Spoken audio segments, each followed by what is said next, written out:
Smackdown is pre-recorded. It was recorded the other day. I'm sure there are spoilers that are out there for it. Thankfully, I have not seen those spoilers, and I would ask that people don't put any spoilers into the chat for anything that's not happened. I genuinely don't know. I think I think our community is actually quite respectful now. And plus also, because I don't do like unseens, it means that I'm not on X as much as I used to be. So it also means that I greatly have kind of reduced the risk of me seeing anything. So that's good. So yeah, tonight is one of those shows that is pre-recorded. But as we said, you know, hopefully you lot have been able to avoid spoilers. And a big thank you for everyone to helping me avoid spoilers. So I don't know what happens, but I do know what's planned. And we can jump over to this screen over here. This is where we have actually got the preview for tonight. So coming up tonight, quite a bit on the preview because, of course, WWE know exactly what's going to be happening, right? Sometimes they go in with plans changing and everything, but they know exactly what we've got tonight for this show. So tonight we've got CM Punk and Kevin Owens. How are they going to respond after a chaotic, undisputed WWE title match? So obviously last week I was down on the way that we did that main event. Personally, I was just a bit down on it. But you know, now we're going to move on past that. You know, Sammy laid both of these guys out. So obviously, Sammy is right in the middle of this. So it's going to be very interesting to see what's Kevin going to say, what's Punk going to say, what's Sammy going to say. They're obviously all around each other. People are thinking triple threat might get made, which it absolutely could. We're going to have to wait and see. Cody Rhodes has got a message for Randy en route to Sunday night's main event. Now, Sunday night's main event, still got a little bit of time to go. I don't actually know when Sunday night's main event is. Is it like next weekend? Or is it past that? Sunday night's main event is... Oh, yeah, it's the 6th. So that means that next week is going to be the go home. So this weekend, we've got AAA, we've got NXT. We're doing both of those shows on Sunday. I know some of you will be watching the AEW show. We're doing the AAA NXT show, of course. So we're doing that on Sunday. Then the weekend after, it's Sunday night's main event from Hotlanta. So, yeah, we are actually not too far away. Next week will be the go-homes. So, Cody has got a message for Randy as we're en route to Sunday night's main event. Then we got Chelsea Green and Tiffany. They're going to be joining up to take on Irresistible Forces. Not a match that I'm personally, you know, crazy for, but okay, fine. Paige challenges JC for the Women's United States title. So Paige challenges JC. And then Tatum makes her SmackDown in-ring debut against Meacham. Now, I really need to get, and I would like to get, and I'm sure you would like to get, an update in regards to Blake and Julia. So we should be getting that as well. I think Shinsuke, am I right in saying he's been on this show? Yeah, he's on Fridays, isn't he? Because he's set his sights on the MFTs. So we should get Shinsuke and Takahashi. Although that's not Takahashi's name, and for the life of me, I can't even tell you what his name is, right? It's more of a sound than a name. It's like, ooh, yeah. Or something like that. Whoosh, or something like this. So it's more of a state of mind than a name. But yeah, we'll get hopefully a bit more of an update in regards to him, and I'll learn his name. The one thing I remember about his name was that I didn't catch it the first time it was mentioned, and I saw the writing, and I remember pronouncing it, and then when I went back to watch it, the sound of the name sounded nothing like the actual writing. So I remember there's like this kind of difference between the two, so I really, really need to hear that again. So yeah, I'll be keeping an ear out for that this week. So Tater making an in-ring debut against Michin. That'll be good. JC is taking on Paige. That'll be good. Obviously, we expect JC to win. Chelsea, Tiffany, Irresistible Forces. Cody, Randy. Yeah, let's go. We're getting close to Sunday's night's main event. And CM Punk, Kevin. Let's go. So, yeah, not bad. It looks okay. I'm definitely can find 3 or 4 things that I am interested in seeing. So, that is tonight's SmackDown. Oh, Suzanne, yeah, congrats. Suzanne said, I was shocked when I saw my name nominated. I wasn't expecting, but it was cool. Yeah, no, congrats. Yeah, you managed to pick up. And do you know what's really nice about that? Was the fact that, Suzanne is not someone that has been on, like, our members' wrestle feuds. Because we've seen a little pattern, which is, obviously on the members' side, we have people coming on to the channel and playing a game, right? And what we found is that obviously is a big advantage with people getting to see your face, learn about you, know about you. And so we've seen that people that have come on have done well in the next poll for, the Members Hall of Fame.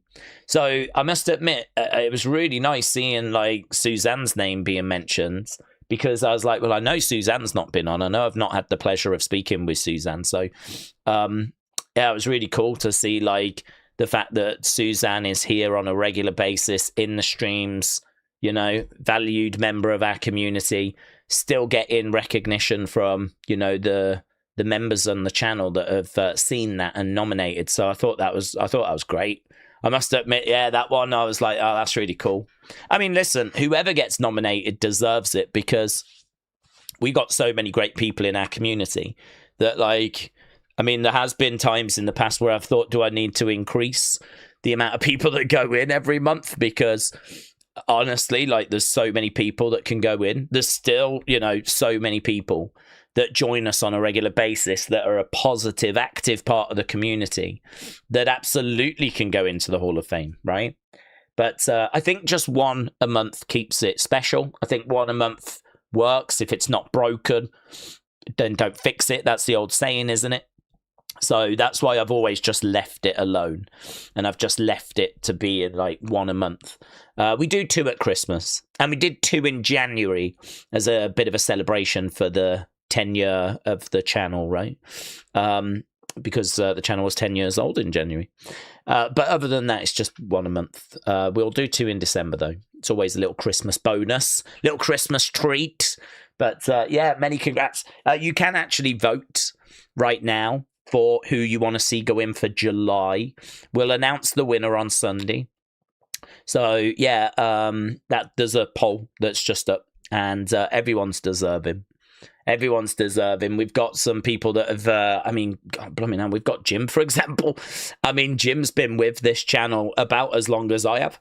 I started this thing in 2016, and I remember Jim commenting on those early videos. So, you got people like Jim that's been with us 10 years on a very, very consistent basis. And it's, I feel like Jim's a piece of the furniture around it. I couldn't imagine this channel without Jim being around. So, I mean, you've got, and Suzanne, very deserving, Mosey, very active, not only here, but on the members' side. I mean, there's loads. Tyler keeps getting nominations, very deserving. There's loads of people deserve to go in. So I think it's amazing. We've been doing this for over 2 years, and we're still drowning in deserving people that should go in. So, yeah, honestly, of all the things that we've done on the channel, all the things we've tried, all the things that we've kind of, let's give this a go, I think that's one. The Hall of Fame, Community Hall of Fame, has been one of the channel's great success stories. So, very cool.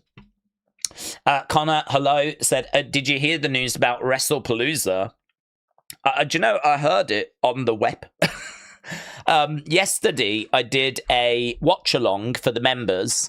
As soon as that was done, I had dinner, so I needed to have something to eat. And then I'm doing some stuff, like I've said, I'm trying to get some fun videos on the channel.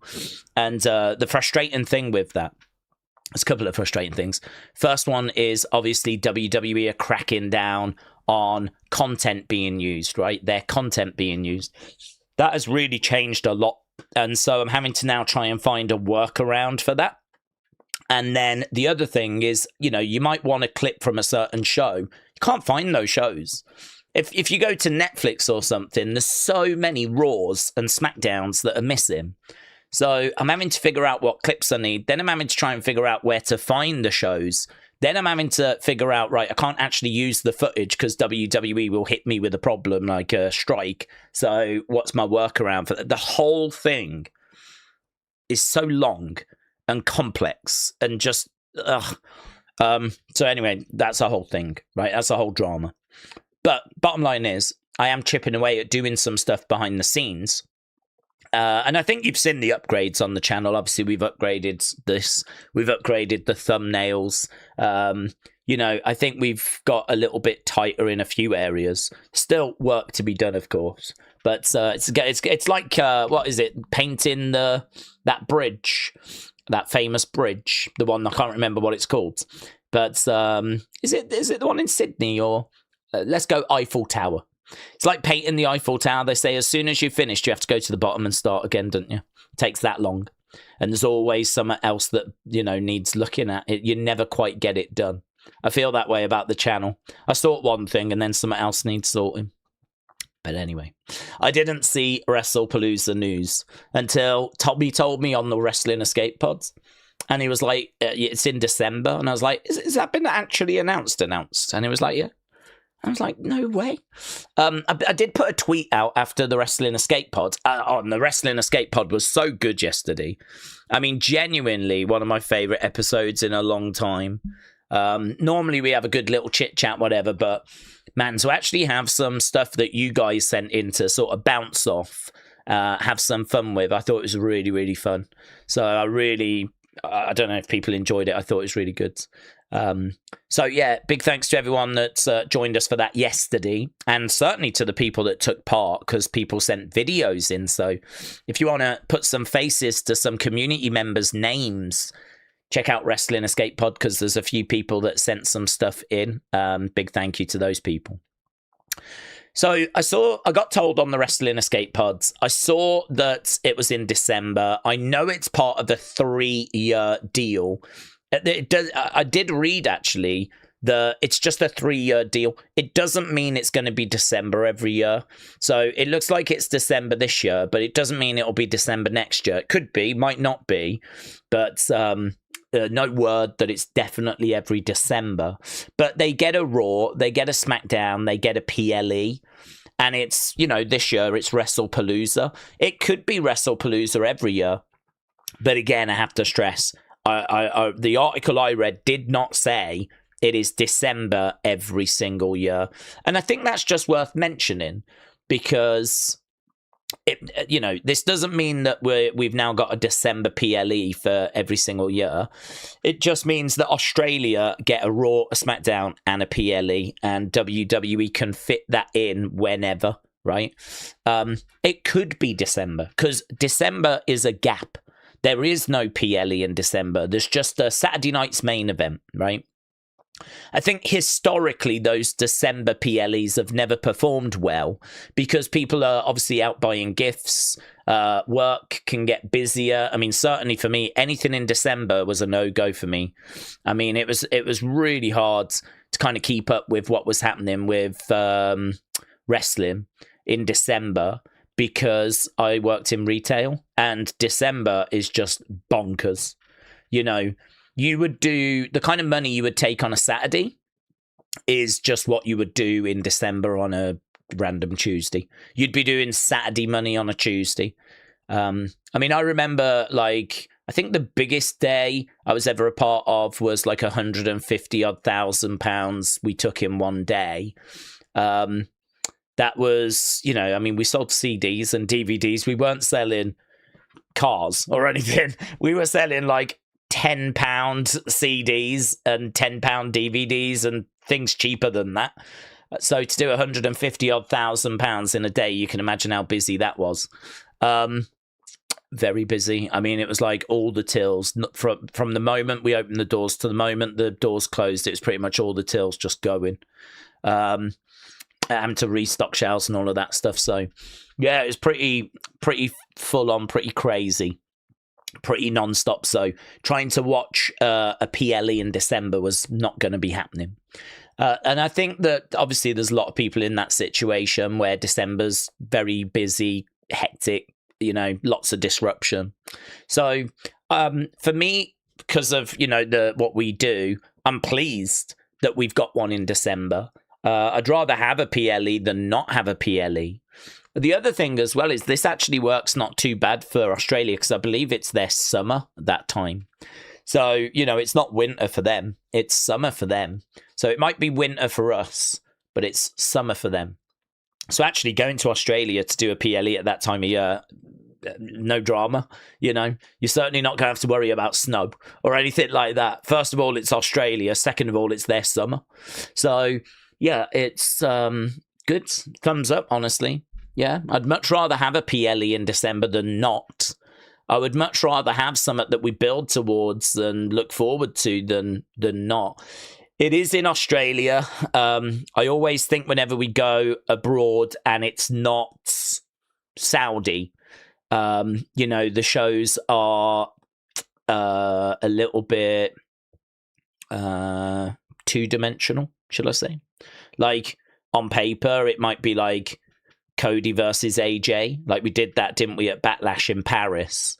Or Roman against Drew at Clash at the Castle. I mean, neither of those resulted in a title change. I don't think we expected them to, although Drew maybe had a chance, what with it being in the UK. But, yeah, I think the same here. Didn't we do like a show in, I think, was it Elimination Chamber? And it was like Rhea versus Nia Jax. And that might even have main evented. Rhea versus Nia Jax, because Rhea, obviously, the hometown hero. They're almost certainly going to try and get Rhea back for that show, of course. And, we'll have a look. Maybe Bronson Reed will be back by then. And Grayson Waller might make an appearance, but obviously is with NXT now. They'll certainly look at that Australian talent and see, who they can kind of get onto that show. Rhea would make the most sense, I would think. But yeah, I like it. I like the fact we've got one in December. I think it'll be a bit problematic for a few people. For me, obviously, it's great. And yeah, let's go. 3 years. So but again, I have to keep stressing this. I don't know that every year it's going to be in December, but I wouldn't be surprised if it was. It kind of works. Keegan, hello. Hope you're doing well. Enjoy your baseball, buds. Let's go down. Nathan, Frazier's been added, said Joseph, to the AAA show on Sunday in a triple threat for Ray Phoenix to face Ray Phoenix at Triple Mania. Mini Vikingo, Jack Cartwheeler in that match. Goods, will be goods. Dynasty said, I'd like to see Orton build towards 15. I'm worried his body won't let it happen, said Dynasty. I mean, he could. I honestly don't know if we're going to do that or not. And I said the other day that for me personally, I'm not too bothered. I mean, would I like to see one more Randy title run? Yeah, I wouldn't be against that. I don't need him to get it because I want him to get 15 or anything. That doesn't bother me in the slightest. But would I just like to see another Randy title run? Sure, why not? The only thing is, there's a lot of people that I think are kind of looking for titles. Obviously we got Oba coming through, Bron Breaker's coming through. Gunther wants to get his hands on that WWE title. Sammy has had a little taste of it and he wants to get back there. Still, LA Knight enjoying some good fan support. Jacob is going to come out of this Bloodline story in a good spot.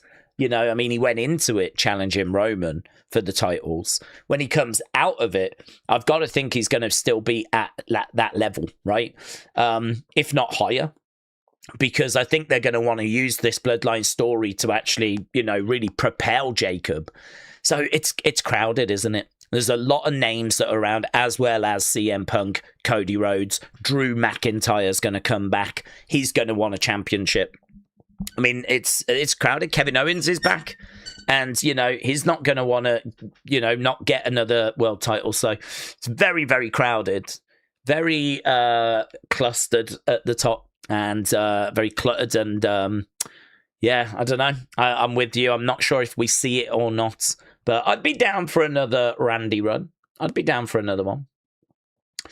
Connor said, apparently people are expecting Bronson to return at Sunday night's main event during Bron Ober. And Bronson could cost Ober. Well, I hope not. I hope not.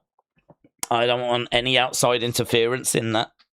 Could it happen? Yes. Do I want it to happen? No. I think that we protect wrestlers far too much. I just think that if a wrestler loses now, then online people are like, they're buried, and they're not. Right? They just lost a match. You know, people lose matches. And so for me, we've got two rising stars. I think it was Bubba Ray, Bully Ray, said that he would do that. And I do find myself disagreeing with him quite a bit when it comes to booking.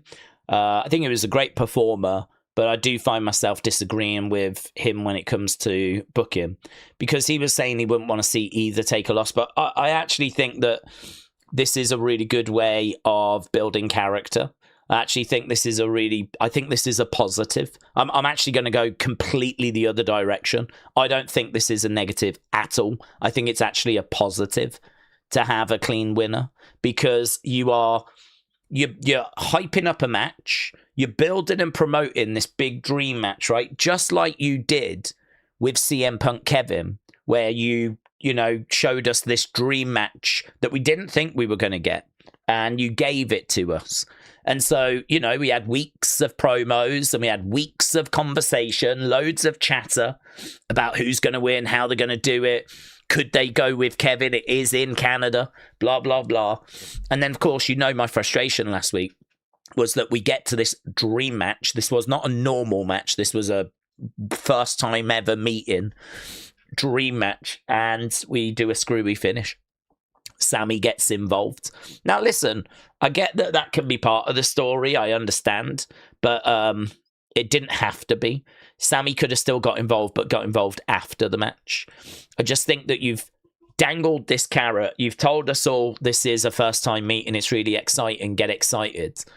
And then the finish has just been absolutely messed up, screwed, because of outside interference in a match where I don't think either needed protecting. You don't need protecting if you can find a decent reason to explain the loss. You know? I mean, you can have Kevin say that he's been out for a year and a half. This was his first singles match back. He had a few doubts he was going to be able to reach the level that he did. He's really pleased that he got to a certain level and he went toe-to-toe with Punk. And he just knows, man, with a few more matches under the belt, a bit more of that ring rust gone, you know, he could have him. He could beat him. Fine. Absolutely fine. Kevin would not have been buried by that. And CM Punk could say, you know, with Kevin being out for so long, I took him lightly. I didn't think I did, but I was not ready for what he just brought. You know, that is a Kevin Owens that has returned knowing that his career was pretty much done and he's been given second chance. And I thought I knew what to expect, but that was a different level. That was not a Kevin I was expecting. I can guarantee you I will be better prepared for the next time. Again, fine, I get it. You watch tape on Kevin, you got ready for that, but this is not that Kevin. This is a hungrier Kevin because he thought he had lost his career. I can understand CM Punk not being ready for that, and fine. So when it comes to Ober and Braun, for me, if Braun loses, he's got his answer, hasn't he? Because the question that's being asked right now is, who is the face of the company? Braun believes that it is him. Ober believes it is him. Let's answer the question. Who is it? I think you go Ober, right? I don't think you want to have Ober lose, considering he just retired Brock, won King of the Ring and all of this. Look at where Braun is right now in the tag division with his whole world having fallen apart this year. with injury and the Vision group being a joke, and he finds himself in a spot he doesn't want to be in. I mean, one person is got momentum and is going to the moon. The other person has really struggled this year. I mean, you get behind Ober. Braun can get his answer. You just fell short. And then all of a sudden, Bron Breakker is going to have to figure out, how do I close that gap? I'm interested in that. There's story to that. There's character development involved in that. Of Bron Breakker just consumed by the fact that he lost. And how am I going to get better? Show me him training. Show me him dumping the Vision. Show me him looking to try and close that gap. Show me him standing in the background when Ober's doing promos. Bron Breakker is a problem that Ober has not got rid of. It's a problem he's just made worse. Because by beating him, you're now just mentally consuming him even more. Like, now he really can't get over Ober. Like, now, you know what I mean? I actually think, like, to throw that away because we're just going to bring Bronson Reed back and he's going to get involved and there's going to be another screwy finish. And for people to present that as a good idea, for people to be like, let's do this because it means that that person doesn't lose. It's like, who cares? Who cares if Bron loses? People win and lose. I do feel like the world has kind of moved a little bit on that. Back in the day, if you lost, it was seen as like, a big drama, big thing. But certainly in boxing and MMA now, it's not really seen that way so much. It's more about your recent performances, You can lose fights, and that's fine. Israel Adesanya lost fights. Alec Pereira has lost fights. Like, you can lose fights. It just wasn't your day type stuff. It's about how you kind of bounce back from that. And so I feel like there's been a little bit of movement on that. It's not... People aren't as kind of... they're ruined if you lose a fight or anything. Ideally, you don't want to, of course. But I think anyone that loses to Ober, you're not buried. It's Ober Femi. Is like the next Roman Reigns. So you're not buried if you lose to Ober. You should lose to Ober. I'm not sure who beats Ober, to be honest with you, because I don't even think Roman beats Ober. I don't think The Rock would beat Ober. I don't think Roman beats Ober. I'd be interested to see what they would do if he faced Cody, because we know that, they want to kind of protect Cody. They see Cody as like the white meat baby face. So, I mean, Cody would be probably the most interesting match in regards to the result. But honestly, if he faces Roman, I think Ober wins. Or Roman wins thanks to outside interference from the blood. Just can't escape this outside interference, mate. It's baked into pro wrestling, which is fine, but I just think we've gone a bit too far with it. So yeah, I hope not, to be honest. That's my rant about how we just keep doing these screw finishes. Stuart said, do we think that we could see another big feud tonight between Cody and Randy? Another big feud? Well, they're in a feud. Do you mean a brawl? Sure. Why not? I mean, we've got 2 weeks, haven't we? So it's either going to be a brawl or it's going to be a promo. I'm not sure it's going to get any more interesting than that. There's not really enough time now.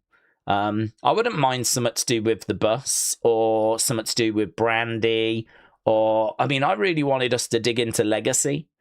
That's what I'm looking for. I mean, I don't feel like we've really dug into the history of these two. I mean, I don't even think... Has Legacy even been mentioned? I don't even know if it's been mentioned. Maybe they don't want to do it because they don't want to draw attention to Ted DiBiase Jr., but he's been found innocent. That court case has been dismissed. So there's no drama there anymore. In fact, I even wondered if we might even bring him in and actually have him as a part of the story. I thought when we were doing it for WrestleMania, it was a bit late because that was around the time that he got cleared, right? So I thought that was a little bit like, oh, probably not going to happen. But he was at WrestleMania. There was footage of Ted DiBiase Jr. in the crowds. And he obviously was the third member of Legacy, right? So I did wonder if there was going to be, like, if he'd get involved or, you know, he'd get mentioned and we'd dig into that. I really want Randy to sort of say to Cody, like, I'm going to be honest with you, when Legacy was happening, I never believed you would make it. That's why I wanted you with me. I just never saw you as a threat. I just thought you'd be a useful pair of hands, but I knew you'd never be a problem. I knew that you'd never make it. I knew you'd never get in my way. So I got to say congrats. You know, you did it, what you did, and what you're continuing to do. You know, I still don't understand it because honestly, you're not that good, and I'm going to show the world that at Sunday night's main event. I want it to get a bit personal. I want it to go a bit deeper. I mean, they've got a very, you know, deep relationship where they've been around each other for a long, long time. I mean, arguably their lives, if you think that one is the son of Dusty Rhodes, the other is the son of Cowboy Bob Orton. They're both, you know, second generation, third generation. So I don't know when they first met.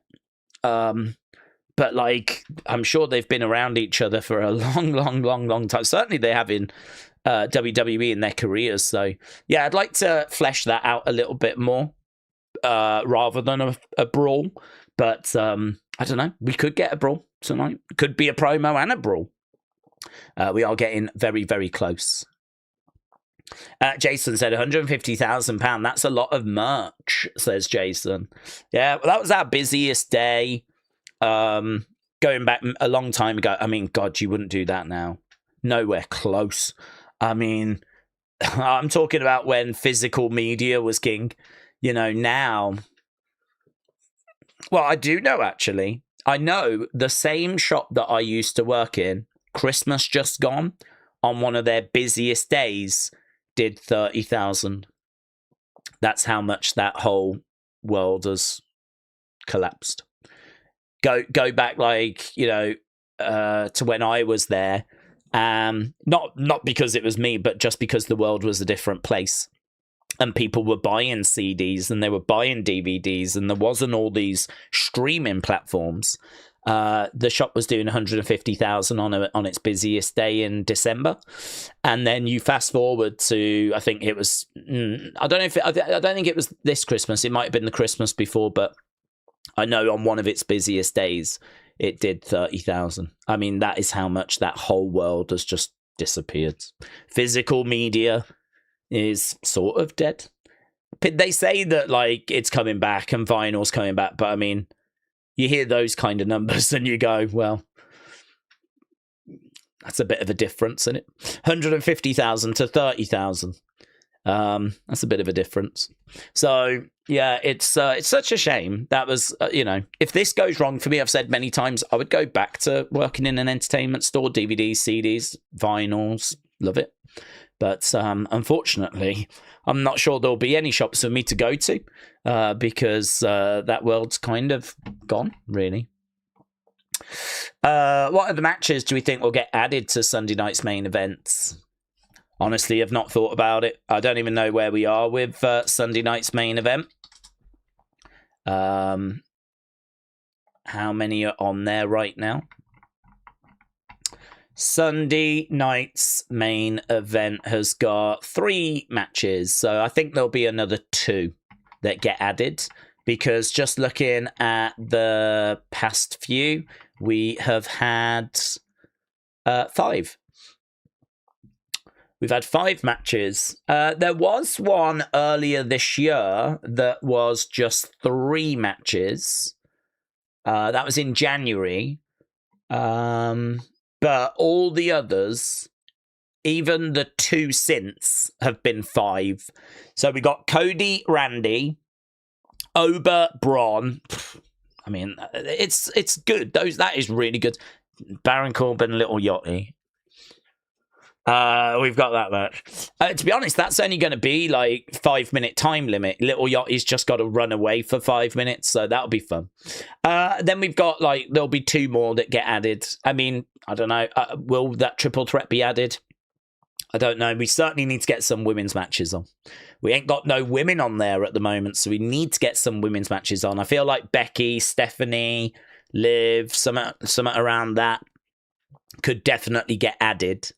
So, what have we got in regards to? Well, you can't do anything with. Well, can you do anything with Chelsea? I mean, Chelsea is in a tag match tonight. So that would say that she's capable of, with a mass competing, but I don't know that she could be in a singles match. Because I'm going to imagine she's going to stand on the outside of the ring quite a bit. So. Yeah. That's tricky, isn't it? That is tricky. I mean, you could put JC on, but JC's wrestling tonight. So you could put the women's tag titles on. I suppose you could do that. You could put the women's tag titles on. Or you could have JC compete. She could defend again. But, I mean, I don't think Rhea's coming back, and I don't think Chelsea's going to be doing a singles match. So, top end of the women's division on SmackDown ain't happening. Top end on Raw is Liv, Stephanie, Becky. That you could do something there. Mid card is Raquel. You could do something there. So, you look at the women's belts, and you got to think that at least 1 or 2 matches are going to come from the women. J. James said, what store did you work in? If you don't mind me asking, was it HMV? Yeah, it was, yeah. I worked in Birmingham, I worked in Bullring, I worked on the High Street, I worked in the Palisades. There was 3 in the city centre, and I worked in all 3. I worked at Merry Hill, I worked in Ipswich, I worked in Southampton, I worked at Milton Keynes, I worked in Shrewsbury, I worked in Wolverhampton. Trying to think, man. I have to try and map out my career as to where I ended up going, but I went to a lot of stores in a lot of regions over a 15-year period. So, I worked in a lot of places. It was so good. It was so good. I didn't know what I wanted to do, when I left school, and I ended up going to college. And then as soon as I left college, I went to uni, and I hated it. So I only survived like 2 weeks, 3 weeks, and I was like, I'm done, I'm out. And I remember my dad saying, that's fine, you can leave, but you've got to get a job. Like, you're not just going to sit at home. And I was like, well, I wouldn't sit at home anyway, right? I'm not the kind of person that would do that. So, yeah, fine. So I was trying to find a job. I can remember distinctly being at Merry Hill, which is a shopping centre, local shopping centre. And I remember seeing, this entertainment store. And I was like, man, I'd love to work there. And it was my girlfriend at the time that would convince me, just drop your CV in. Just have a word with someone and see. And because I was like, shall I? Because it was really late. It was November. And back then, all the Christmas temps were recruited September. And now it's November. I mean, it ain't happening, right? It ain't happening. So I kind of had convinced myself, they ain't going to have no vacancies. But, fair play to her. She was the one that was like, why don't you just go and see? Sometimes in your life, you need that advice. Sometimes there's key moments in your life where you sort of know what you should do, but for some reason you get in your own way. And I was getting in my own way. I was convincing myself something wasn't going to happen before I'd even tried. Lesson learned, because she convinced me to go in. I did go in. And they'd had someone just drop out, actually. And I ended up speaking to a member of management, and he was like, do you know what? There might be an opening, because I know we just lost someone. It happens all the time, doesn't it? People no show. They give it a go. They don't enjoy it. It's not what they're looking for. And before I knew it, I had an interview the next day, got hired, and I think the day later I'd started. So, yeah, I went, and it was only for Christmas, but I absolutely worked my ass off. I mean, I got in early, I got in late. If the shift was meant to finish at 5, I was still there at 8. They'd come to me and be like, it's your lunch break now. I'd be like, nah, it's fine. honestly, I was like, in my mind, I was like, I need to do whatever I can to keep this job. And there are people that have been here for months, and I need to beat them. I need to outwork them. And so I just knew that for like 6 weeks, it was just going to be crazy. We're just gonna work.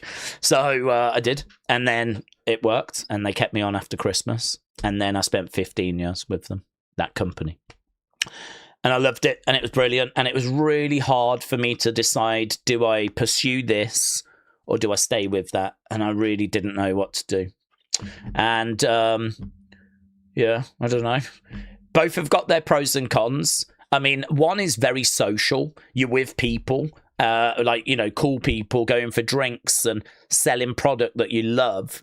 You know, I was selling wrestling DVDs and I was selling CDs. I love music. And, you know, just games and T-shirts and technology and just, it was so good. I mean, stuff would come in like headphones and you'd be like, oh my God, they look awesome. I was buying as much as the customers were. So, yeah. We always used to joke that they didn't pay us in money. They just gave us vouchers because it all went back into the company. I mean, I do have like a wall of CDs and DVDs, which I just bought over the years, you know. The amount of money I spent, though. It was not good for saving, but I did love that job, yeah. So hopefully you lot are doing things that you love as well. And if not, you need to work towards doing something that you love, because I have fortunately done that for 15 years and loved it. And now I've been doing this for the past 10 and I love this as well.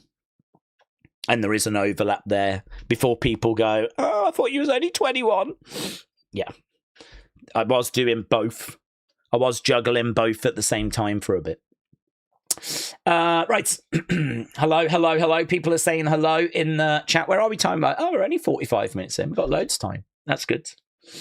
Could WrestleMania 43 be the Mania that Roman's last Mania that Roman main events? No, I wouldn't think so.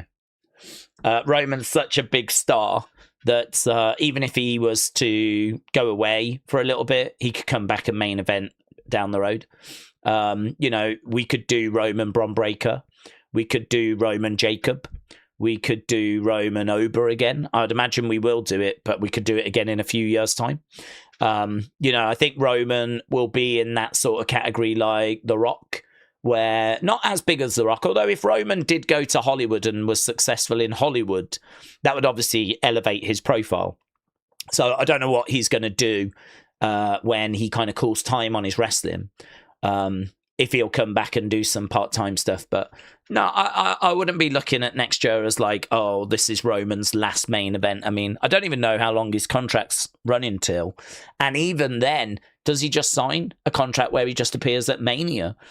Because there's many people that have done that. Like The Undertaker, where, you know, he just popped up once a year at Mania and, you know, just appeared there and had his matches. So, you know, could we see Roman popping up and just doing a match at Mania, little summer at SummerSlam, coming back for Mania? You know, we could get to that stage as well. So I'm not going into next year thinking that it's Roman's last one. Who dat Saints Jace? What do we predict about WrestleMania? Well, I mean, I don't really predict too much because we've got so many twists and turns that I think trying to predict WrestleMania just feels a bit pointless to me. I kind of like to get a bit more stuck into things that are happening like now, because I feel like we can see where the pieces are and you can go that way or you could go that way and it makes sense. Trying to predict where we'll be by Mania, you know, it's August. So we're trying to figure out where we're going to be by the end of April is like, yeah, well, I feel like it's just a bit of a waste of time, really. But what I do know is word came out the other day it wasn't looking good for The Rock to be at WrestleMania, because apparently the last Fast and Furious is going to film in December and January, I think. And so they're thinking that that's going to disrupt him being involved in a match in April. because it could go filming all the way through to, February, March. So I know that there's a lot of chatter that The Rock probably is not going to be the plan. So I think we could sit here and say quite comfortably Roman Ober is going to be a front runner, right, when it comes to that. I do wonder, because of it being in Saudi, what they'll have planned for Sammy, because I think they like Sammy to sort of be in the mix for those Saudi shows, because obviously he gets a great reaction. So I've got to think that Sammy's going to be, up there in the mix. You're always going to have Cody, Punk, Seth in the mix as well. So yeah, if Roman Ober is the night 2 main event, have you got like a multi-person thing for night 1? Some people might look at Judgment Day and wonder if there's going to be a split in Judgment Day. Could it be that we do Roxanne against Liv? It's going to be very interesting to find out who's got Money in the Bank, because there's a good chance that 1 or 2 of those briefcases are still going to be active and are still going to be available to use for WrestleMania. So there's going to be an opportunity there for cash-ins and things like that. So that'll be interesting to see who gets Money in the Bank and start to factor in as to, if Bron Breakker gets Money in the Bank, would you be shocked if we do Roman versus Ober and Bron Breakker cashes in? Because I could see that. I could see that being a case where, we're talking about Roman, Ober, who's going to win, and then you got Bron Breakker with that briefcase. They're going to have to think about these things when they're deciding Money in the Bank and who wins. Because obviously the reason you put the briefcase onto a certain person is because you've got a plan for that person. So I think Bron Breakker's got to be in with a shout for Money in the Bank. But again, if Bron Breakker loses to Ober in September and then wins Money in the Bank in October, he's absolutely fine. This is why I very strongly disagree with this kind of if Bron loses, he's buried or some nonsense like this. Like, he is not. He definitely is not. And he could easily bounce back by getting Money in the Bank, couldn't he? So, but where we'll be with like Intercontinental Championship, mid-card belts, things like that, who knows? I think JC is a star on the rise. I think Raquel is, on the right path. She's at the mid-card stage right now. Becky's always going to be in the mix. Rhea will always be in the mix. Liv will always be in the mix. Io will always be in the mix. So you have to try and factor all these people in. So it's crowded. It's cluttered. There's a lot of people that you've got to accommodate for. Michael, shout out to you, buds. Appreciate it. Jason said, let's go Smackdown. Hope you have a great stream. Thank you, Jason. Shout out to you, my friends. Dad said, off topic, who's going to win tomorrow, Atoma or Hrgovic? Yeah, I've not done any prep for that because we're not covering it. I do want to watch it, though. I mean, this is one that I don't think our community are going to be very engaged in because it's an up-and-coming heavyweight fighter that a lot of people won't have heard of. In fact, I'd imagine most people won't have heard of either of those fighters. The average casual kind of boxing fan. They're certainly not a Fury or a Joshua or, a Mayweather. But Moses Atalma is, how old is he? 21, 22. He's got a record of 14 wins and no losses. He is literally about to fight for a world title in the heavyweight division at the age of like 21, 22. He's one of the most exciting young talents in all of boxing. And, he's already got good wins on the resume, really good wins. And now he's taken on Hrgovic, who is seen as being like a top 5 heavyweight.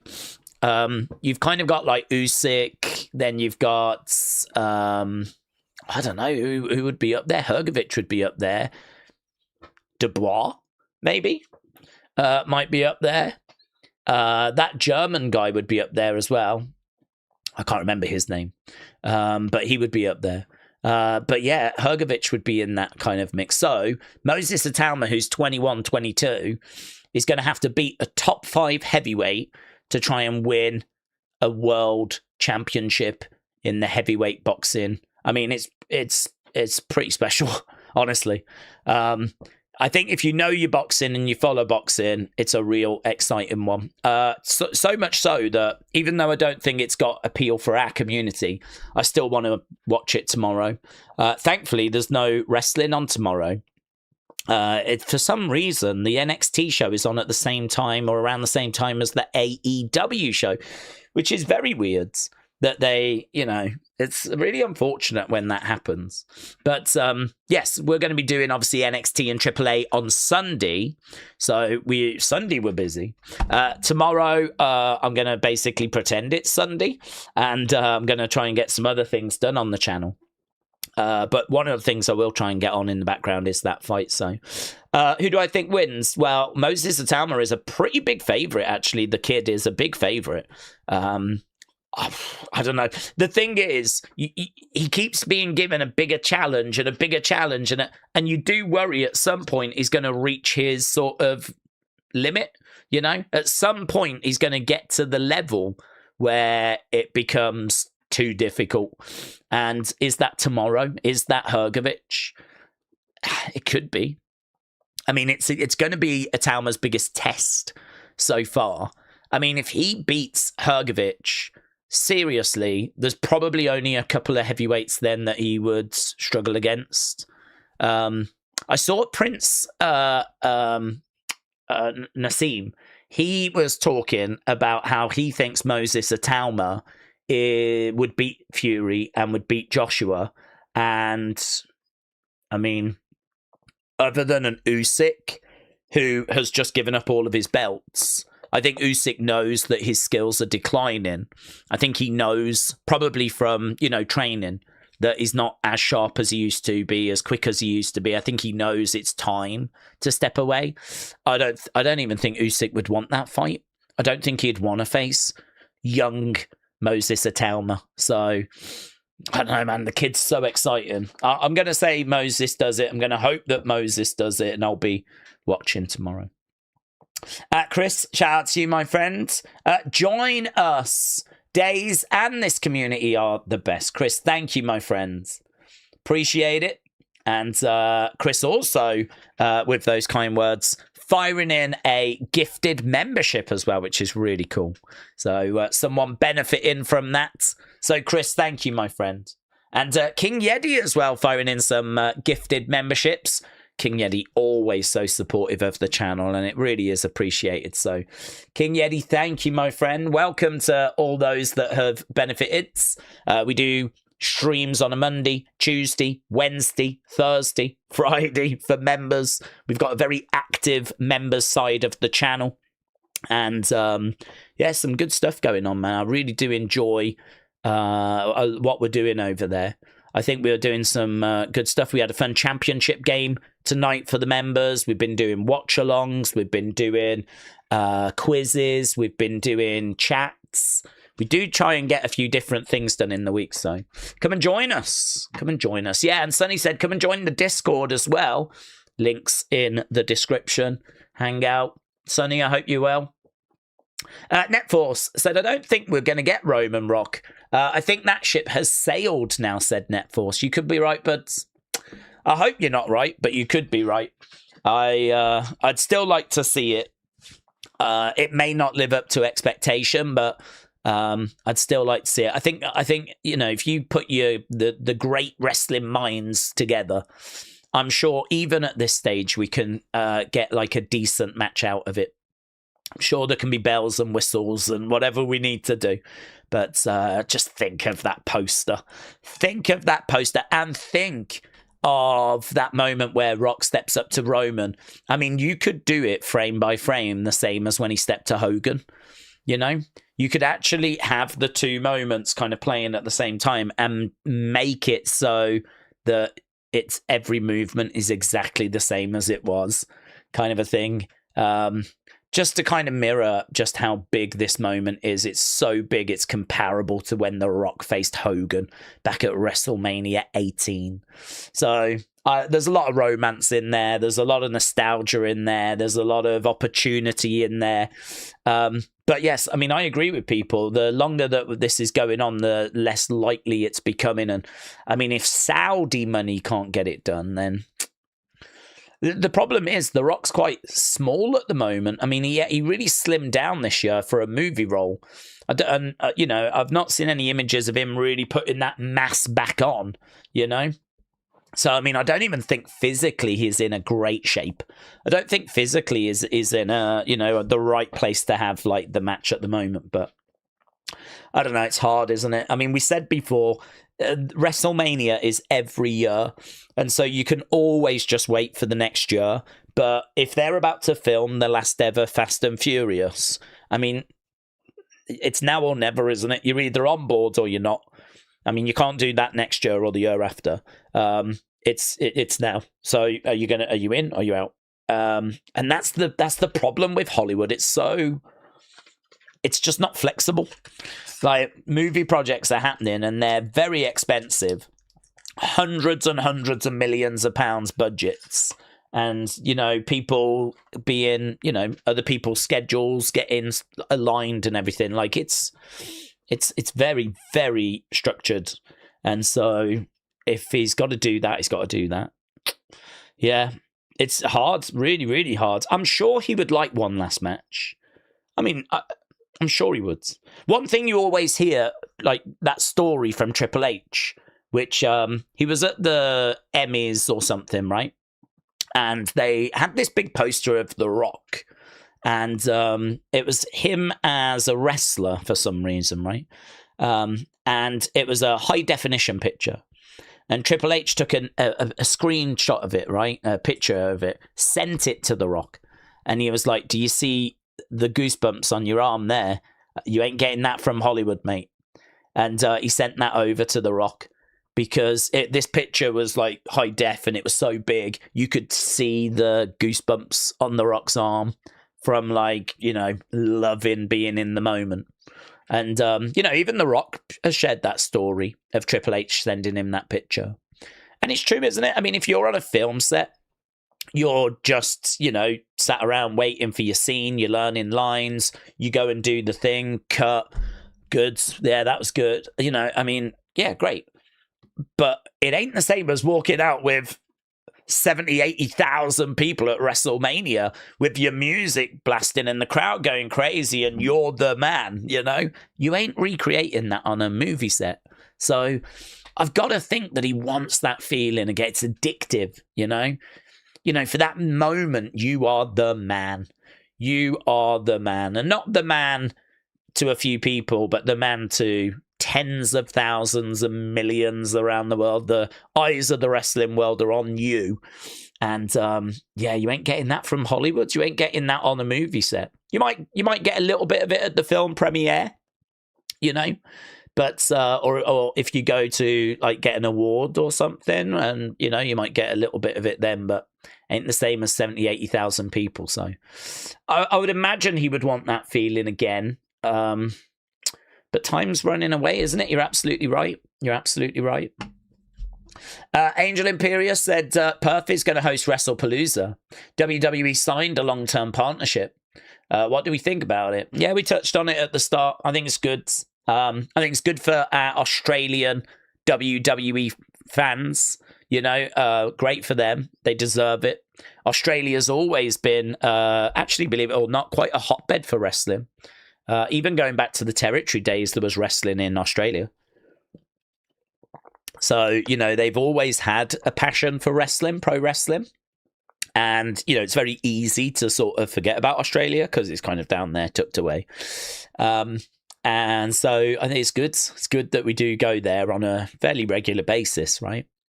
And make no mistake about it, they're paying.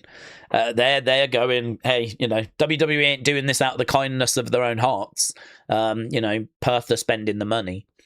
But that's because they've got fans that they know are engaged, and they know that this is something that Australians are interested in. So, yeah, they deserve it.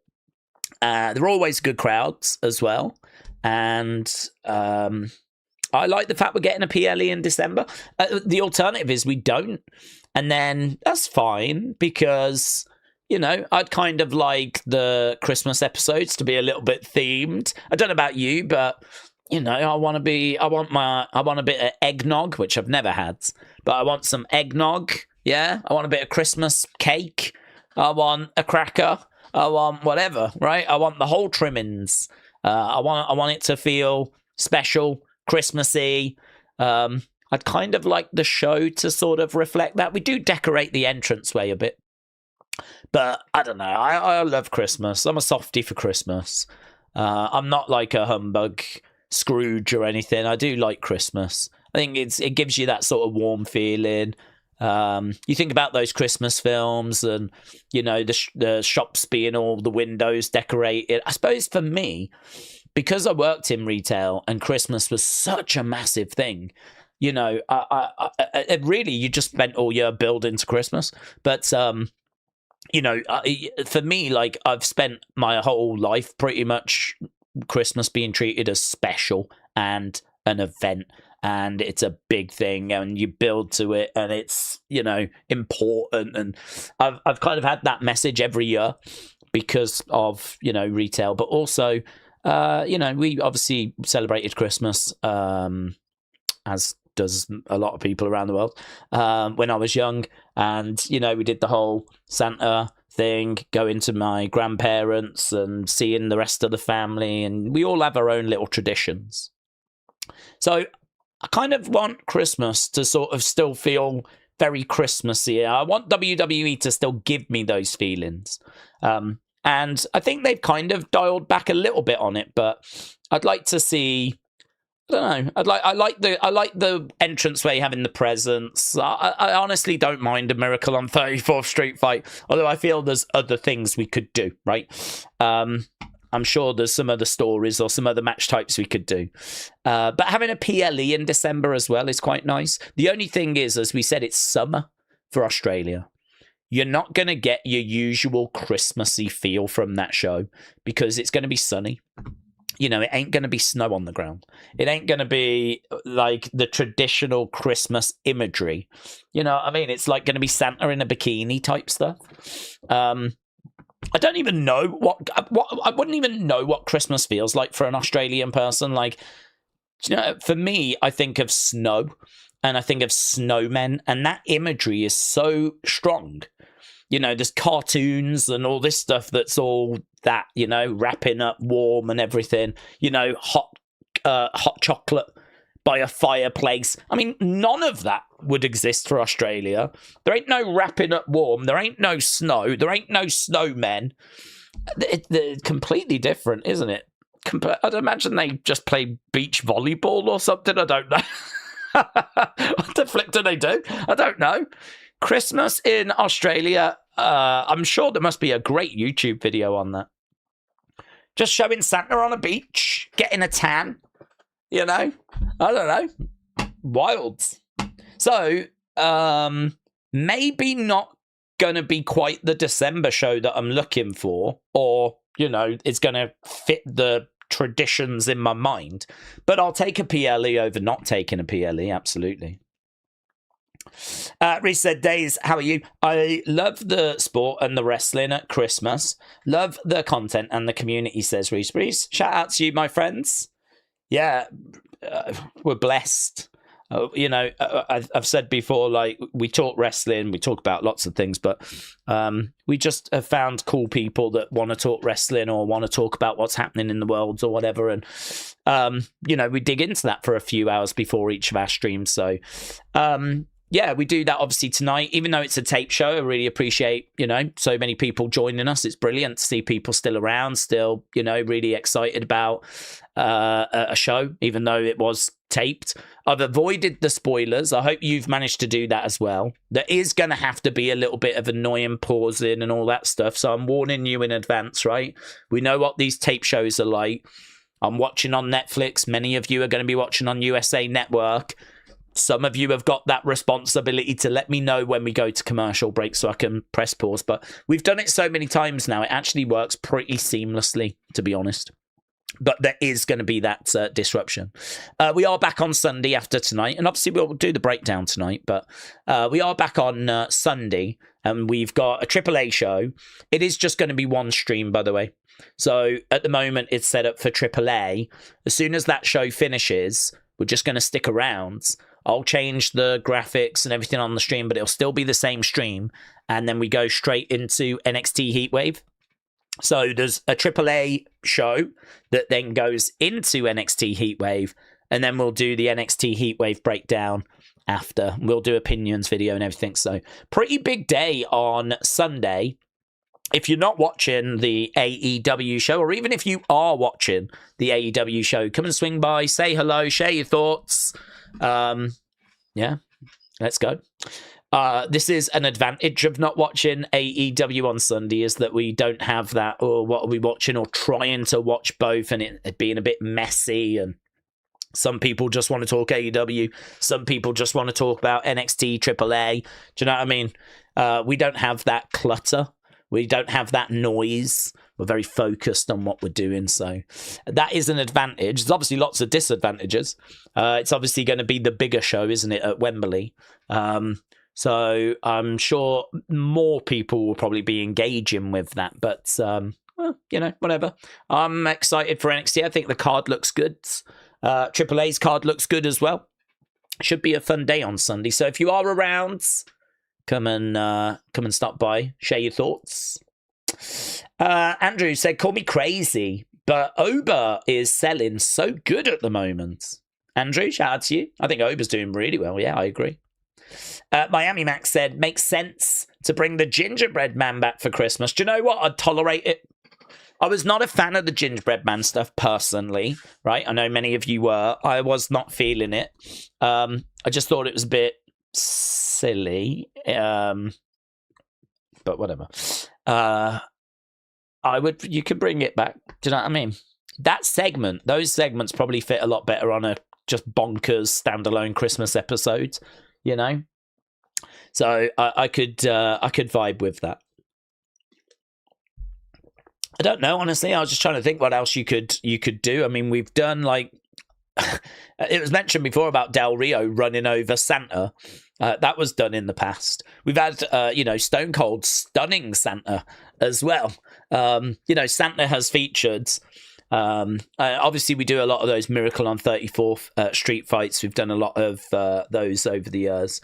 Really, we just tend to decorate the stage, and that's about it, really. I mean, Triple H doesn't really go that crazy when it comes to like the Christmas sort of episodes. So I don't know. I'd like a little something, but I'm not expecting anything. There's a Smackdown tape for Christmas this year. Is that Christmas Day this year? Because I haven't looked. Yeah. Wow. Okay. See you Christmas Day then. So Christmas Day is a Friday, and we'll be streaming. So we always stream. Even on Christmas Day, if it's a show. So, yeah, we'll be doing it. Oh, well, that's nice, isn't it? That's nice. We'll be spending Christmas Day together again. Something we've done many times. Right. Daze, is there a chance that we could see Shinsuke and his mystery partner tonight? I would think so. I mean, I don't know that we see them in the ring, but because they're not advertised. But I think almost certainly you will see at least a vignette. Have you seen the poster featuring Roman in Mexico to see the opponent who he faces, says Connor? I did, yeah. Nice poster. Had the participants from the tournament, kind of little slim shots of their faces in the background, and then it had him in the foreground. Obviously, we've got down to just the final two, so I suppose we didn't really need all of those faces, but this was obviously probably prepped a week or so ago when we didn't know who was going to win this tournament. So technically, we're down to just Penta and Phoenix now. But it's going to be good. I think actually they might even be recording that tonight, because tonight is a tape show. And what they're doing tonight is they're doing Raw and Smackdown tonight, all right? Taping it, So next week's shows are taped. They're getting taped tonight. So we're watching a tape show. And whilst we're watching a tape show, they're taping other shows. So there's a lot of taping going on. So just be very careful of spoilers. I don't see how you're going to avoid them, actually. I don't see how you're going to avoid them. So that will probably mean that word will come out as to who is going to be facing Roman, because I think that match goes down on Monday, doesn't it? Which, as I said, is being taped tonight. So it's a real shame, isn't it? It's a real flipping shame. It's a real shame that they've done it this way and that it can all get spoilt and whatnot. But, these are obviously, the challenges that WWE face. They can't always be live for certain shows. So Who Dat Saints J, shout out to you, my friends. And Who Dat Saints J firing in some gifted memberships as well. Thank you, buds. Very kind, my friend, firing those in. And again, a few people benefiting from that. So again, use it. I keep saying this.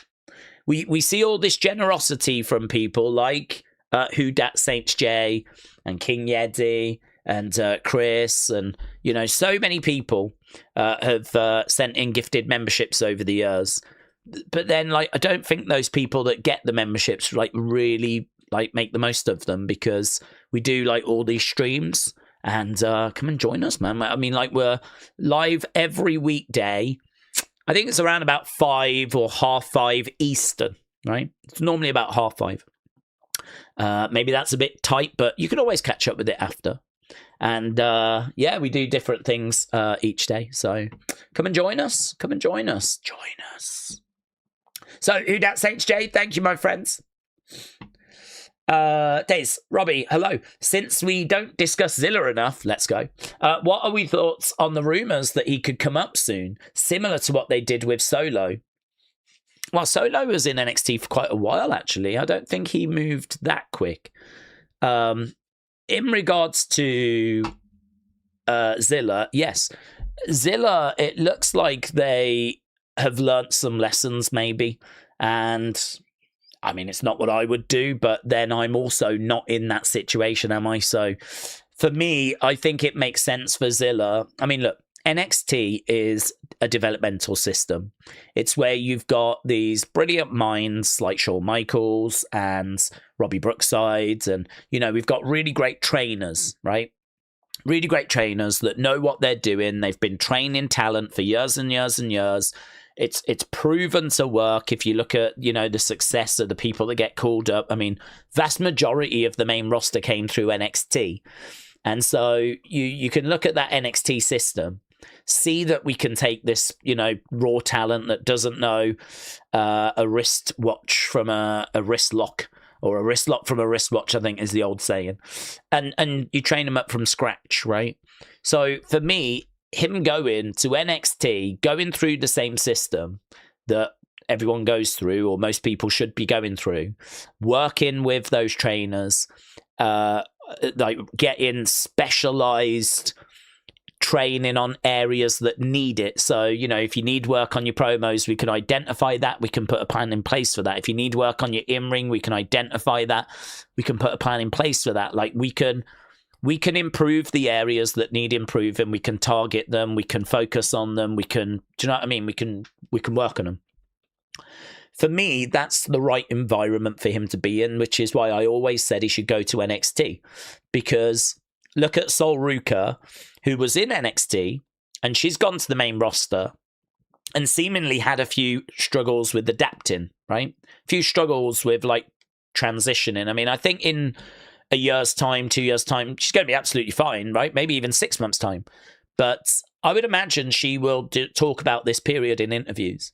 I would imagine I could see her being on Chris Van Vliet, talking about when she first came up, the challenges that were involved in that. And, obviously the mistakes, the botches that were made in the ring and whatever. And, she has obviously had a bit of trouble coming up. And that's someone that's been in NXT for a good few years. Zilla is someone that I think there's a lot of excitement around him, and I think there's a lot of lack of patience. I think the world kind of lacks patience.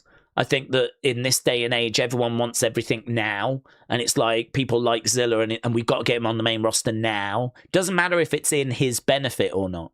Doesn't matter if it's going to be a good thing for him or a bad thing for him. We don't even think about that.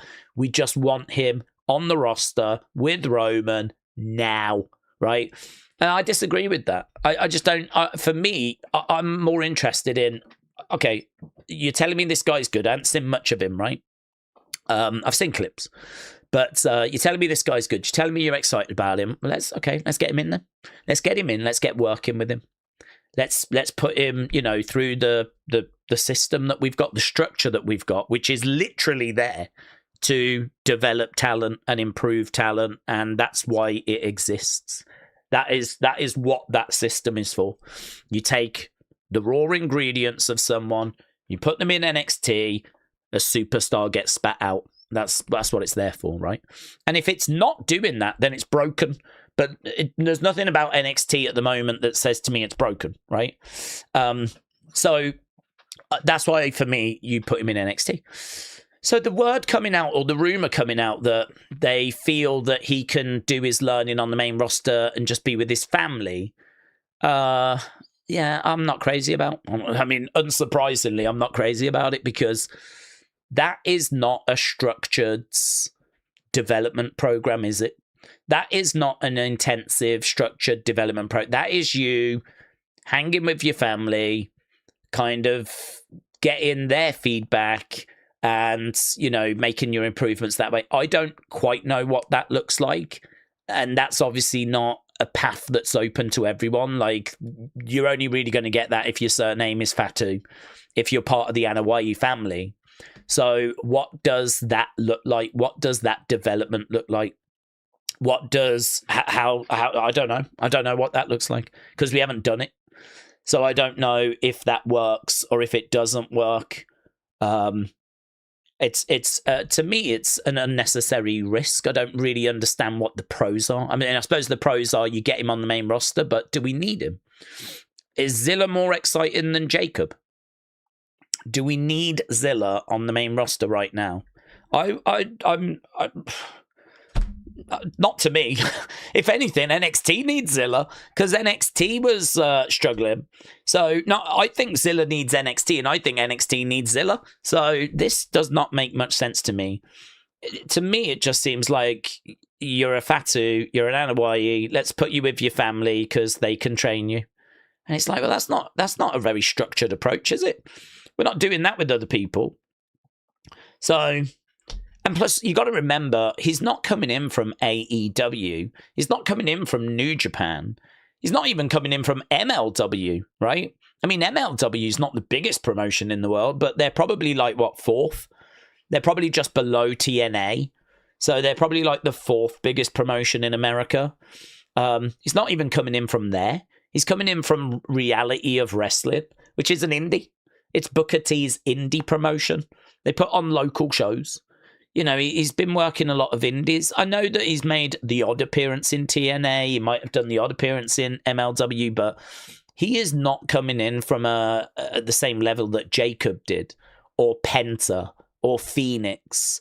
All of those went to the main roster, but they've joined from AEW or MLW or TNA or something, I mean, this guy hasn't got the experience of Ethan Page or Ricky Saints or... Do you know what I mean? He hasn't got their experience. They went to NXT. So, yeah, I'm not a fan of it. To me, it's just impatience. To me, it's unnecessary. I don't, we talk a lot, don't we, about the roster being bloated.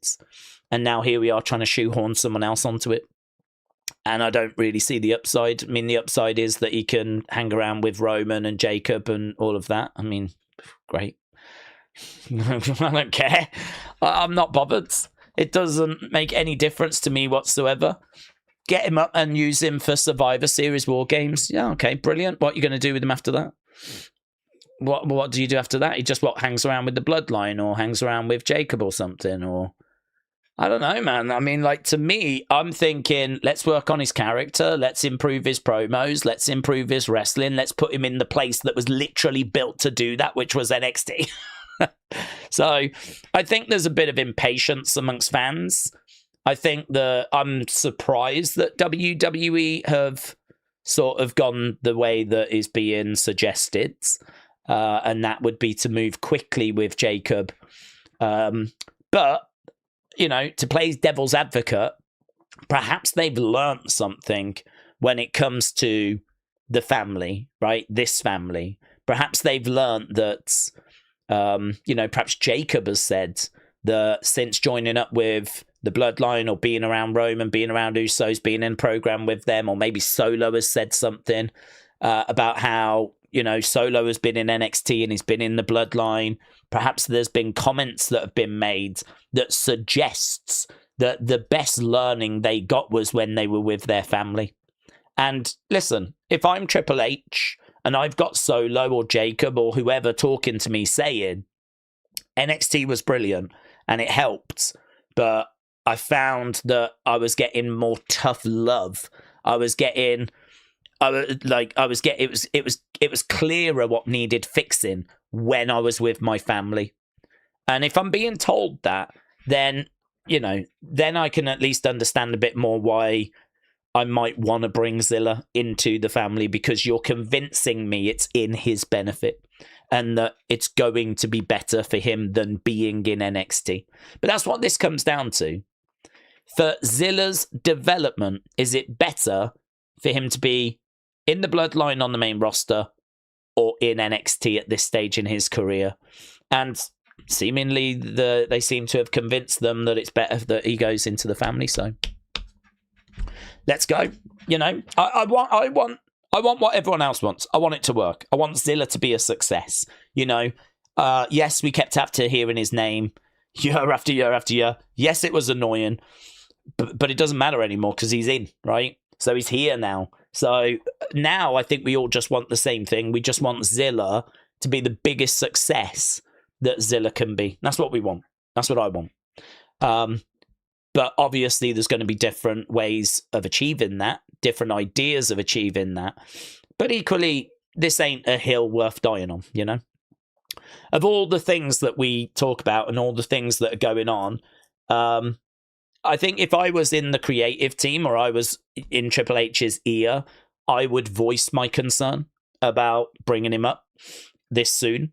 But eventually a decision is going to be made, and sometimes it just ain't going to go in your way. That was one of the things that Vince said, actually. Vince said when he hired certain writers, and I read this in Brian Gerwitz's book. As soon as he hired Brian Gerwitz, who was a writer for WWE, he says, you and me are going to clash all the time. And you need to know now you are not going to win, right?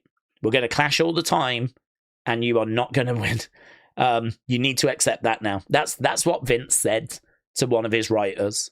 Because, you know, Vince obviously is the guy in charge, obviously is going to have final say, and obviously was power hungry and everything. So for him, if you've got an idea and Vince has got an idea, you're gonna end up going with Vince's idea. So I think if you're not Triple H or you're not Vince, then you need to sort of accept that there's going to be a lot of things that are going to happen you're going to disagree with. That would be hard, actually. That would be a very difficult part of the job, wouldn't it? I think a lot of us think like, oh, it'd be so good to be in creative because we could do this story, we could do that story, we could push this person, we can do that. But at the end of the day, the one person that really has that ability was Vince and now Triple H. And if you're not either of those people, they're already going to have their own ideas, and your idea might make it through, but it's probably going to make it through with changes, might not make it through at all, and only on rare occasions might your idea actually make it all the way through and make it to screen and it actually happen, right? I think if you go into creative, you've got to accept that a lot of your ideas, the vast majority of your ideas, are either not going to be done, not going to be listened to, are going to be replaced by something else, or they are going to be done, but they're going to be changed. And you know, they'll be tweaked, or a different person will be used, or it'll go in a different direction. You know, it might start off your idea and then bang, go a different way. So, yeah, I think there's probably a lot of these types of conversations that happen where it's like, I think we should do this. I think we should do that. Here's the reasons, blah, blah, blah. And, you know, you just got to accept that it ain't going to go that way a lot of the time. So unless your name is Vince or Triple H, I could honestly imagine it being quite a frustrating job as well as a rewarding job as well, you know. Imagine, like, you know, you've been working really hard on, say, WrestleMania, and you've been having conversation after conversation on WrestleMania, and you know what you want it to look like, and everyone's chucking their ideas in, and you can see that it's not going to work. You can see that where we are heading as a collective is not good, and you can even say, I don't think that's good because of this. But, you know, you're seeing it from one perspective. Other people are seeing it from a different perspective. And with all those chefs in the kitchen, you know, lead writers of Raw and Smackdown, other writers, then you've got Triple H as well. Then you got people jumping in like Heyman and Bruce Pritchard who are jumping in, adding their 2 cents. You could totally understand why we end up with some of the shows that we end up with, you know. That whole process, I've said, is just very sketchy to me. I'm always very unimpressed when I see that process on screen during Unreal. I always get a bit concerned because I always think that those moments just look very flat, lacking energy. Just like, that's meant to be the exciting, oh, should we do this? Should we do that? And then when you see it on Unreal, they're all like, really down and everything. So, yeah, I don't know. We went off on a tangent there, but. Netfall said, it's why I've mentioned bringing back Halloween Havoc. Decorate it with some Halloween stuff. Bring back the Wheel of Death. Do some horror theme stuff. Yeah, it could be fun. I wouldn't be down on that. I think the thing is, though, they do that in NXT. So I don't think they'd want to do it on both. So it seems like NXT has kind of got it at the moment.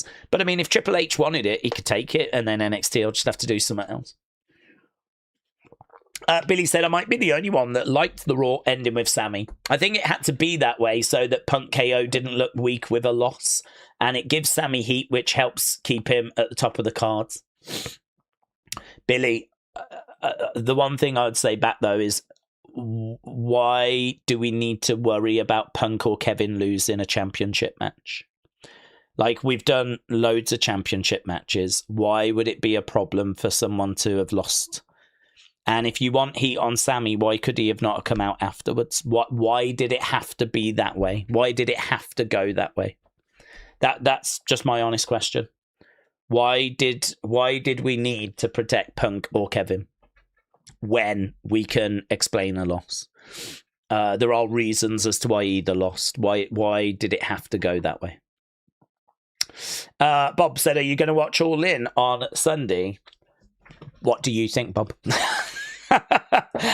We haven't done any AEW since the end of 2023. We don't watch Dynamite. We don't watch Collision. We don't watch any of the premium live events. And also, for some reason, WWE have got a AAA show and an NXT show on Sunday as well. No, I'm not, to be honest. I'm not. I don't have any plans to watch it. I was going to say desire to watch it. I'm not down on AEW, honestly. I wish them all the best. Like, I genuinely don't have any ill will towards AEW, but because I don't watch it, I don't have any urge to watch All In, you know? I have not been following the stories. I've not been following the character development. I don't know the dynamics. I don't know who's face. I don't know who's heel. I only found out a couple of matches the other day. I didn't even know who was wrestling. I couldn't even have told you what the main event was. But I was having a chat with Bobby on Wednesday during our kind of members stream. And he was telling me a few of the matches. Same with Hello Sydney. Was kind of telling me about what was happening and what some of the matches were.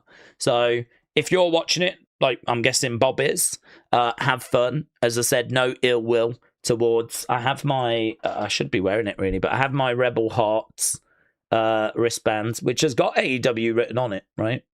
And I was saying to Bobby, I might watch, because I didn't know, but apparently there's a special Dynamite coming up to show support to Rebel. I may tune in. Well, I will likely tune into that.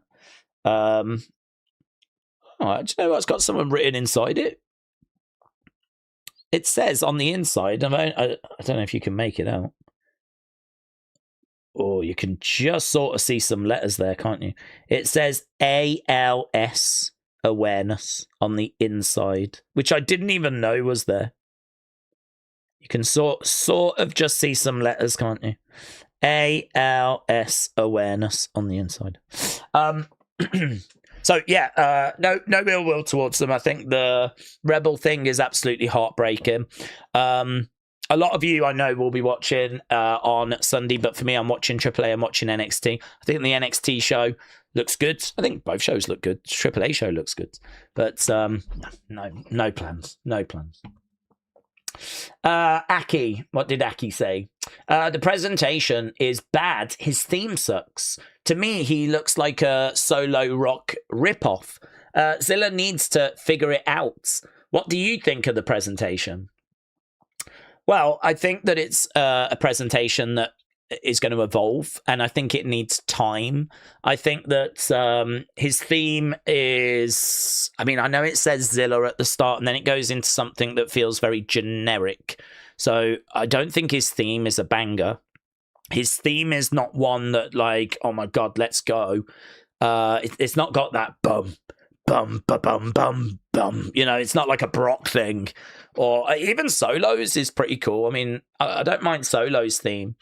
Or it's not Ober's or anything. So I think the theme can be stronger. I don't think they've landed the plane on that. I'm trying to think about his graphics. I can't really think about what they are. I mean, I think it's just his name written with a Samoan type kind of vibe to it. But I can't remember what the things are doing on the side or anything. So, yeah, I mean, look, has he got like a hand gesture or a pose? Not that I can think of. Has he got a catchphrase? Not that I'm aware of. He seems to be... He comes across quite young to me. He comes across as someone that's, you know, quite energetic and excitable, and he even said that. He's like, yeah, I'm very excitable in my promos. That's just who I am. I didn't mind that, because I think that let's find out who he is. Let's let him talk. I mean, I just think it's a process. That's my honest answer. I think you're watching someone that's in the process of becoming a superstar and really working this out. And I think a good starting point is to get them to go out there and just talk. Just talk. Get your delivery confident. Don't trip over your words. Don't hesitate. Just go out there and deliver the promo. And he does that. So, I mean, that's good. He goes out there and he can talk, right? What he's saying, we can work on. And, you know, I mean, he said Nympho baby, didn't he, instead of Nepo baby, and people jumped on that. And that was, you know, he's only done 2 short promos. And so I saw there was people that jumped on that. I think that for me, the development will come by after a little while when he's been talking. We'll start kind of like, you know, shaping it. We'll start like, okay, we've got this ball of clay, right? We've got over the hurdle of the nerves of just talking. Now we want you to go out there. We want you to kind of, you know, show a bit, you know, be a bit more hesitant at times before you go into the kill shot line, or before you really deliver that key line. Pause it, hold it back, milk it, engage the crowds, bang, then deliver the line. Or, do you know what I mean? Then you start to carve it out. So you got this lump of clay, and then you start to like work with it a bit more. And again, you know, where's the emote? Where's the pose? Which I know people will say is stupid, but mate, how over is that? How over is that? Yeah? how over is the Rhea stomp? I mean, there's people at WWE World that are like, doing it. I mean, I don't even need to tell you who this is. You can probably hear the catchphrase in your head whilst I'm doing it. I mean, we do these things for a reason. It's all star building. It's all to build out the character. And I just see him as a lump of clay right now. I just see him as someone that is not the finished article, and he just needs work. He just needs carving and working with. And I don't know, are we going to do that on the main roster? Is the family going to be doing that? Is this going to be coming from the Usos and Roman and Triple H? And why would Triple H even want that project?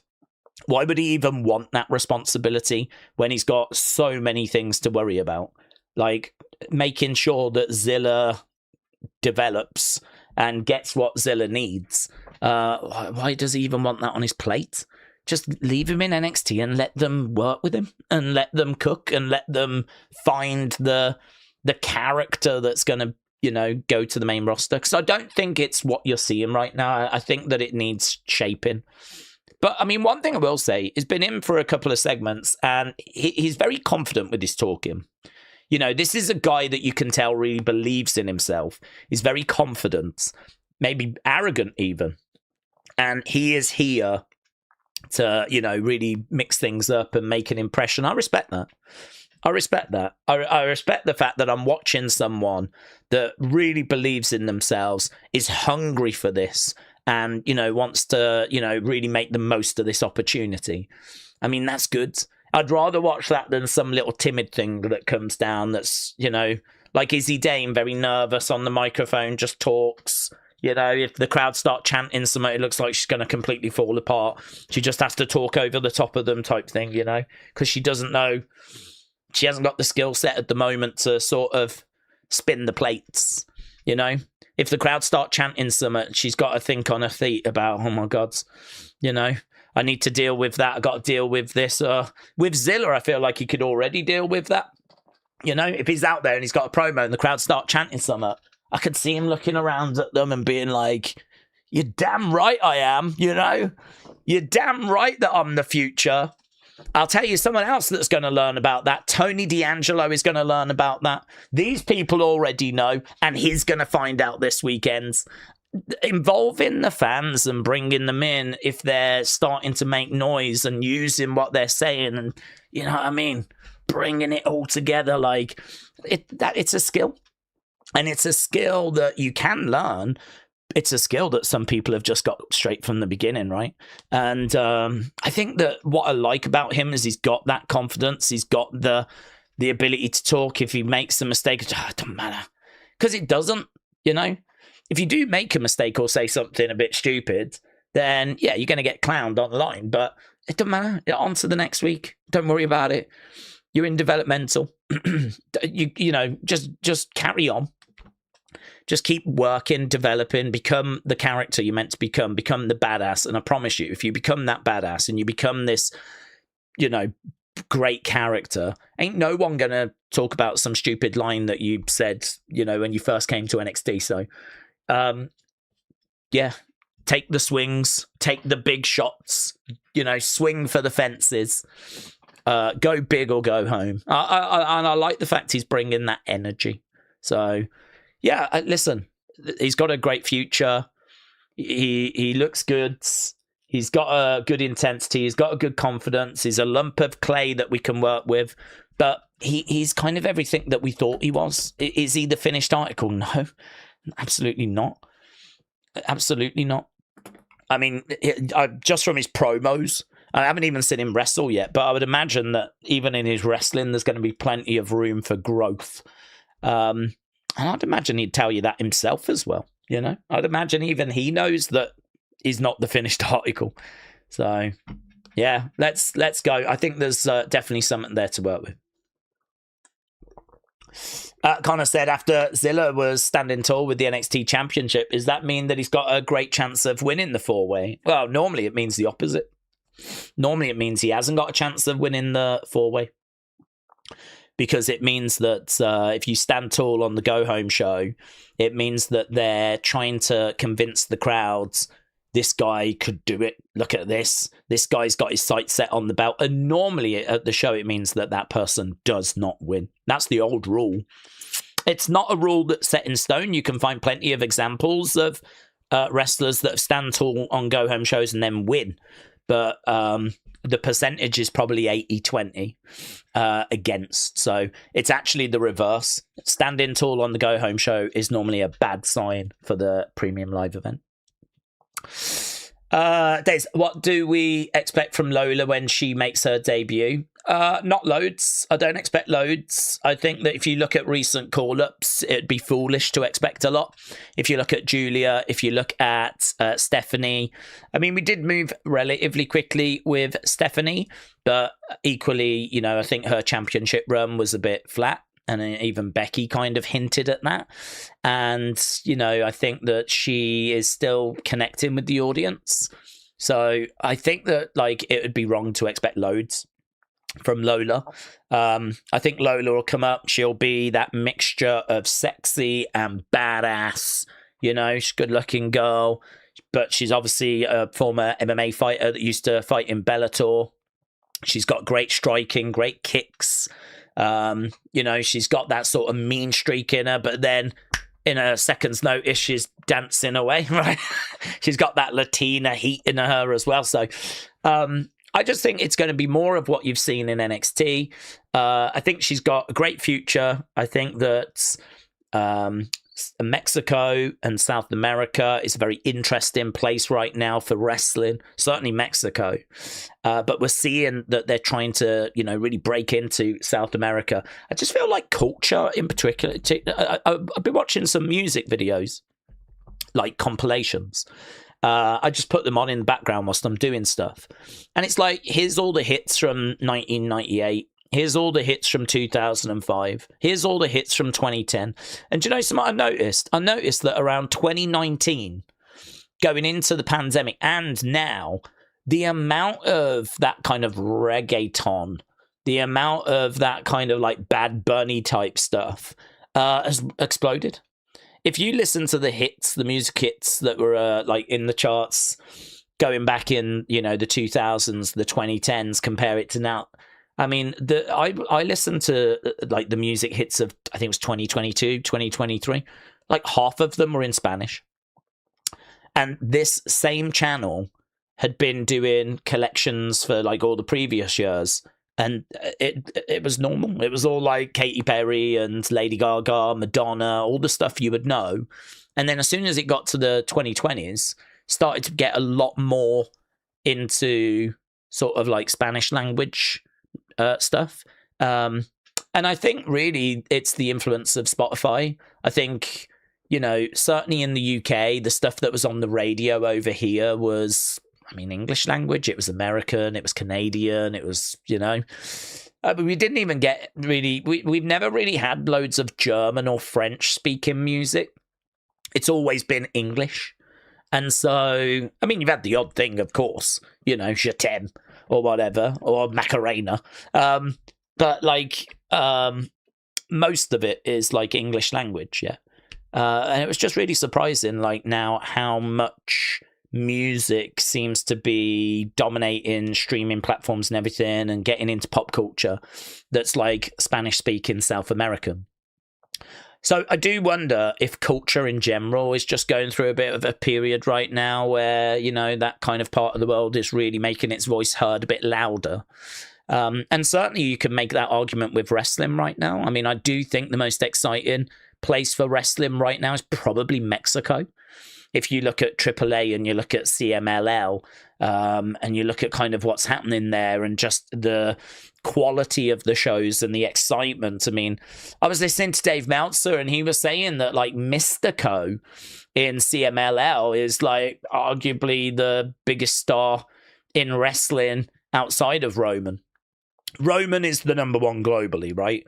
But really outside of that, Mystico right now is right up there. And, you know, that could be Dave being Dave. But I don't watch Mystico. And I need to, really. I need to be watching Mystico because, honestly, Mystico is, you know, getting lots of plaudits. And I probably need to be aware of what he's doing, you know. So I have not watched any Mystico because I don't watch CMLL. But I would like to check out a few bits. I'm sure I can find some full Mystico matches on YouTube. So I might do that. So yeah, I think like Lola, with her being from South America, being like, you know, from that part of the world, having that Latina heat, like, I think that this is a really good time for her to be kind of break into the main roster. So I think she's going to do really well. I think she's going to get lots of opportunity. I think WWE see that part of the world as being like a real growth area. I think that part of the world is making lots of noise at the moment. I think that, yeah, it's a good time. It's a good time. I think I could really make an argument Damian Priest got his world championship because of being, like, you know, from that part of the world. I think if he was just an American or a Canadian or from the UK, I don't know that he would have got that world championship. I think that they were trying to get a Latina. They were trying to get a Latino. They were trying to get, like, you know, someone from that part of the world, the championship, to try and open up a few doors. And don't forget, you know, we had Bad Bunny coming in at that time as well. So, you know, Bad Bunny is obviously, you know, been in, and we've had that kind of relationship with him, which I was not a fan of, but I recognize he's one of the biggest streaming artists in the world. Right? I understand we're talking about one of the world's biggest musicians at the moment, right? Yeah, it doesn't do anything for me. I couldn't name a single one of his songs outside of the Booker T one. But, you know, I'm clearly not the audience for this. There is an audience for this, and it's not me, so that's fine. But, yeah, you know, I think that she'll do well. But I wouldn't expect much straight out of the gate, because we've seen teething troubles, haven't we? I mean, even Blake, who was teased week after week after week, just hasn't really got going. And you look at the challenges for Julia, and you look at the challenges for Jordan, you know. Yeah, look at what they're doing with Roxanne at the moment. I got told the other day she's being trolled online, and she's apparently buried. Apparently Roxanne's buried. Apparently it's over. She should have gone into accounting or been a nurse, because apparently her wrestling career's done. She's buried. But yeah, I don't know. I'm not going to worry too much about Lola for like 6 months or so. Just let them do whatever. Long term, I think she's going to be fine. Yeah, I think she's going to do well. I think it's a good time for her. Can we do a poll tonight? I enjoyed the show, said Stuart. We'll be doing polls, yeah.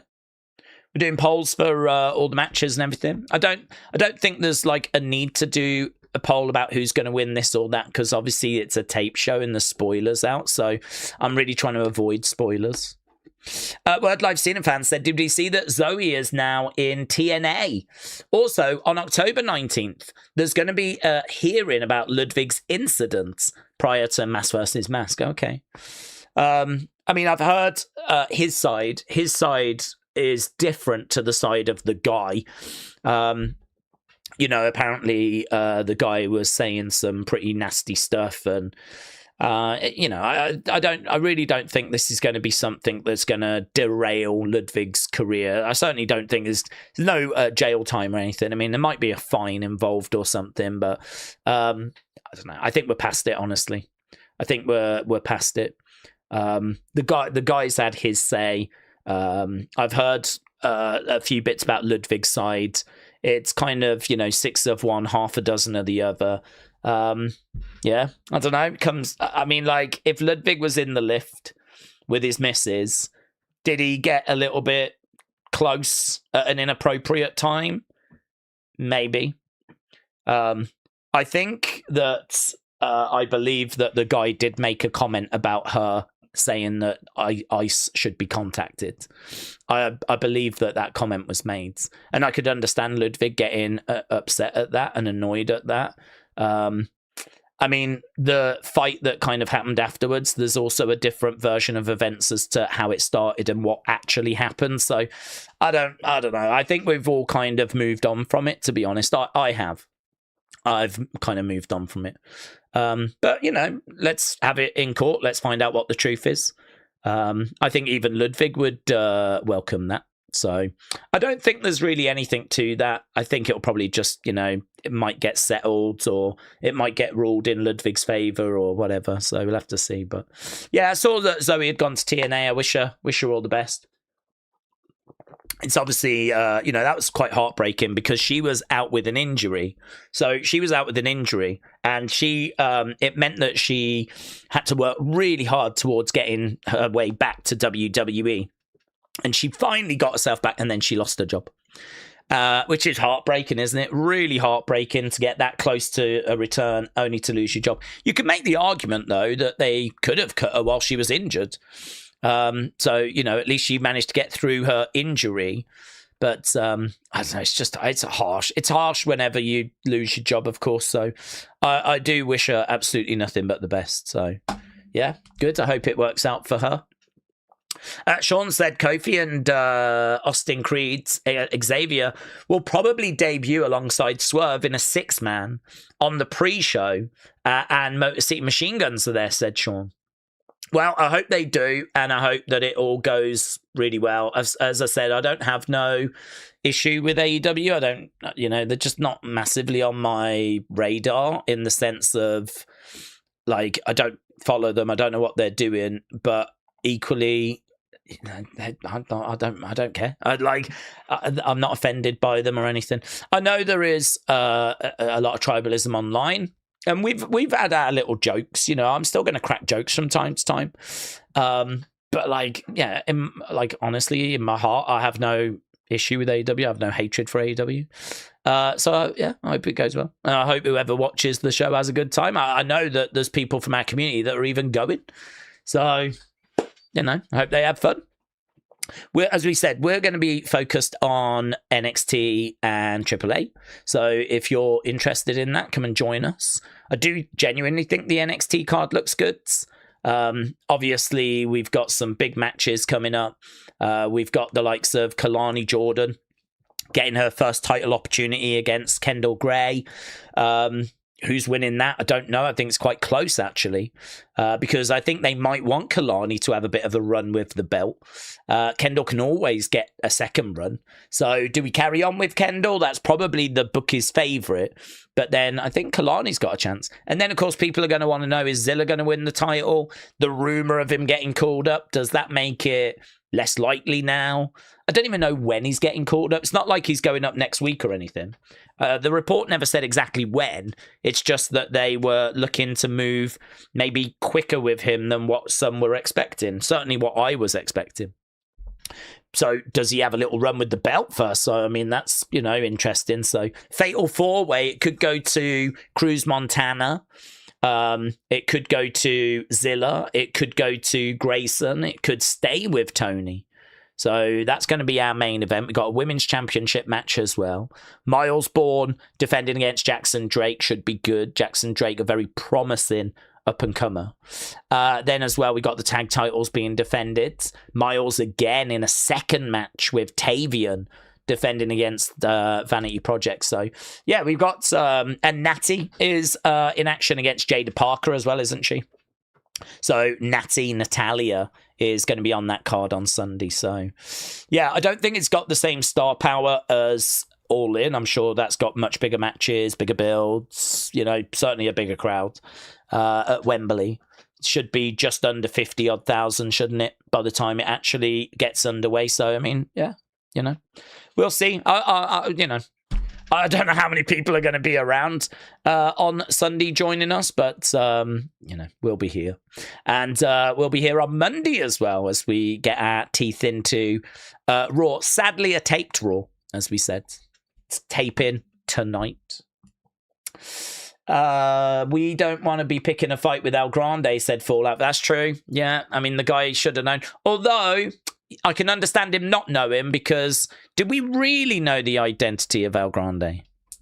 We've got our suspicions, but do we really know who it is? So, perhaps the old man, I don't even know if he was old, but I'm going to refer to him as the old man. Perhaps the old man just didn't know who he was messing with.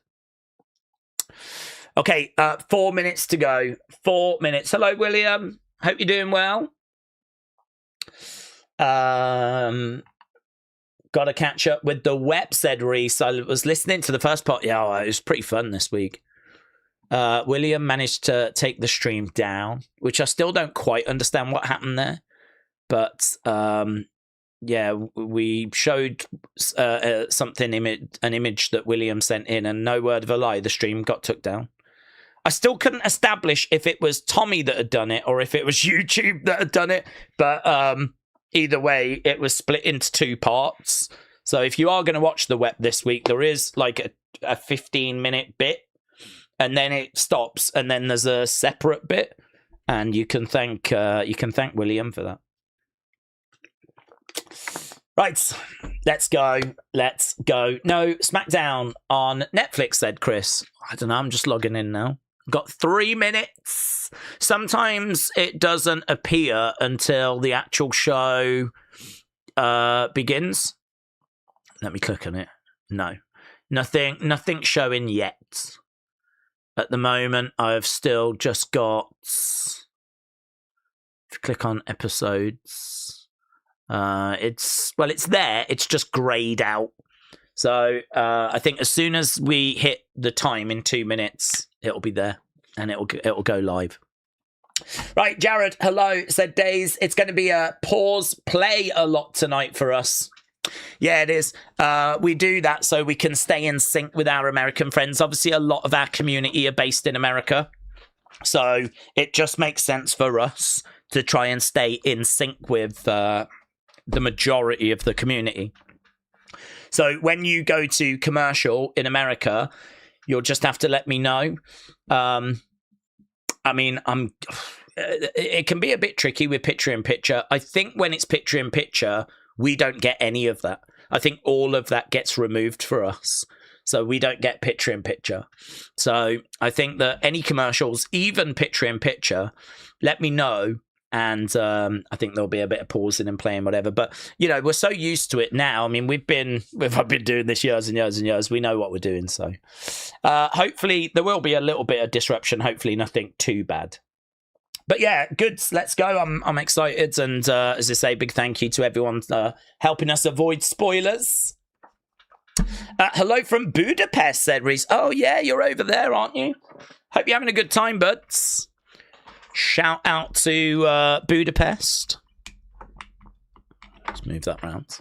Nice. Daze, what if they brought up Cruz? They could put Cruz with Royce and OTM. Oh, we know that they want him up by the end of the year. Yeah, I wouldn't be against that. That would work. I mean, the only thing I'd say is that he's not a heel, whereas they strike me as a heel or heels.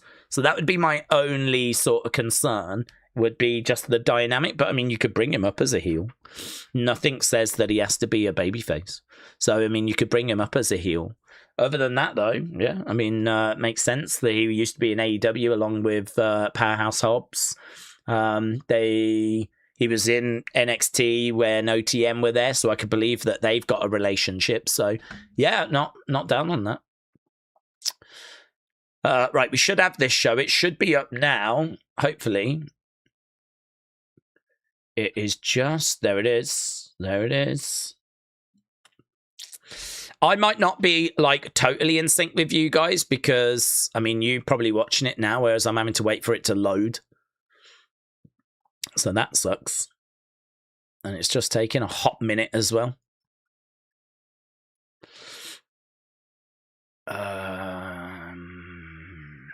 Okay. Do I need to... Oh my God. It's taking ages to load. They're going to... I've got Tim in. Bones said, I've got you. Thank you, Bones. I'm just going to switch over to a different router. So there might be a little bit of disruption, right? I'm just switching to a different router for a second. I just want to get onto a different network.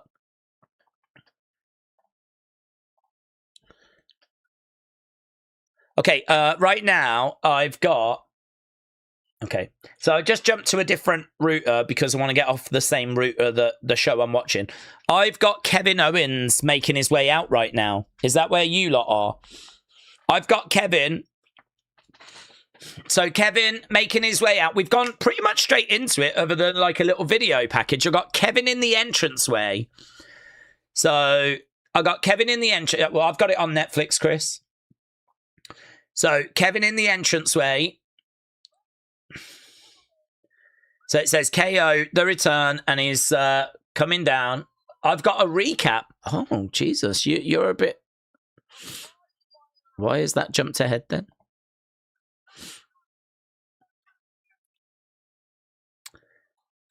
Still at the recap. Okay.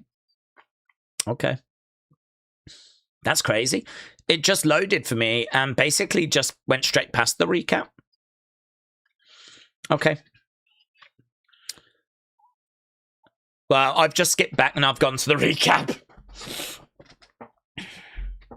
Okay. I've got Sammy hitting CM Punk with the belt. Punk going down.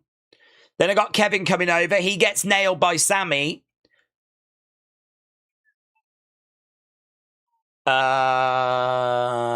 It's a no for me on Netflix. Go into, click on it. So when you click on SmackDown, okay, now I got Kevin coming out. Yeah, that's close enough. Okay. I got Sammy with the belt. I think I'm probably still a few seconds ahead of you guys, but not much. Okay, I got Kevin coming out. Spot on. Oh, I might have ruined it now. That's okay. I can skip forward 10 seconds again. We're there or thereabouts, aren't we? Hey, all things considered, we're doing okay. So, Kevin making his way out. I think this is about as good as I'm going to get it tonight. So, Kevin Owens making his way down to the ring. We've got a KO sign in the crowd. Kevin on the ring steps, looking out at the crowd. He's going to be very upset, very frustrated. Kevin Owens, of course, thought last week that he was going to be winning the WWE Championship, but it was a hard-fought fight. I think Meltzer gave it like 4.5 stars.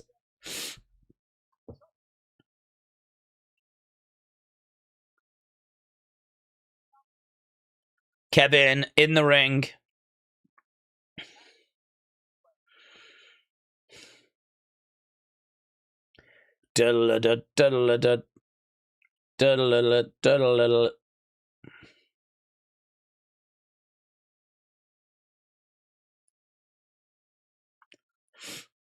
Okay, Kevin in the ring right now then.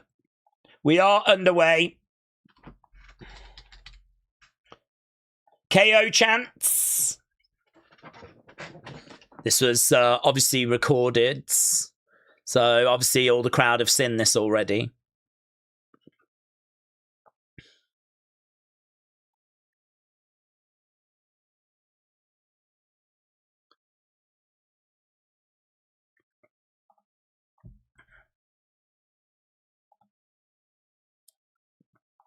Okay, Kevin is in the ring. He's looking down. What is he going to say about...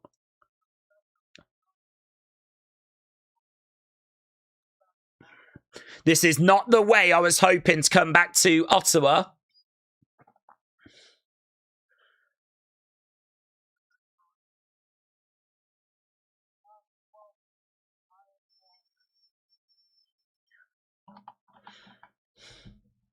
I've lost a lot of championship matches over the years.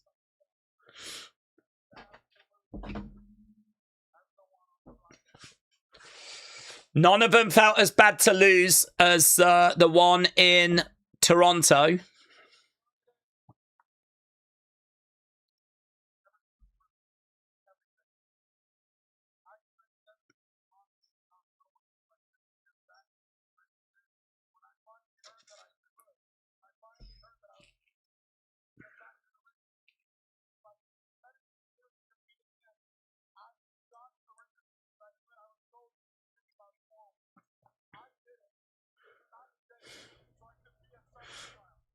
He was told it was going to take 4 weeks to come back, but he did it in 9 days.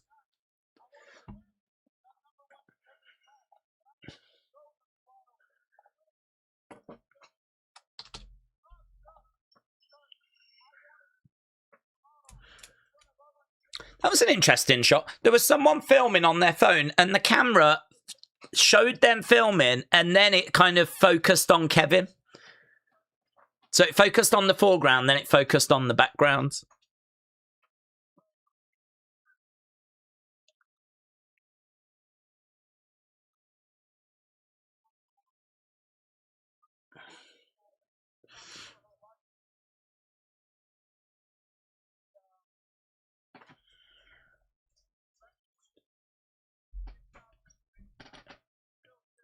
He's talking about his mom and how she'd been ill, but she's still with us.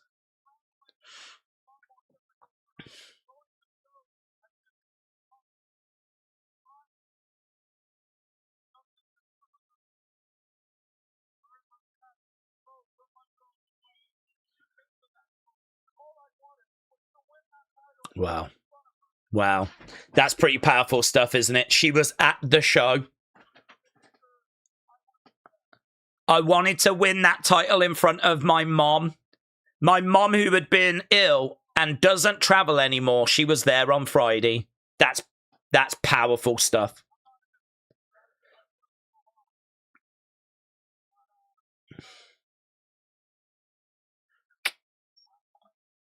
I can't forget it this time, and I can't forgive it.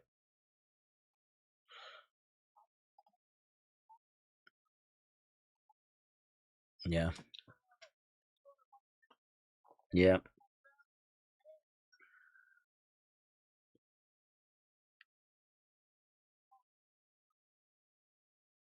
Yeah. The stars aligned. He was in Toronto, in front of his family, in front of the Canadian fans, and he was going to get it from CM Punk of all people. To be honest, I think this is why it stung me as hard as it did with the outside interference, because it did feel like a special moment. I was better than the best in the world. I had you beat, says Kevin. It's a really good promo, this.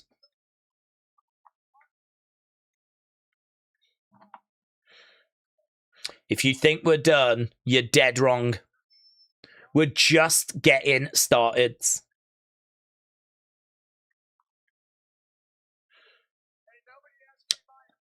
Okay, CM Punk. CM Punk's here.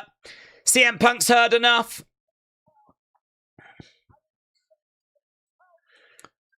I don't need Sammy's help to beat you. Here's Nick Aldis running down. You want to do it right here, right now?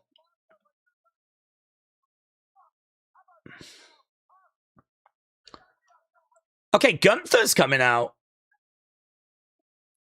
Not down on Gunther coming out. Gunther making his way down to the ring then. He's had plenty to say recently, hasn't he, about wanting to get back to trying to win this championship. Finn Balor has been around Gunther, though. Here's Gunther. Enough.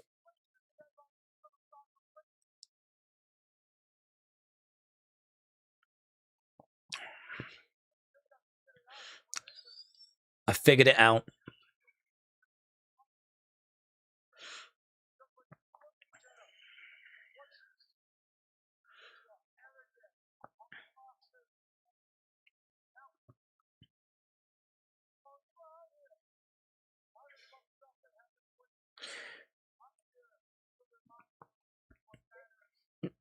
That's quite nice. You're out here arguing about stuff from 20 years ago. I'm going to remind you about what's happening right now. Listen to me now.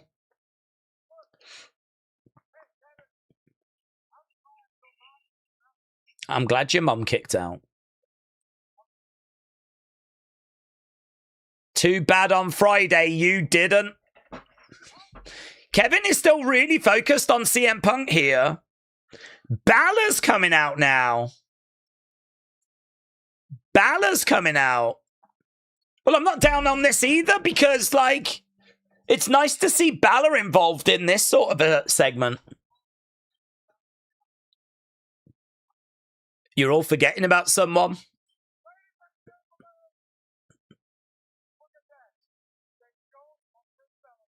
The ghost of Finn Balor.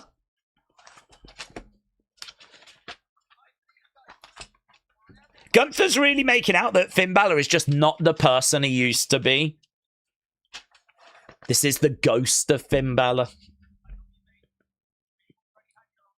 You've had your opportunity, Kevin. I love you, but...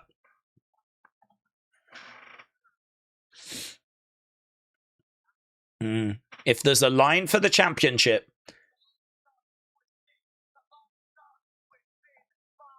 Yeah.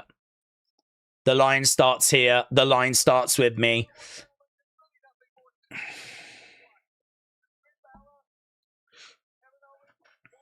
Yeah.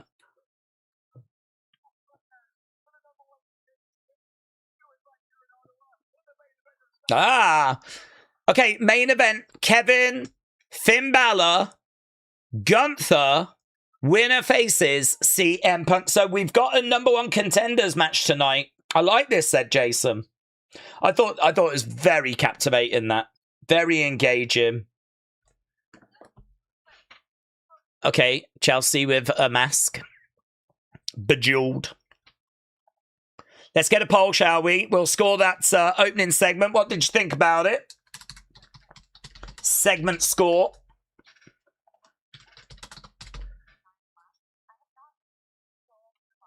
You can see the bruising, can't you, under her eye? Yeah, I like some of the stuff that was said in that segment.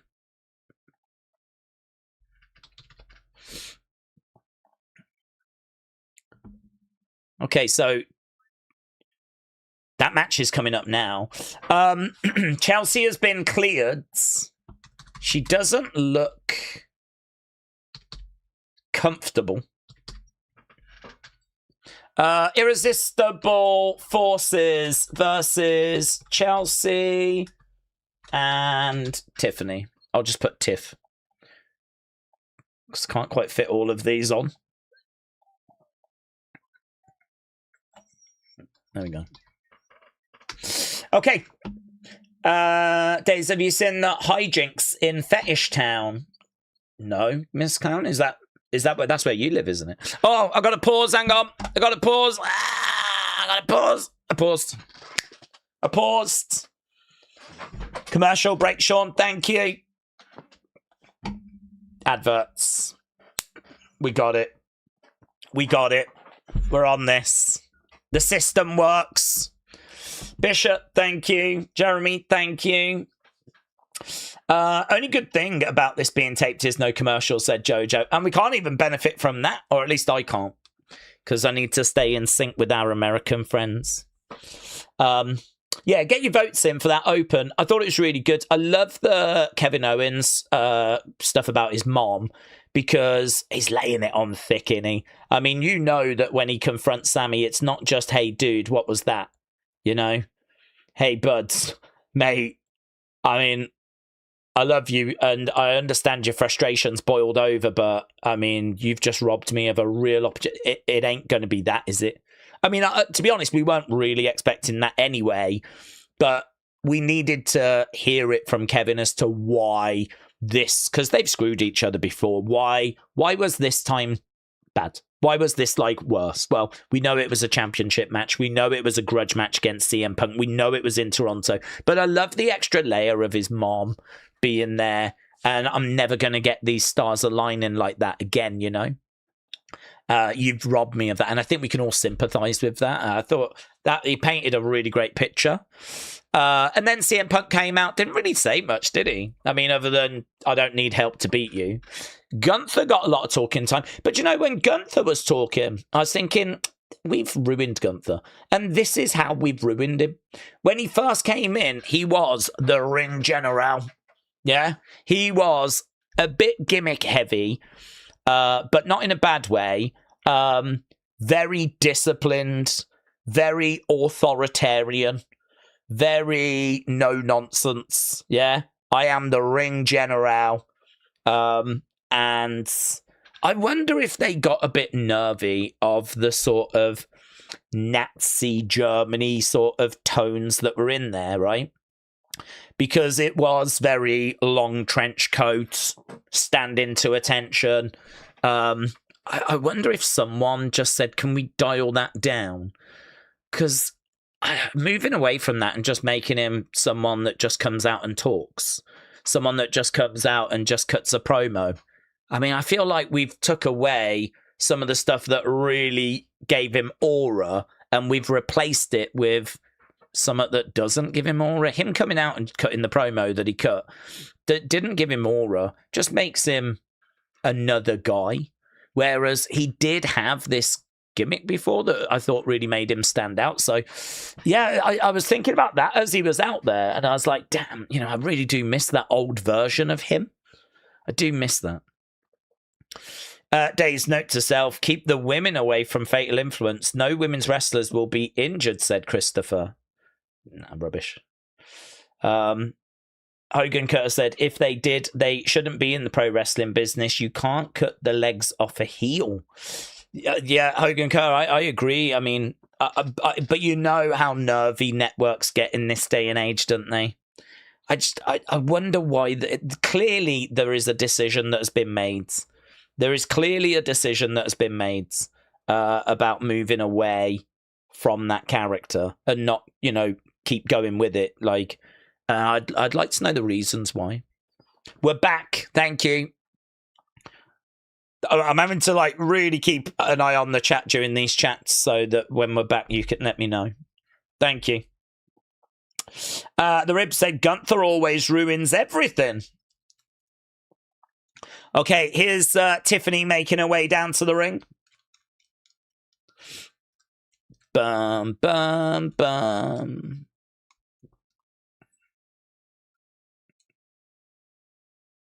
Okay, here's Chelsea. Andy, hello. Daze, Gunther was so over as a heel that night after beating John. Yeah, I mean, that was obviously huge for him, wasn't it? I just don't think we've capitalized on it. Obviously, the Ray injury derailed the WrestleMania builds. But, I mean, even if he was there... Here's Chelsea. Even if he was there... Chelsea coming down... would it have still been good enough? Obviously, we don't know what the plans would have been. Brony said, I think they're trying to build Priest. I understand it to a point. You can't have Gunther looking weak like that. Who Dat Saints J said, where are we at time-wise so that I can be in sync? Well, I've just got Chelsea in the ring with Tiffany right now. Chelsea was just holding up the championship. We got Nia, Lash on the outside, Chelsea, Tiffany in the ring.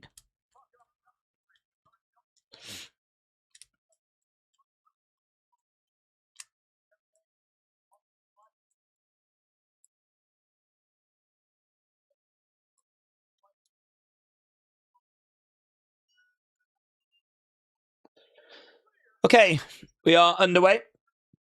Monster Heel Gunther against Monster Heel Ober could be great.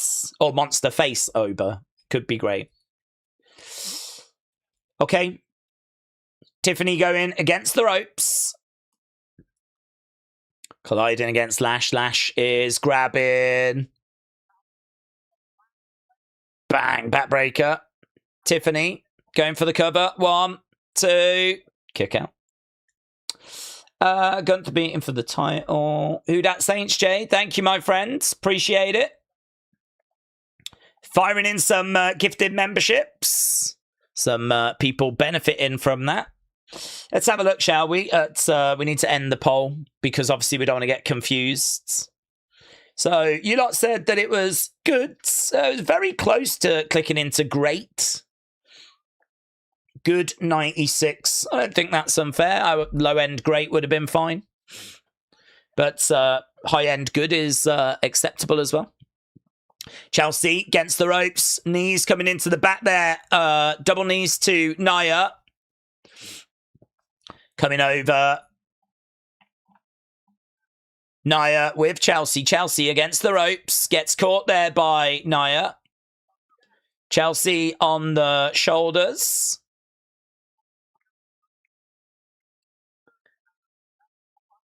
Yeah, looking for the unprettier. Headbutt there by Nia.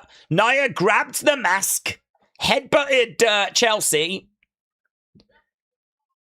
Chelsea selling it. She's trying to go over, making the tag. In comes Tiffany. Chelsea down. Okay, commercial break again. And we've paused. There we go. We've managed to catch that one as well. Do we think Braun Strowman Ober would be good? Yes, I do actually. I think that if Braun was still with us, that would be the match that we would make, because I think Braun was always a little bit of a gatekeeper when it came to that kind of main event scene, because he was an attraction. He was obviously a former world champion. He'd been in quite a few of those kind of main events. He was probably a bit too big to just be in the mid-card, or we hadn't really explored him in the mid-card too much. So, yeah, he was a little bit of a gatekeeper. Like, you know, if you want to progress in your career, you're going to have to get through Braun. So, almost certainly, if Braun was with us, we would have had him taking on Ober. And, you know, it would have been a good feud for him to have had before moving on to, you know, Roman or something next year. Are we live tonight? We're not live, unfortunately. No, not live tonight. We have this was taped just after the show last Monday, on Monday. That's why Raw started early, because then they did this SmackDown taping after. They're actually taping next week's Raw and next week's SmackDown tonight. So there is wrestling happening right now, live. We're just not going to see it until next week. Brony said, Tiffany's downfall has been insane. She feels irrelevant. Such a background character. They need to do something. She's got zero depth. Daryl said, I know everyone thinks Bronson's going to return, but I think Drew returns at Sunday night's main event and starts a feud with Ober, said Daryl. I would really welcome that. I would welcome Drew getting involved. I think that would be really cool. It'd be good to get him back, and for him to get into a program with Ober, that would be cool. Abdullah said, since it's a triple threat, will there be a winner? Who do we think is going to win tonight? I guess they're going to be facing it in the next pay-per-view.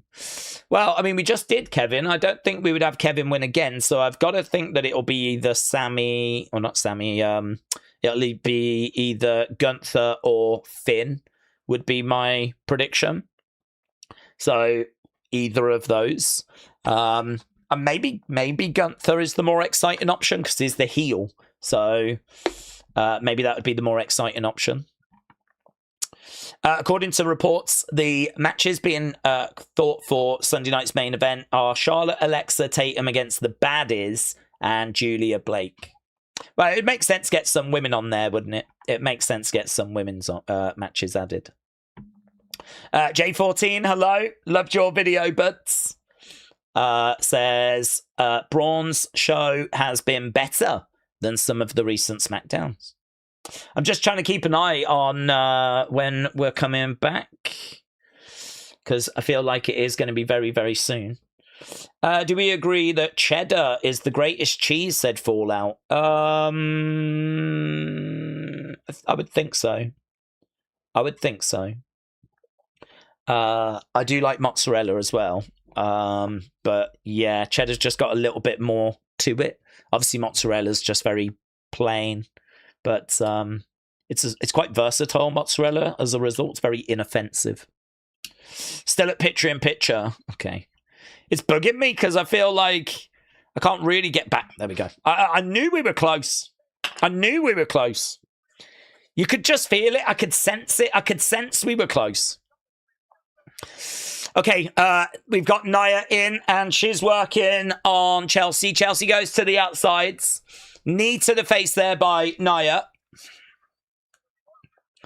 Chelsea is struggling, isn't she? And she's selling these struggles. My eye. Okay, back in the ring, we got Tiffany. She's ragdolling Tiffany around there, Lash at the moment. We keep cutting to Chelsea, who's on the outside. I think they want you to know that she is struggling. Right now, bear hug in on Tiffany right now. Shots coming in there by Tiffany. Tiffany against the ropes. Okay, down goes Tiffany. I mean, this is interesting because Tiffany's having to compete on her own right now. She does not have a partner because her partner is struggling so much. So this means that Tiffany is going to have a good reason to kind of turn. I mean, there have been a few people wondering if that's the direction. Is Tiffany going to turn on Chelsea? Do we get Tiffany a heel, which could be a good character development for her? I would rather Tiffany as a heel, to be honest. Against the ropes, clothesline, down goes Tiffany. She's still struggling on the outside there. Chelsea, shoulder up. I really hope Finn gets it tonight, said British Invasion. I remember now that I did have the main event spoiled, said Alex. Well, spoilers out of the chat. We know this is a tape show. We know people are going to know results, whatever. That's why I'm not too bothered about predicting or anything, you know. There's no point predicting when the match has already happened and people out there already know. Nia on that middle rope, looking for a leg drop. Tiffany moved out the way. She goes over, sliced breads. Chelsea, I think, is being helped to the back. Chelsea's not really showing any signs of worry for Tiffany, which I don't think makes Chelsea look that great. Look, Tiffany's trying to get over to the corner. Chelsea's gone running back. Tag being made. Well, she seems all right now. Missile drop kick there by Chelsea.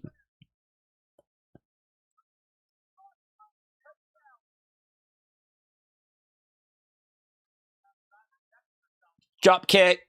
Nia to the outside. Oh, I think we could have done that bit a bit better, honestly. I know what we've gone for there. I don't think we've quite achieved it. Chelsea has made her way back. She's bringing the energy right now. Chelsea chants from the live crowds. Okay, right now we have got Chelsea going over to Lash. Chop coming in. Okay, Tiffany is getting smashed into the barricades. Okay, Chelsea gets caught by Nia. Samoan drop. Chelsea goes down. Nia dragging Chelsea over into the corner. Annihilator 2. And there we go. It is a win for Nia. And the Irresistible Forces. Irresistible Forces picking up the victory.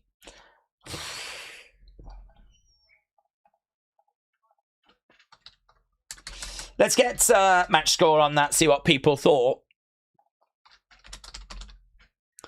I didn't hear Chelsea making any comment about Tiffany and I can't leave her on her own and all that stuff.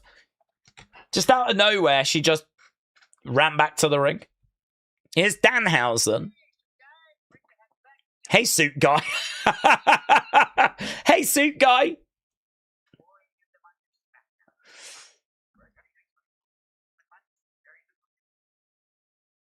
Okay, here's Gunther. Gula! Gula!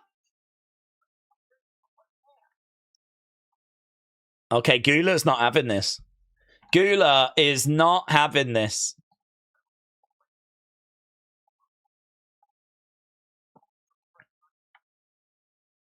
Triple threat.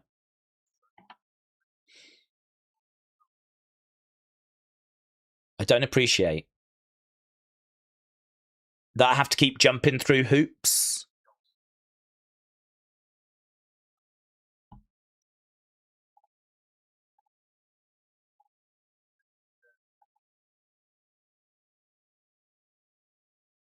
Triple threat. No one else is getting added.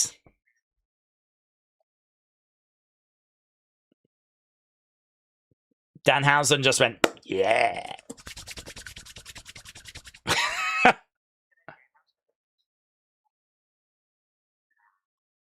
Can you add Danhausen to that match? No. Okay, Paige making her way out. Paige making her way out. Get your thoughts in for that last match. Paige has got an opportunity here at JC Jane's championship.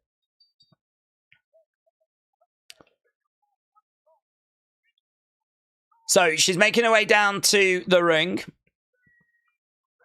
I give her little to no chance here.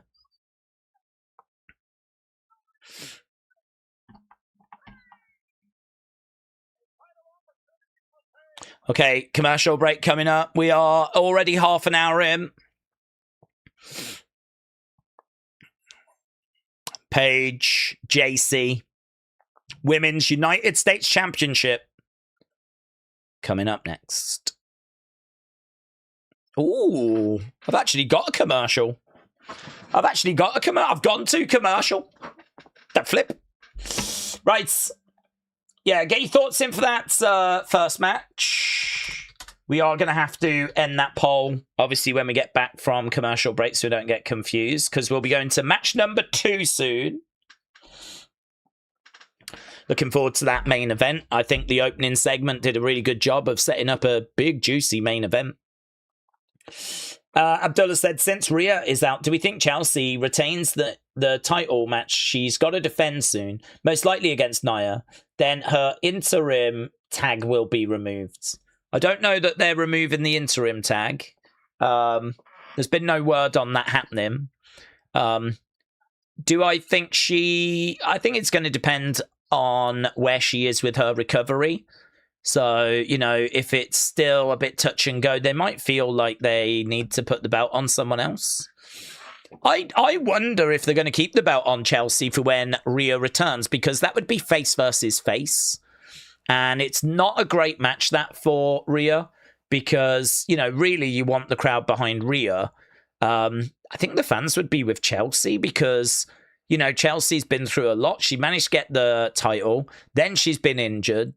Now she's had to battle her way through some matches, and now she's got to face the hurdle that is Rhea Ripley. Like, she's the underdog. She's the plucky crowd favorite underdog in that match. It's not a good match for Rhea. So it would make sense for Chelsea to drop the belt before the Rhea returns. But streets are saying Rhea's not coming back until 2027. Royal Rumble. Maybe it could be WrestlePalooza now that we know that's in Australia. Perhaps they're going to see if they can get her back for that. So, yeah, I think that Chelsea could drop the title before Rhea's return. I don't know that it's going to be against Nia in this title defense. She's still got a good few weeks, though, hasn't she, before having to wrestle Nia. So, I think Chelsea loses it before Rhea comes back, said Austin. Rhea is no chance for WrestlePalooza. Well, no, it's not that she doesn't have a chance. It's just that the rumours were that she was likely coming back for the Rumble. But then, obviously, they've just made WrestlePalooza in Australia. So, obviously, they would love to have her for that show. I mean, that's a no-brainer. So, but again, just because you'd love to have her doesn't mean you're going to have her, because it's really going to depend on where she is with her recovery. So, I'm sure she's busting a gut to get back as quick as she can. But, yeah, I mean, if they've done a deal with Australia that means they've got to do a show this year, next year, and the year after, we're running out of time for this year. One of the places that we can do it is December. So I don't think they've done this. This deal's got, in my mind, nothing to do with Rhea. It's just, it's happened. It's happening. Can she make it back in time?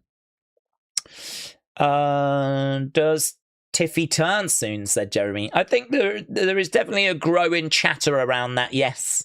There is a growing chatter around the idea of her turning soon, because I think people are seeing that could, I mean, it could be that, couldn't it? Could be that Tiffany turns on Chelsea, Tiffany gets the belt from Chelsea, we actually end up with Tiffany and Rhea as the match. Did we see Kairi could sign with AEW? Well, I hope she does. I wish her all the best if she does. Sean, thank you. Okay, we've got Paige in the ring. I think Tiffany will turn heel and will win the title. Her song will no doubt be her new theme, said Ditzy. Okay, here's Fatal Influence. Making their way out. JC has got that United States Championship. Laney and Fallon with those tag titles.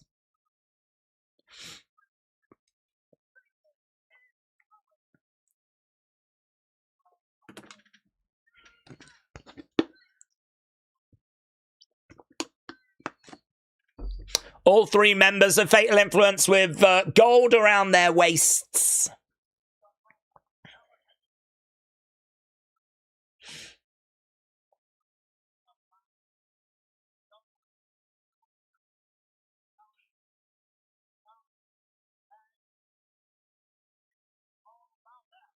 She still doesn't know what to do, does she? She still hasn't really got like a pose.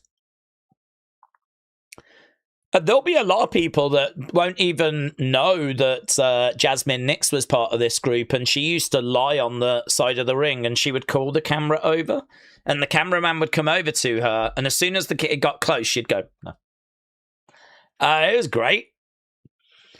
And then when she left, they replaced her with Laney, and Laney just doesn't do anything. I think it's a real wasted opportunity, that, for Laney. Real wasted.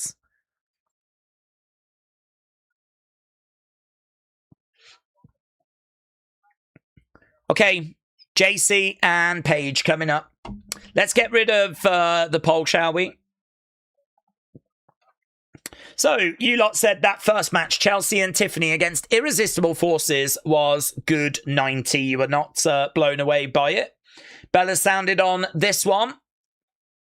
73, 11, 6. So, good 90 for that first one.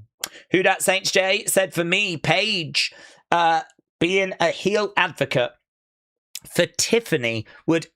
Oh, JC yelling out. Would elevate Tiffany to a level. What do you think? I think that's a great idea. That's a great idea. I think that... bang. I think the... I think that'd be a really good way of using Paige. I think Paige can talk. She was good as a general manager. I think like Tiffany being on her own feels like she needs some support. She needs some sort of sidekick. She needs someone there. I think it ticks a lot of boxes, honestly. I think it'd be good for Paige. I think it'd be good for Tiffany. I could sign up for that, yeah. Who Dat Saints J, shout out to you, buds. I think it's good.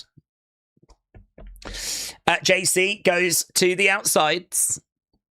Got Fatal Influence on the outside. We got Paige in the ring. We got JC a little bit lost right now. Paige sent on in onto JC. JC goes down. Okay, JC back in the ring. Here's Laney coming round. Big boot there by Laney. Okay, Paige down, and it looks like we're going to commercial break again. Do you know what? I have to keep pausing for these commercial breaks. It's only now that you realise just how many we have. That's like the third or fourth one that we've had to pause in the space of 40 minutes. Brony said, I remember being excited for AJ Lee's return, but that excitement has died down. Yeah, I mean, I think the reason for that is because we didn't really dig into her strength. For me, her strength was always the mind games. It was always, she was the crazy chick. She would, play guys off against each other. And I said before, she had that feud with Caitlyn where Caitlyn was receiving flowers from a mystery person. I had this admirer for weeks and weeks and weeks, and we got to the segment where we were going to find out who it was. It turned out to be AJ Lee. She had catfished Caitlyn and made her believe, and she was like, you really think someone would be interested in you? Like, it was like really good high school bullying, mind games, like somewhat different as well. For me, that was always her strength. Like, she was the crazy chick. You didn't know what she was going to do. Man, this version of AJ that we just had was not that. This version of AJ was very, very watered down, wasn't it? I mean, she wasn't really around. She just was in a bit of a feud with Becky, a few kind of lines being exchanged, a couple of matches. That was it. I mean, there really is not much meat on the bone. So, yeah, I think the biggest strength of AJ sadly didn't return when AJ returned. I think we need a bigger story. We need more appearances from her. We need, obviously, a greater, deeper creative. And that was, for me, always her strength. AJ is expected to be back soon, said Robbie. Who do we think turns first? Could it be Ren? Could it be Kendall? Could it be Tiffany? Chelsea? I think probably Tiffany, I would imagine. I would expect Tiffany. I think we're building up reasons. I can't really give you a reason yet as to why Ren would turn. I mean, if she loses her belt this weekend, that could be a reason, but I don't really get why it would be Kendall's fault. I feel like that is a long road, whereas this one feels it might be a bit closer. Austin said AJ Lee is basically Edge. Big return, but then a flat run. Austin, hope you well, but Willow said, I personally prefer salmon salads. Oh, Willow, shout out to you. I want to say I love these tape shows. I live and breathe tape shows, said Robbie. Did we hear about Zoe Stark going with TNA? Yeah, I'm really pleased for her. I mean, that's great. I know it's not, where she'd want to be, considering she was on the WWE main roster, but, we see so many people get cut from WWE and then they just leave wrestling. So the fact that she's staying with wrestling and, continuing to pursue her dream and, do the dream job and everything that she wants to do, that's great. Yeah, I'm really pleased for her. Alex said, I think parts of Edge's last run was great, but yeah, a lot of it did suck. Car, hello, said Daze, do we think Flammer against La Hydra will happen? Because there's been reports. Yeah, I can't see why we wouldn't do it if the opportunity presents itself. What do we think about Paige AJ Lee as a team? Don't care for it. Not bothered by it. Just think it's nostalgia, a bit of nostalgia, but not a nostalgia that I massively care for, to be honest. Doesn't do it for me. I mean, I'm a lot more interested in AJ Lee and the mind games. Her being with Paige doesn't really do anything for me. It's just a way of using them, innit, really. It's just a way of getting them on the show. But is it going to bring the best out in them? I'm a lot more interested in the story, in, how we use AJ Lee and do we get the mind games. If you're going to do that whilst putting her in a team with Paige, then yeah, I ain't got no complaints. But I'd much rather that we tell some really good stories and really dig back into that AJ Lee character. Because honestly, Paige and AJ Lee both feel like they're here to wave to the fans. Hey, do you remember us? How you doing? It's lovely seeing you. And we're like, yeah, lovely seeing you. And that's it. There is nothing more than that. So, whether they're together, whether they're apart, don't give a flip. But let's do some meaty stuff. Let's tell some stories. There was a reason why we enjoyed these characters, and I feel like we haven't brought those reasons back. We brought the characters back, but we haven't brought the reasons why we like them back. Paige, harder for Paige because she was the anti-diva, and I think we've got a fair few anti-divas now. It's hard to be Paige in 2026 when we've got Rhea Ripley. Kick coming in there by JC. And JC as well. I mean, JC's like that sort of rock chick. Paige trying to step through, trying to go for Paige Turner, but didn't get it. Oh, no. Roll up. 1, 2. Kick out there by... Headbutt there by Paige. JC on wobbly legs.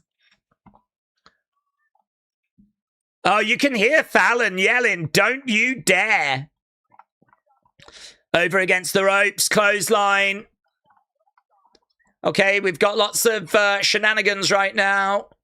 Fallon goes down. Paige.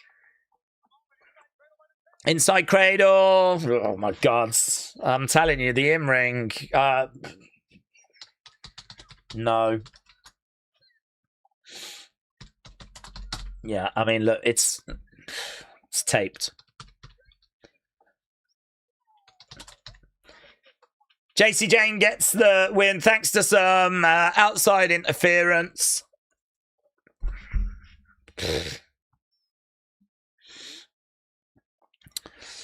Okay, so, oh, boom. Hello. Nikki Bella lays out Paige, starts throwing down some shots. Oh, those shots don't look brilliant. Paige manages to get Nikki Bella off of her. Nikki looking for a takedown. Forearm shot. Stomps on the chest of Paige. Paige down. Nikki standing over Paige. She's pulling down her pants, look. I mean, I think she's just got, like... Is that underwear? Or is that, like, the bottom of her trunks? I don't know. I know that Paige was pulling at those pants, though.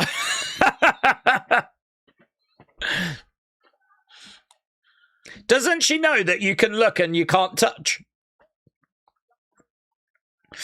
Right now, Nikki jumps out the ring and Paige. Yeah, that was a bit flat, wasn't it? Okay, Michael is talking about Cody.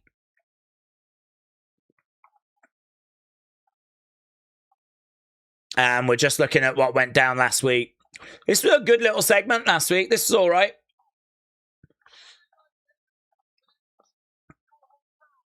So it looks like we might be building to a Cody segment now. Daze, are we doing a live stream for the Katie Taylor fight? No, buds, no. Is that tomorrow? I've actually not heard loads about it. I don't even know when it is. Is it tomorrow? August. Yeah, it is tomorrow. Yeah.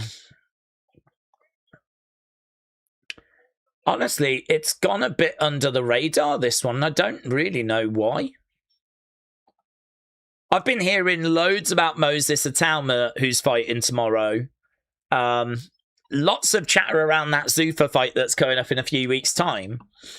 Yeah, no, this just wasn't on my radar. I don't know if it's on at the same time as Moses. I mean, I think this is... Am I right in saying this is her farewell? I know it's at Croke Park, which is obviously the dream for her, so... Yeah, I would like to watch it, but... I want to watch Moses Atalma as well, so... Yeah, it's a shame that... Okay, we're backstage with Cody. Backstage with Cody. Here's Finn Balor.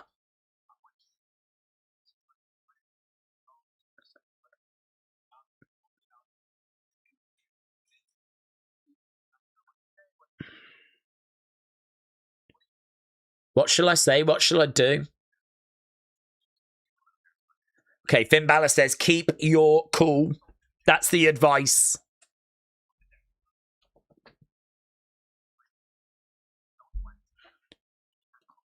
Don't do anything you can't come back from.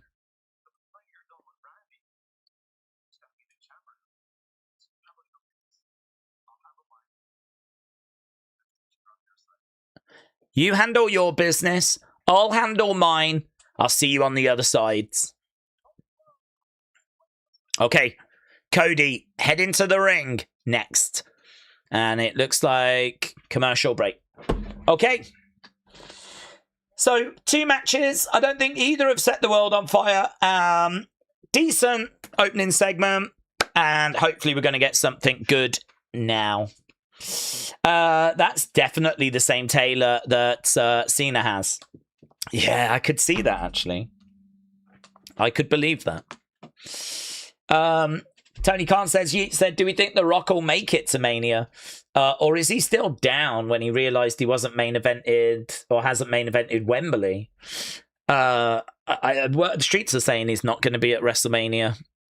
So I'm not expecting it. I think that it's probably Roman Ober, isn't it? I like adventurous things, said Who Dat Saints J. Skydiving is something I would like. Oh, I've never fancied skydiving, you know. It's never been something that's appealed. Wrestler Andy said, Daze, they're filming Batman in Glasgow. Are they? I was at the set and I saw the Batmobile. Are they? They're filming Batman in Glasgow. Why are they doing that? Oh, aye. We Batman.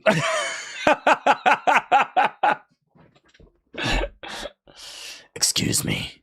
Have you seen the Joker? Oh, I see the Joker every night down the pub. What, you mean Little Willie? Wee Willie? Oh, he's all right, Joker. You can tell my Scottish accent's not brilliant. Is that what we're doing? Batman and the hunt for the Loch Ness Monster. Oh my God. Oh, I can't wait for Batman in a kilt. That's going to be sick. Batman playing the bagpipes.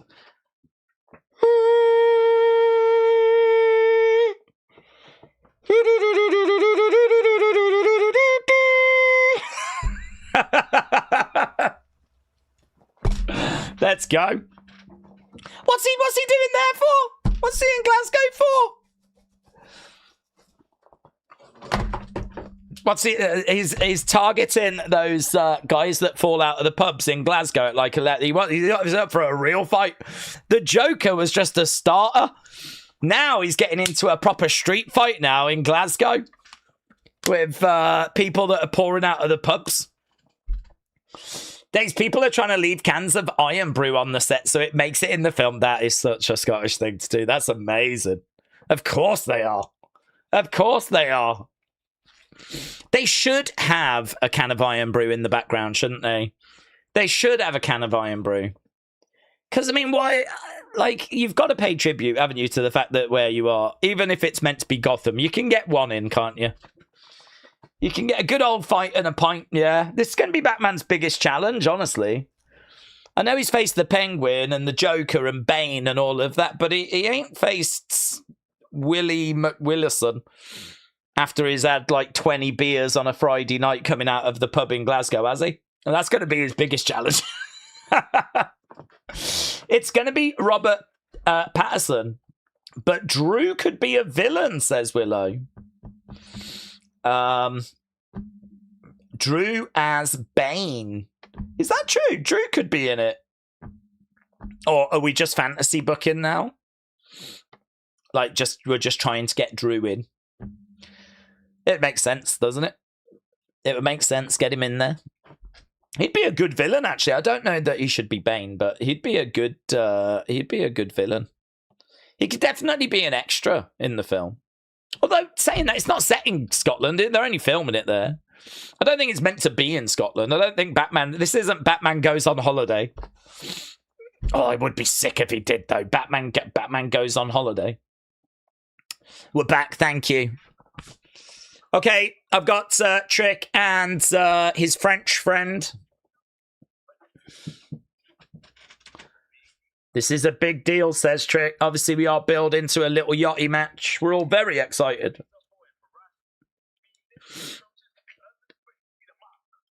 He's a monster. He might be ugly, but he's a monster. Thank you, Restaurants.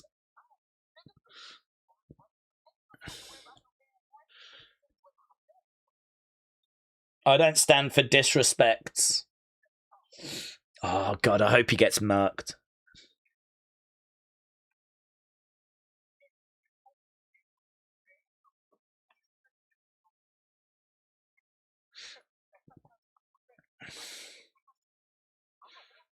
I'm going to last 5 minutes.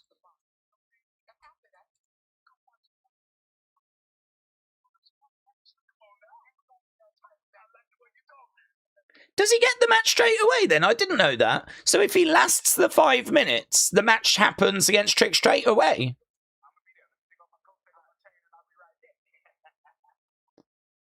Oh, here's Barham.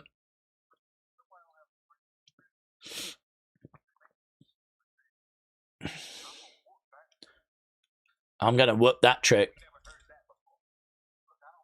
Barron's taller than Trick. That is pretty crazy. I've met Trick. I come up to like Tricks. I come up to about here on Trick. Trick's 6'5". And so Baron's even taller. That's crazy.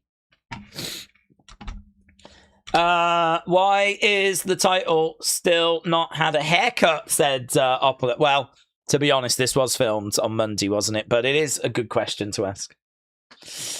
Tony Khan said, I know Mr. Yachty is not your favourite, but he's been putting in the work, and we can see the rapper as US champion. Should we strap the rocket on him to see what he can do?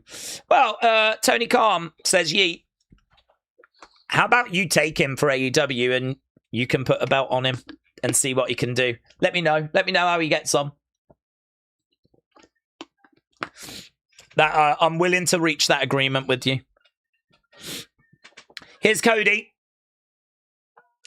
I'm going to change the channel until the Cody entrance is over, said Austin. I've sent you a video of the Gotham Police, says Wrestle with Andy. My God, I haven't heard any of this, Andy. I haven't heard any of this. Let's have a little look.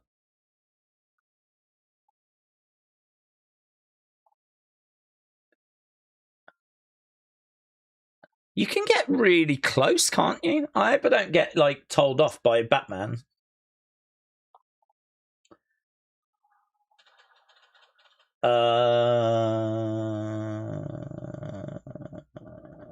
Let's have a little look. I don't know if I've got a way of showing this.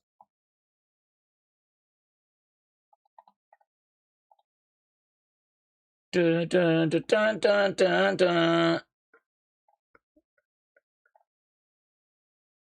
Okay, Cody has made his way down. There we go.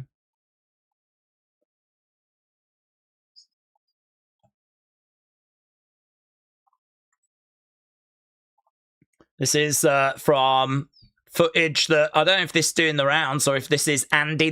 You might be Andy here. So here's the Gotham Police arriving. If you think that they've kind of messed it up to make it look more like Gotham, that is just Scotland, to be honest. They haven't actually changed anything. So don't be disrespectful. Yeah, that is just how Scotland looks.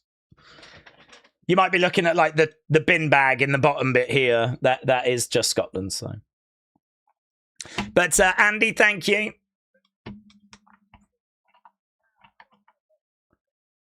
Okay, Cody is in the ring.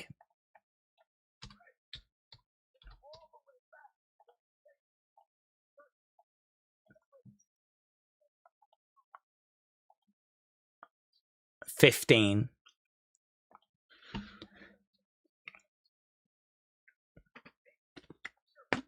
15 isn't a record. 18. Okay.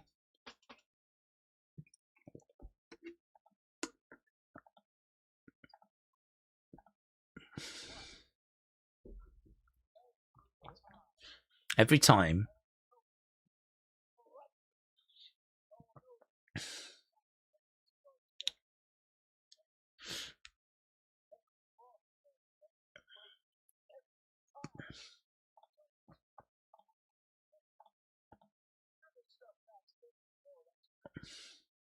You hear Randy being Randy backstage?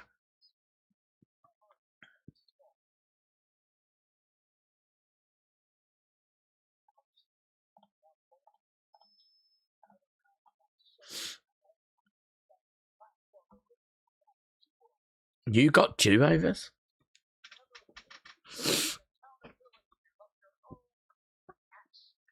Okay.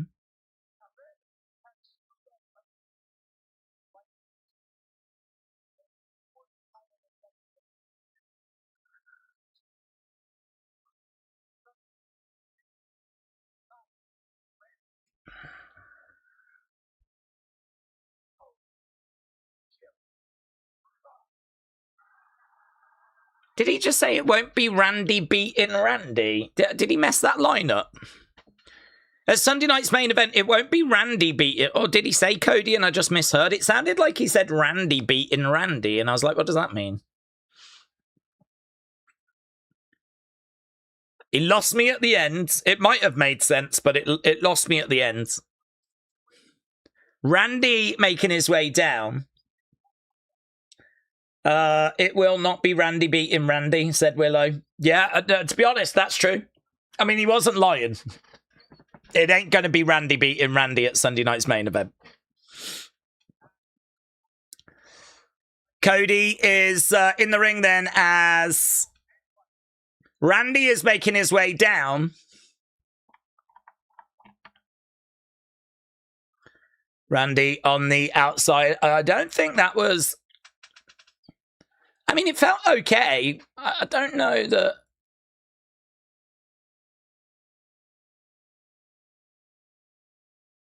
It was the strongest promo. Randy is not getting in the ring here.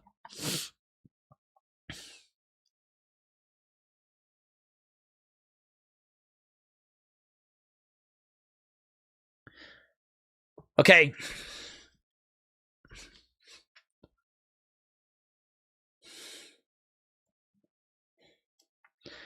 He might have been hit in the head so many times that he does hear voices, said Video Watcher.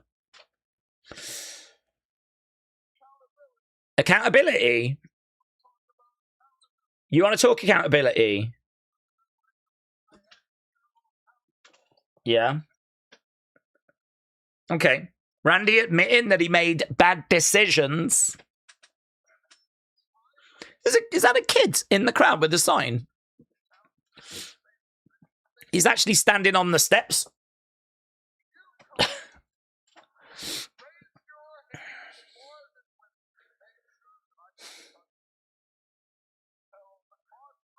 You made sure I got tucked in, safe at night.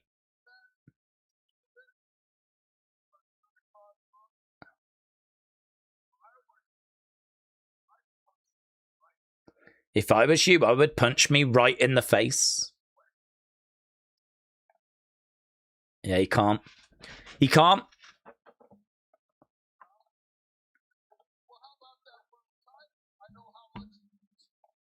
So he's trying to antagonize him. That's what he's doing.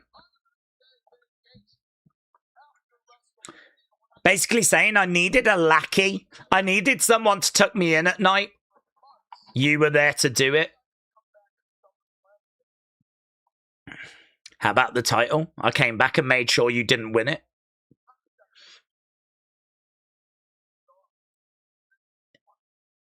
Want to take a swing?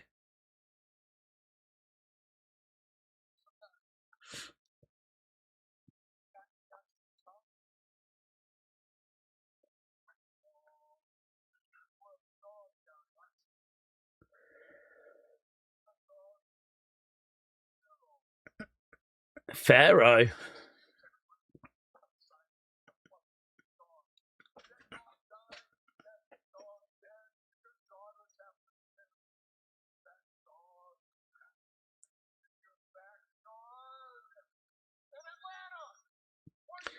Did Pharaoh die? I don't know if Pharaoh died. Did Pharaoh die?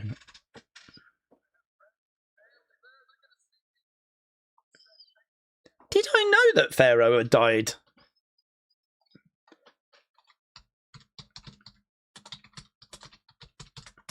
Well,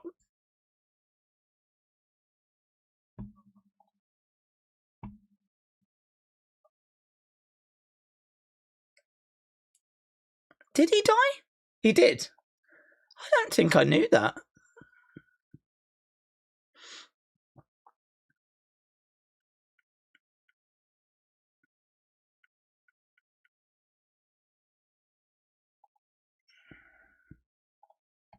When did he die?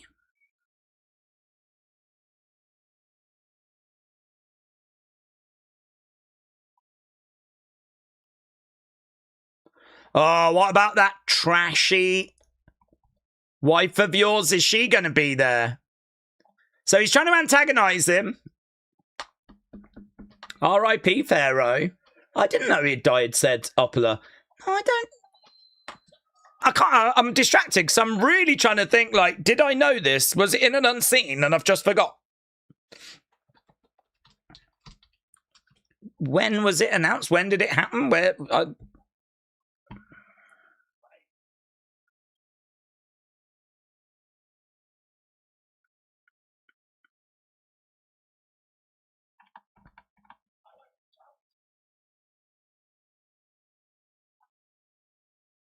Cody said he's counting the days. Are you really this once in a generation talent? Like my dad? Oh.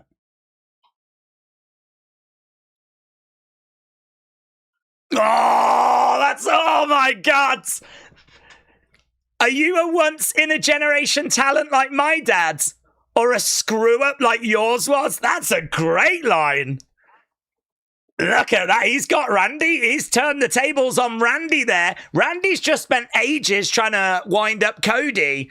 Cody with one line. Look, he's got Randy seething. Absolutely seething, but neither can lay a hand on the other. Good line. Good line. Yeah, they needed to stick the landing on that, and I think they did. Okay, we're going backstage. That was a great line, said Wrestling Fam.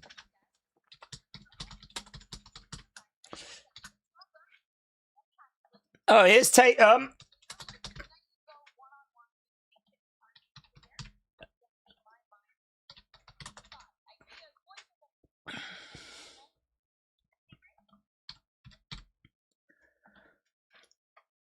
Okay.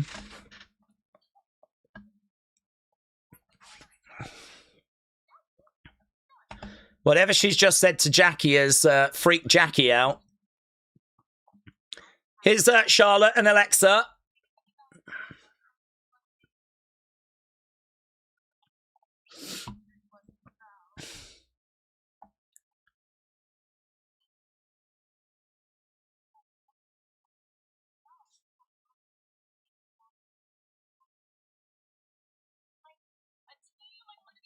We're going to be a team.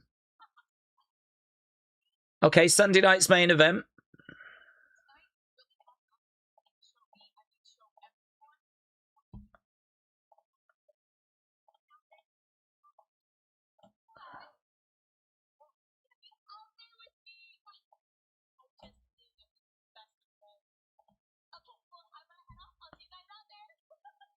Yeah, Charlotte's not feeling it, is she?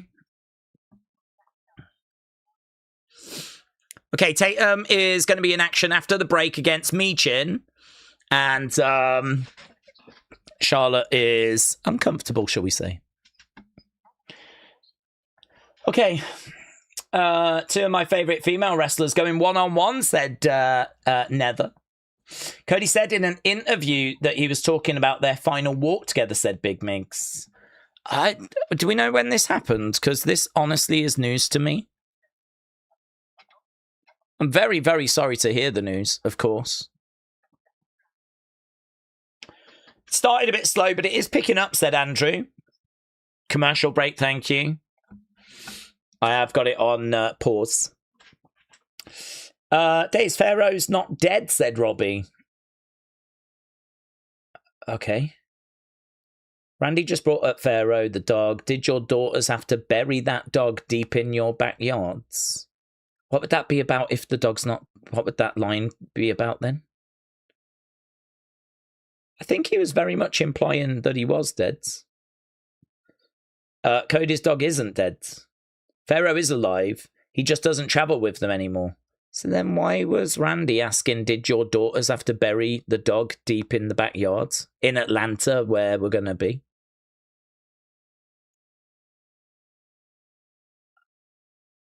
Google is saying otherwise.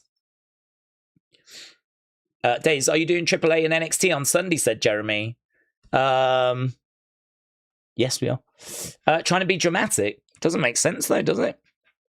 Did your kids have to bury your dog in the backyard? No, he's still alive. None of this makes sense. Brony said, Daze, Google is free. It is free. That is right. Although you do have to pay for, like, having a Wi-Fi connection. Ampy Ballin said, Randy getting in Cody's heads. To make it make sense then. If the dog hasn't passed away, then make that line make sense. I don't understand it either, says Coco Boo. Corbin 6'8". Trick isn't 6'5". Randy was calling him out about the 6'5" thing, said Netforce. He's tall. I'm around like 5'11" to 6, and he was taller than me, so maybe he's 6'3", 6'4". Shining Wizard said, I've not been able to work it out. I enjoyed the promo. The show feels like it's at a 6.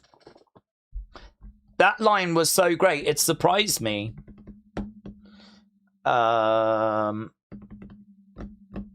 Okay. Okay, we are at commercial break. I am just keeping an eye on the chat right now because obviously we're at commercial. I need to know when we're back. If it seems like a bit distracted, it's because I am, because of the flipping commercial breaks. AI says it's fictional that they're trying to build. It doesn't make sense to me, said Opala. Perhaps maybe in story they're trying to make out like Pharaoh passed away, but he hasn't actually passed away. But perhaps they're in story trying to make out that he's passed away. The Pharaoh thing confused us all, said Who Dat Saints J. Yeah. That's probably the best explanation, isn't it? That one, like, in story, they're making out he has died, when in actual fact, he hasn't actually died. Because I do not remember anything from an unseen or any word coming out that he's passed away. That line has absolutely come from nowhere. So perhaps they're just trying to make out like he's passed away. Way to make it backfire. Cody's line to Randy was better than the line he delivered to Stephanie about her dad, said Who Dat Saints J. Yeah, he is. That was good. It was a really good line. I really like that line. Why is this taking so long to come back from... Are we back from commercial? There we go. I was going to say, blooming hell. That was the longest commercial break of my life.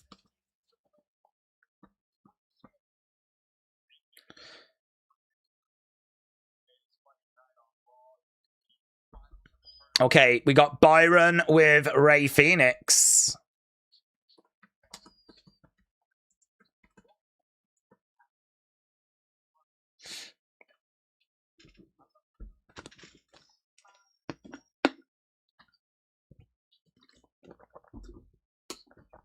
Here's Ricky.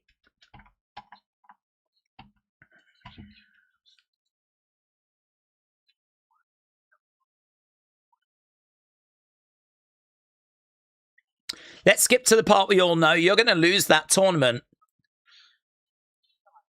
You're going to have to come back here and you're going to have to stop ducking me.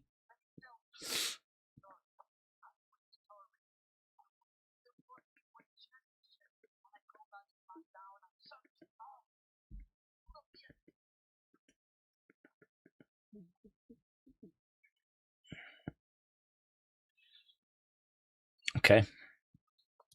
Little backstage moment there between Ray Phoenix and Ricky. Right, we've gone to the ring. We got Michin coming down. Okay, people are going to be excited by this. This is going to be Tatum's debut match on SmackDown. She might have appeared on an episode. You know, sometimes you get like the odd NXT talent appearing, but it's her first match since Call Up.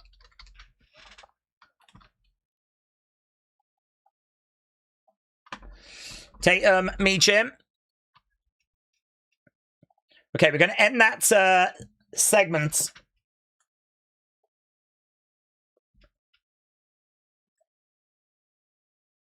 Here's Tatum. Graphics look good.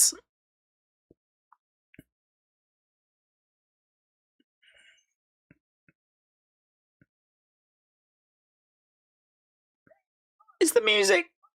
It's the same, but I don't know if it's not had a little remix. That beginning bit, I can't remember. I mean, now we're into the actual song, it's the same. I think it's probably about the same, innit?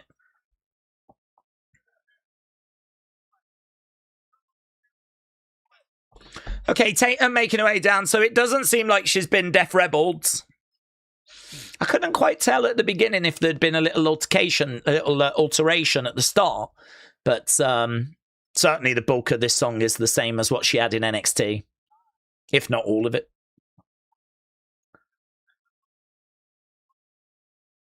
Okay, Sunday night's main event.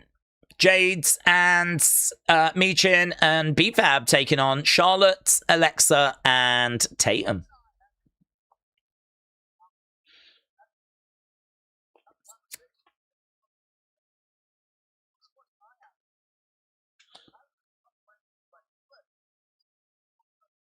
Tatum giving Alexa a bit of a hug.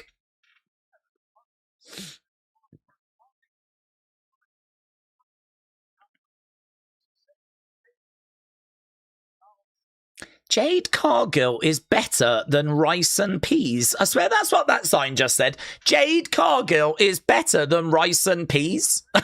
I don't believe that. I don't believe that for 1 second. She's the kind of girl you call back so your pets don't go missing. That's a great line.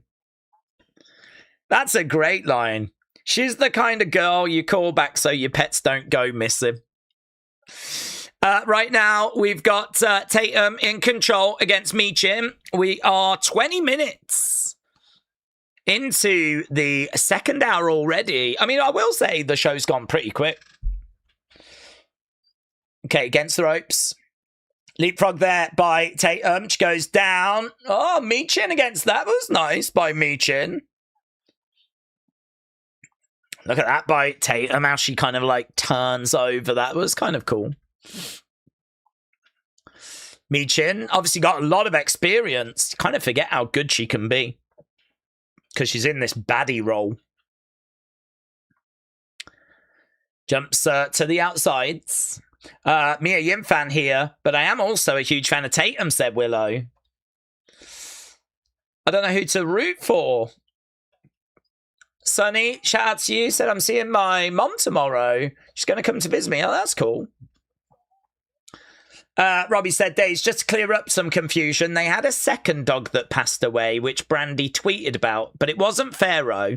Either Randy got confused, or they wanted the audience to believe that it was Pharaoh. Right. Thank you. That's making things a little clearer. So it seems like a dog did pass away. Maybe it was just a little bit lost in translation that it was not Pharaoh. Perhaps Randy thought it was Pharaoh. So, you know, that might have still hit a bit of a nerve then, that they did lose a dog and the kids did have to bury a dog, but it was not the dog that was... Unless that one was called Pharaoh as well, but I doubt it. I doubt it. So, okay, at least that's making a little more sense. Or, as you say, you know, maybe they just want people... Because I don't think we'll see Pharaoh again. So perhaps they, in storyline, want people to think that Pharaoh passed away. But it was very strange, as we said. Kind of out of the blue. I've got X Open as well, and people kind of coming and going, Pharaoh died. Pharaoh, well, I didn't hear this news. So that confusion that we felt has been shared online as well, with people asking the exact same question. Bryn, shout out to you. We are at commercial break. Danny said Daze is better than rice and peas. That's not true. I don't know that anyone is better than rice and peas. I don't know that any one person can be better than rice and peas. Although there was one person that was better than rice and peas, and that person was Dolly Parton. Yeah. Gone but not forgotten. Miss Clown said he knew it was the other dog. It was just no one else did, said Miss Clown. Celebrity Pet Sitter, shout out to you. Says maybe they're going to swerve us. And maybe Perros Del Mal is going to cost Penta the match. Phoenix is the one that's going to face Roman, says Celebrity Pet Sitter. Well, that's on Monday, isn't it? So I don't know what's going down in regards to that. That's obviously all getting recorded tonight, but we won't find out what's happening with that, or we don't want to know what's happening with that until Monday. So are Perros Del Mal going to get involved? I don't know. It makes it challenging, obviously, to kind of have conversations about where we're going when like things are being recorded tonight for next week and everything. So you'll have to excuse me if I'm not too focused on that right now, because I think the opportunity for spoilers is very, very high. Jared said, I've sent you a tweet about the dog line. Okay. Jesus.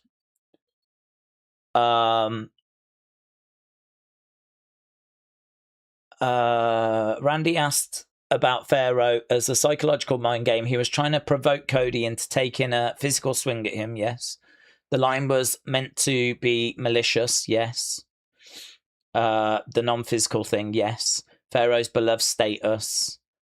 Escalating disrespect. This doesn't really answer the question, to be honest, buds. Chat GPT or whoever this is, whatever AI you've sent me, has said he's done it to try and get Cody to lash out and get an emotional response. But it's not actually answering the core question, which is, why have you made out that a dog has died when apparently the dog has not died? That's the core question. We know why he was doing it, because he was trying to get a response out of Cody. But our confusion is not about that. Our confusion is, why have you said that Pharaoh's dead when people are telling me Pharaoh is not dead? Tony said Smackdown isn't live tonight. No, it isn't. Are we back yet? Are you still at commercial? I'm still at commercial, yeah. I have heard that Drew could attack Ober and then that'll start a feud between them. He could do, yeah. I mean, there's been chatter, hasn't there, about Bronson.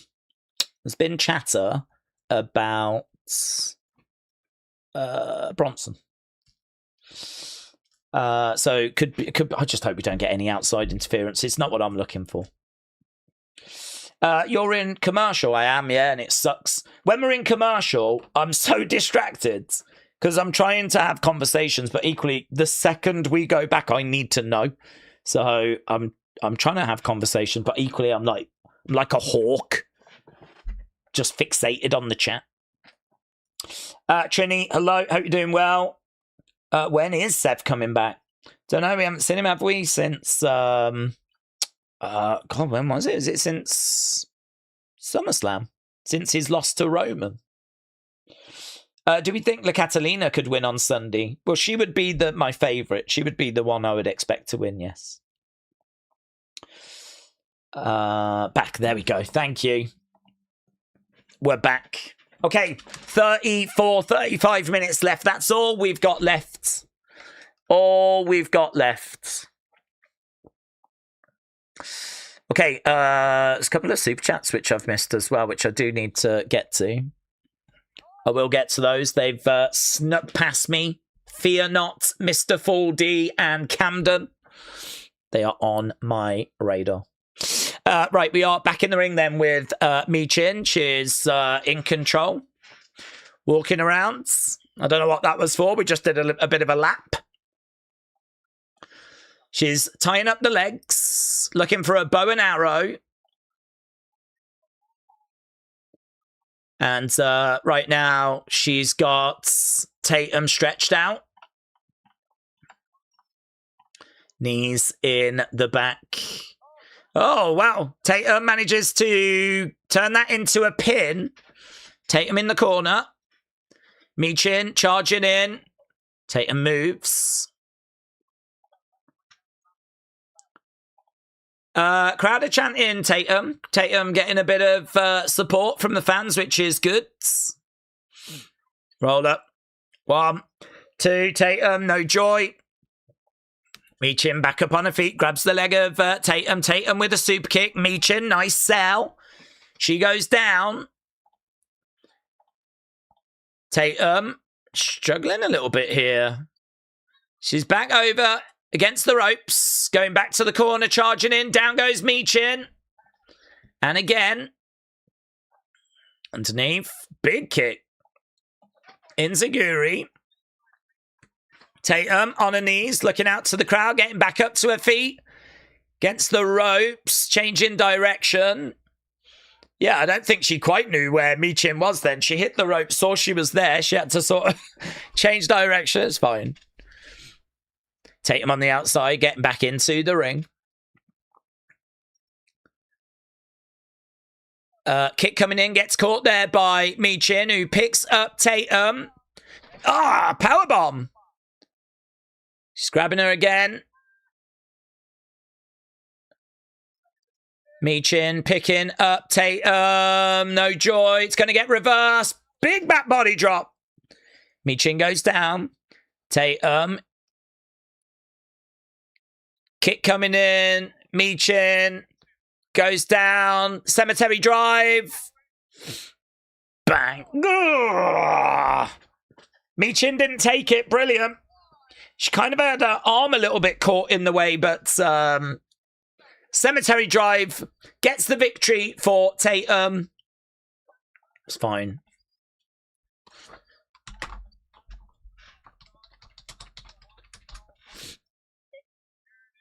Yeah, that arm just got a little caught. Thankfully, no issue. No injury or anything came from it. Looks like Jade's ready for Money in the Bank with her gear. Charlotte's like, don't touch me, stop it. Can you just... So we're really turning up that dial, aren't we, about Charlotte just not quite loving having Tatum around. We thought we were going to see the in-ring debut of Julia and Blake, then Blake attacking last week. Okay. So we're just going to touch on this. Obviously, we've got a big main event still to squeeze in as well. We got half an hour to go. Charlotte almost had her arms around Tatum, said Nether.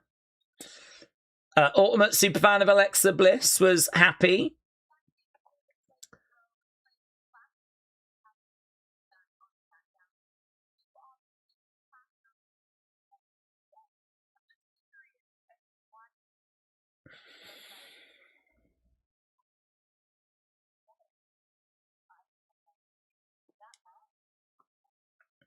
That match was beneath me. So we're hearing from Blake.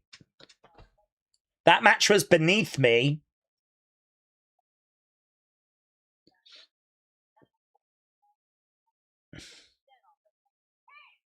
Oh, here's Julia. Julia, Blake fighting backstage.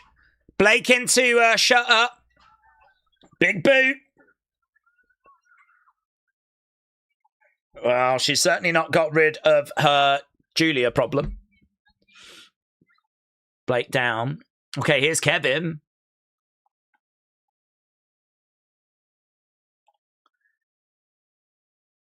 Here's Randy.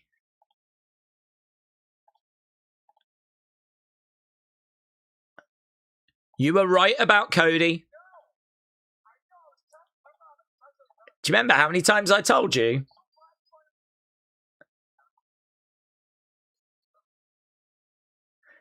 This doesn't mean we're friends. We'll work on it. I'll call you.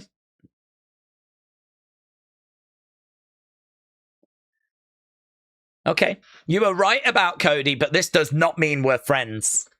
Jared said, I guess the real answer is no one knows.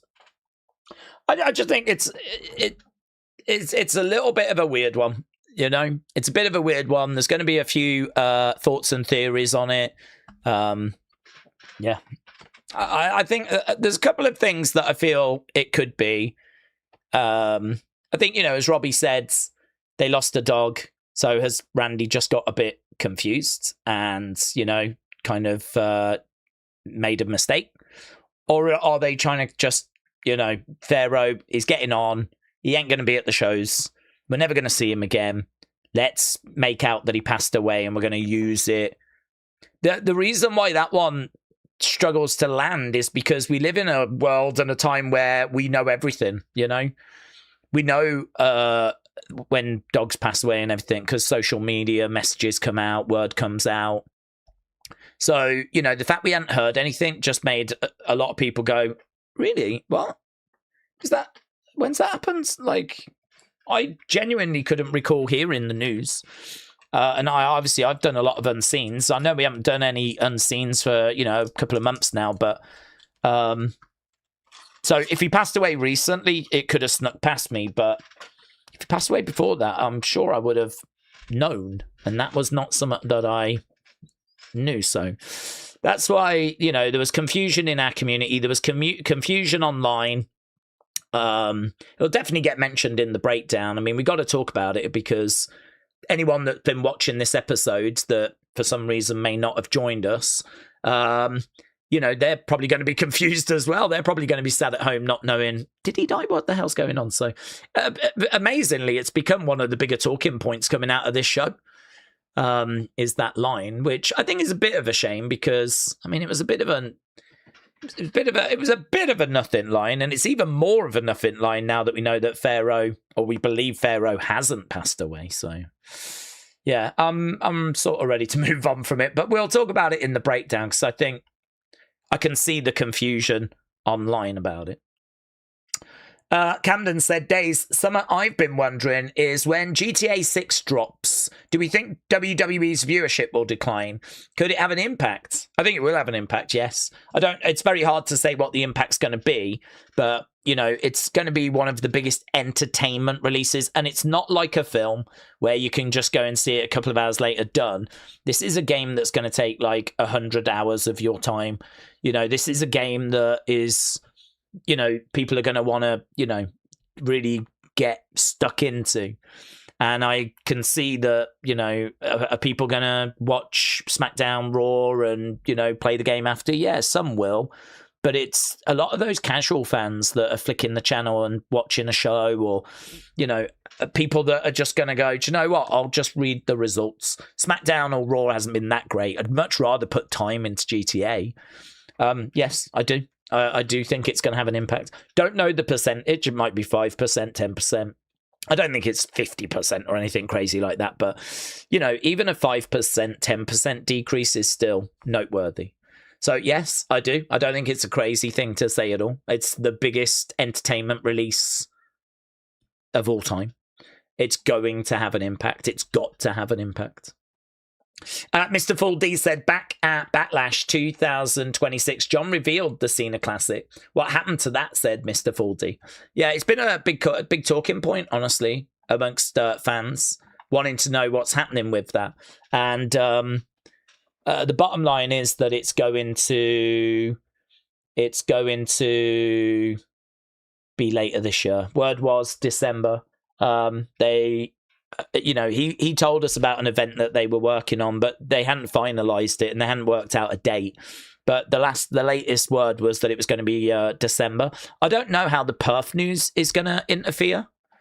I mean, the perf news could really disrupt, couldn't it? But I would imagine most people have been looking at Saturday night's main event. I've been looking at it. I've been looking at Saturday night's main event and thinking that that was going to be where we were going to do it. And I still think it's going to be on that show. Okay, here's MFTs. We are back. Thank you to those that said we were back. I did catch it. Let's go down. Where are we? Oh, just over 20 minutes. So this is a message to Shinsuke.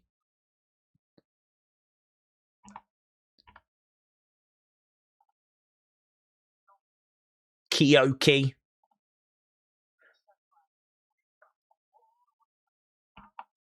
This is our territory.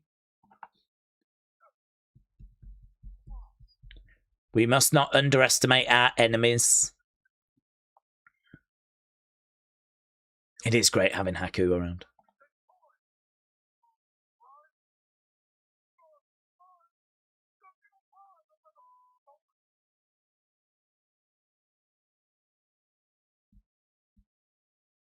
Okay. Well, there we go.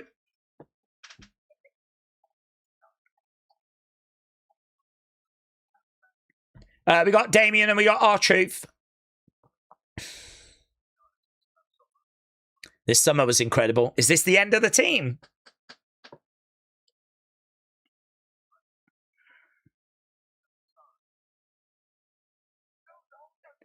It might be a time for us to move on.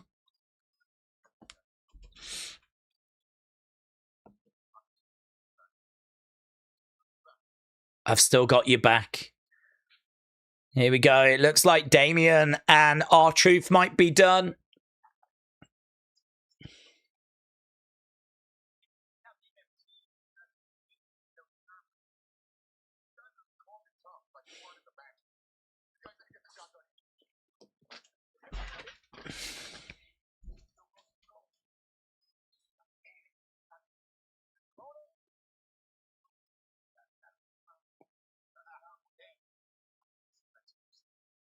Oh, wow.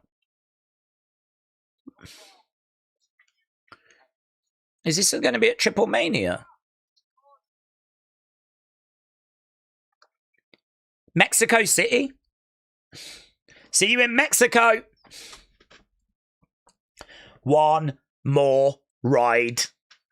So there we go. War Raiders against Damien and R-Truth in Mexico City, which, I mean, I think I'm right in saying that's the second night of Triple Mania. I mean, we could be there a few times, to be honest. Here's Naya.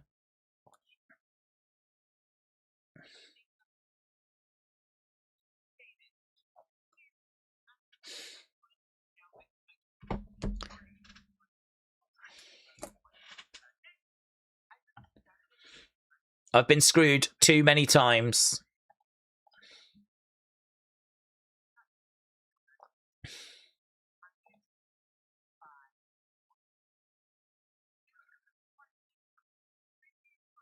You need to give me a title match within the next few weeks, otherwise I'm taking it by force. So Chelsea has got to defend in the next couple of weeks.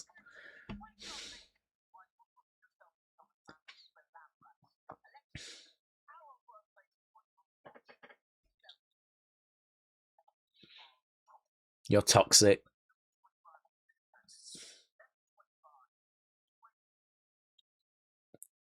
You owe us.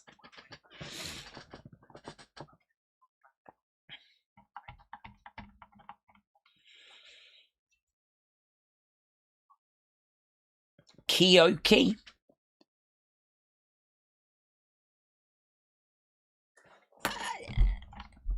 I swear that's how it was written, Kyoki. And I swear when he said his name in that promo, it was not Kyoki. Yeah, I'm getting confused about the flipping name of Takahashi now. I mean, he just said Kyoki, so I'm going with that. I'm going with that. Here's Kevin. Main event time.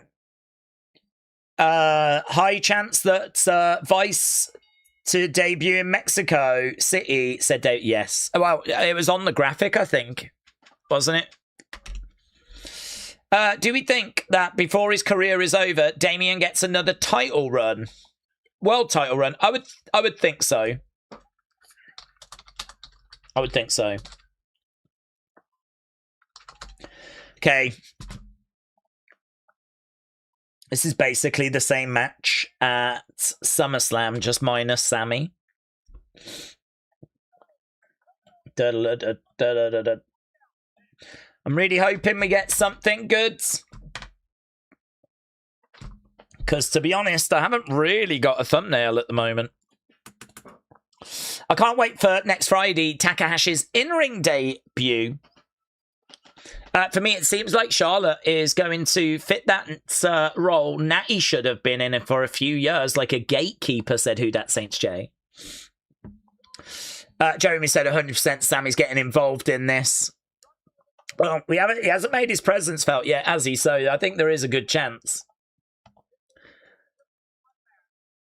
Unless he's just not on the show this week. Oh, God, I haven't paused. Missed it. Smackdown is in Mexico. They could do it there or Triple Mania. We'll have to see, says Robbie.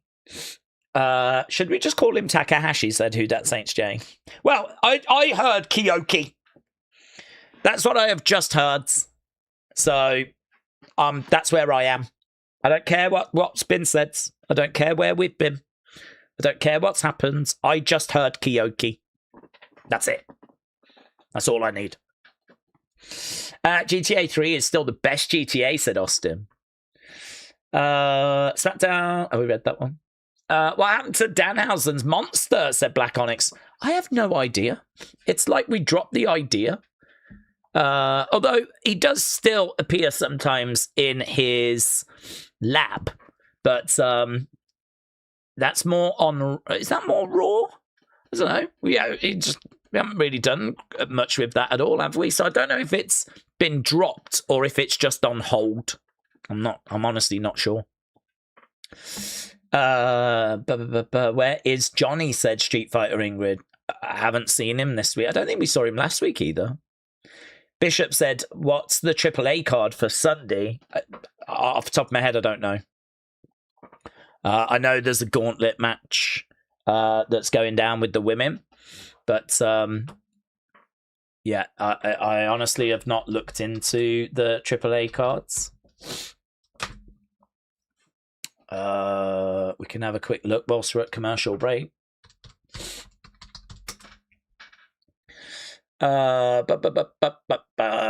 What's it called? Color de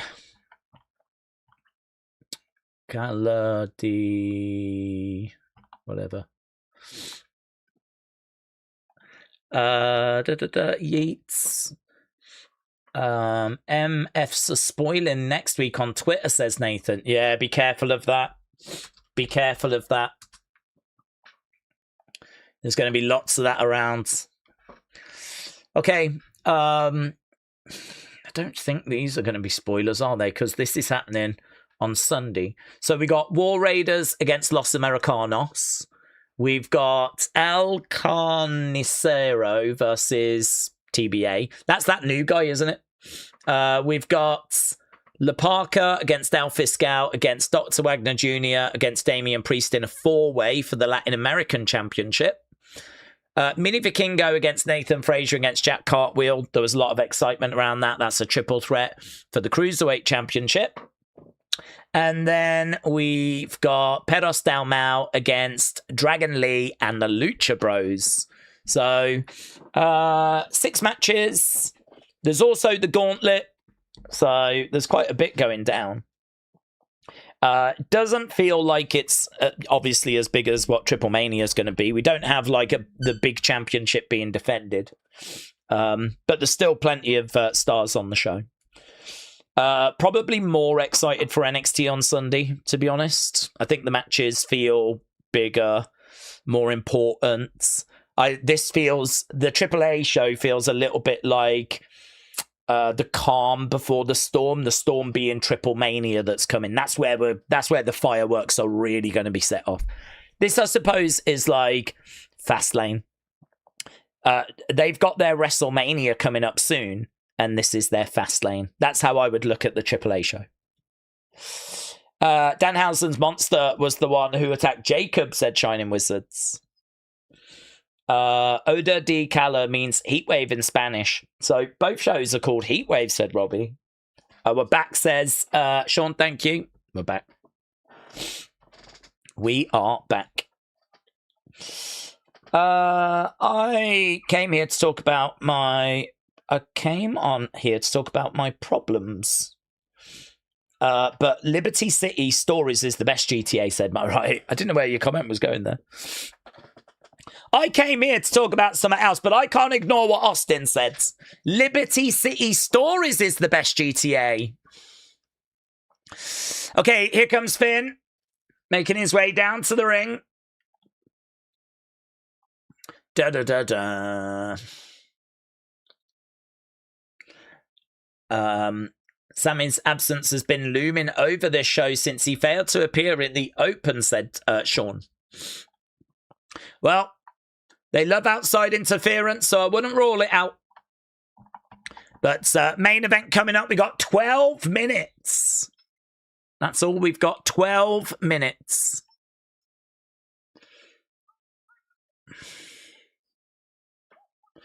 Is this the first time she's been over as babyface? Who's that?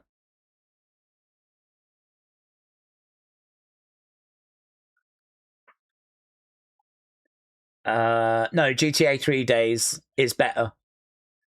I'd love seeing Finn win this, said Jeremy. Okay, people are arguing now what the best GTA was. Love that. Love that for our community.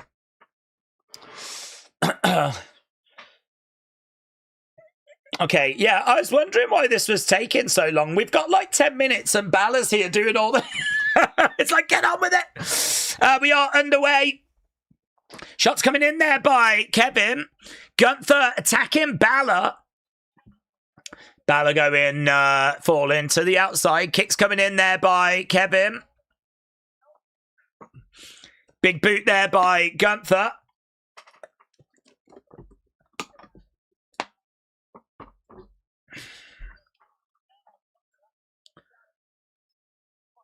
Okay. Kick there by Kevin. Senton. Bang. Comes down on Gunther.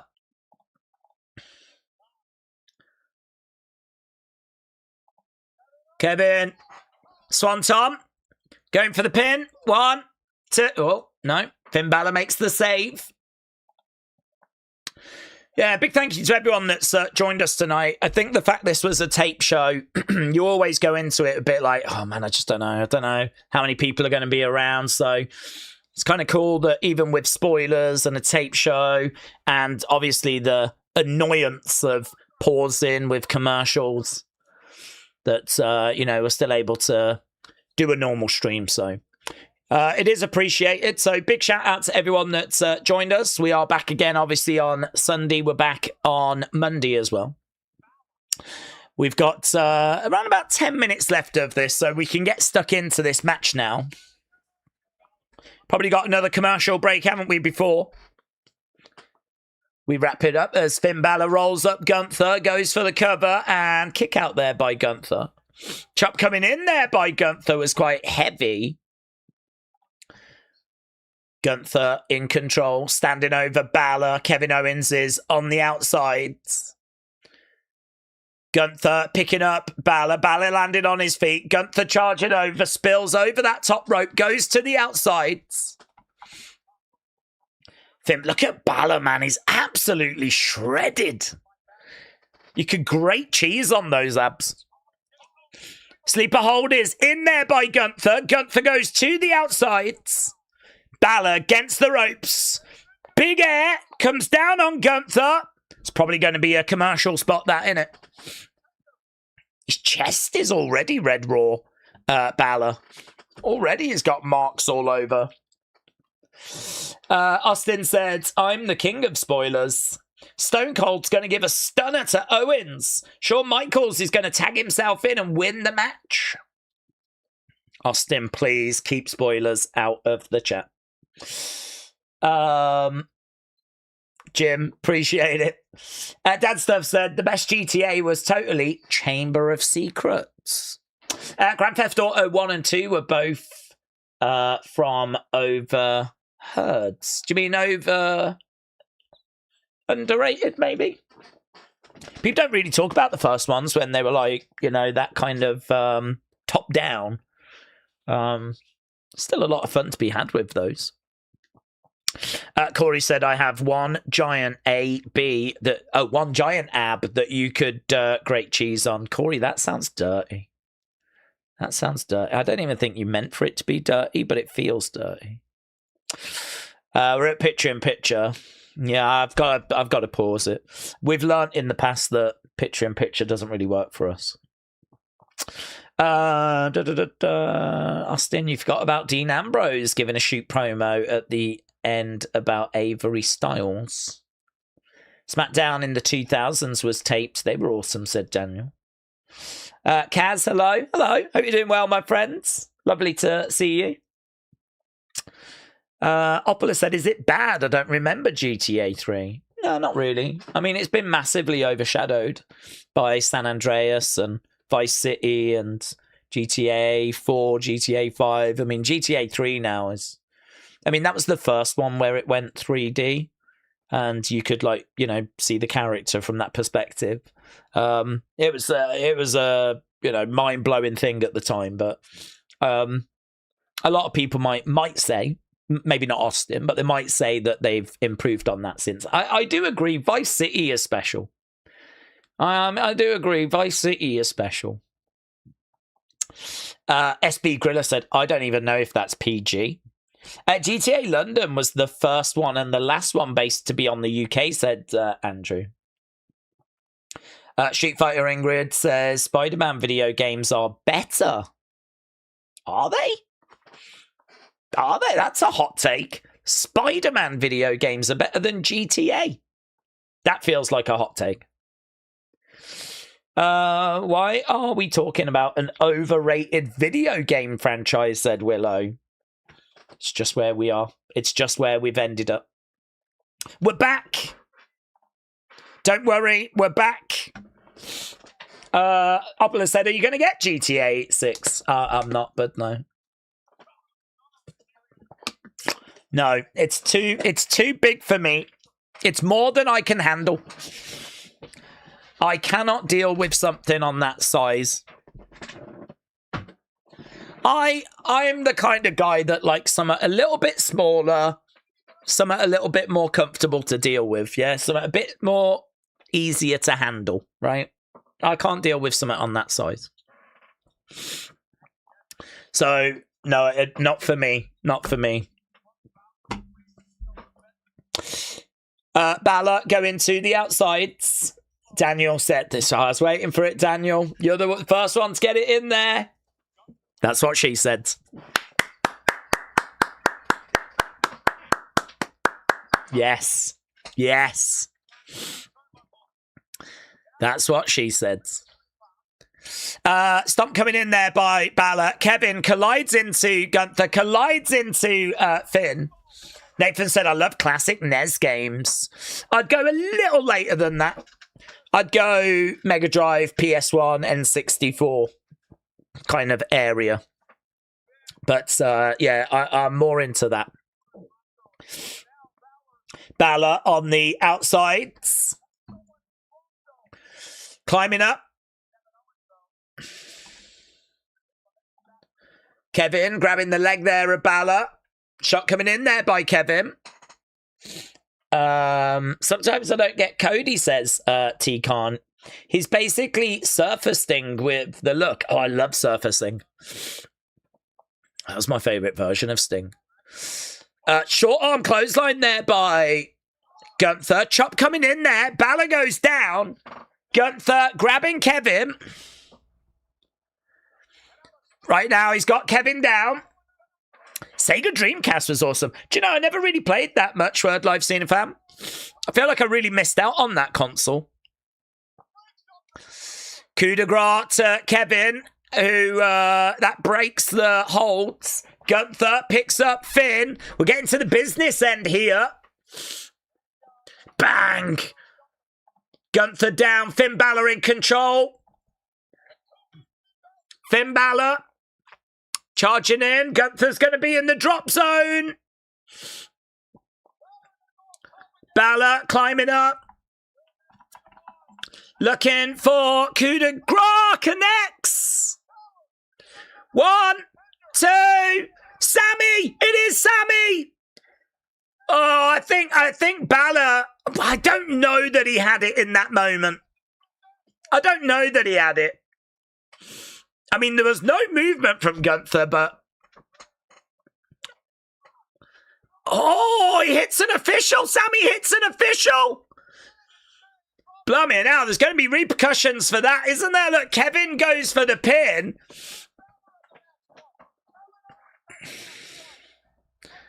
Okay, we got another referee making his way down. Sammy takes him out as well. Yes, this is a new gimmick for Sammy, is the ref killer. Not on my watch. CM Punk's coming out. Well, I tell you what, if he's dressed as an official, he's going to get murked. Because we've got the ref killer. Sammy, the ref killer. Zayn. CM Punk, Sammy getting into it right now. Bang, into the barricades. Yeah, it's kind of... This is justice. Everyone's down. We haven't got a winner. Oh, the flip's going on. Shot coming in there by CM Punk. I think those shots could have looked a little better. CM Punk with that championship. No joy. Sammy gets in the ring. Now we got Kevin and CM Punk going at it. Clothesline. Bang. Down goes CM Punk. Oh.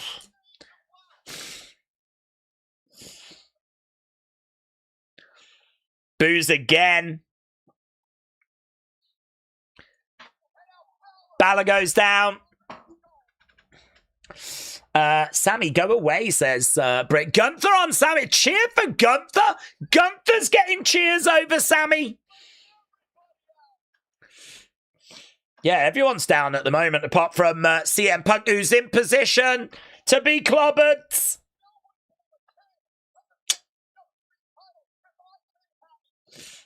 No one can have this title or get a chance at it if I can't get it. Sammy with that belt.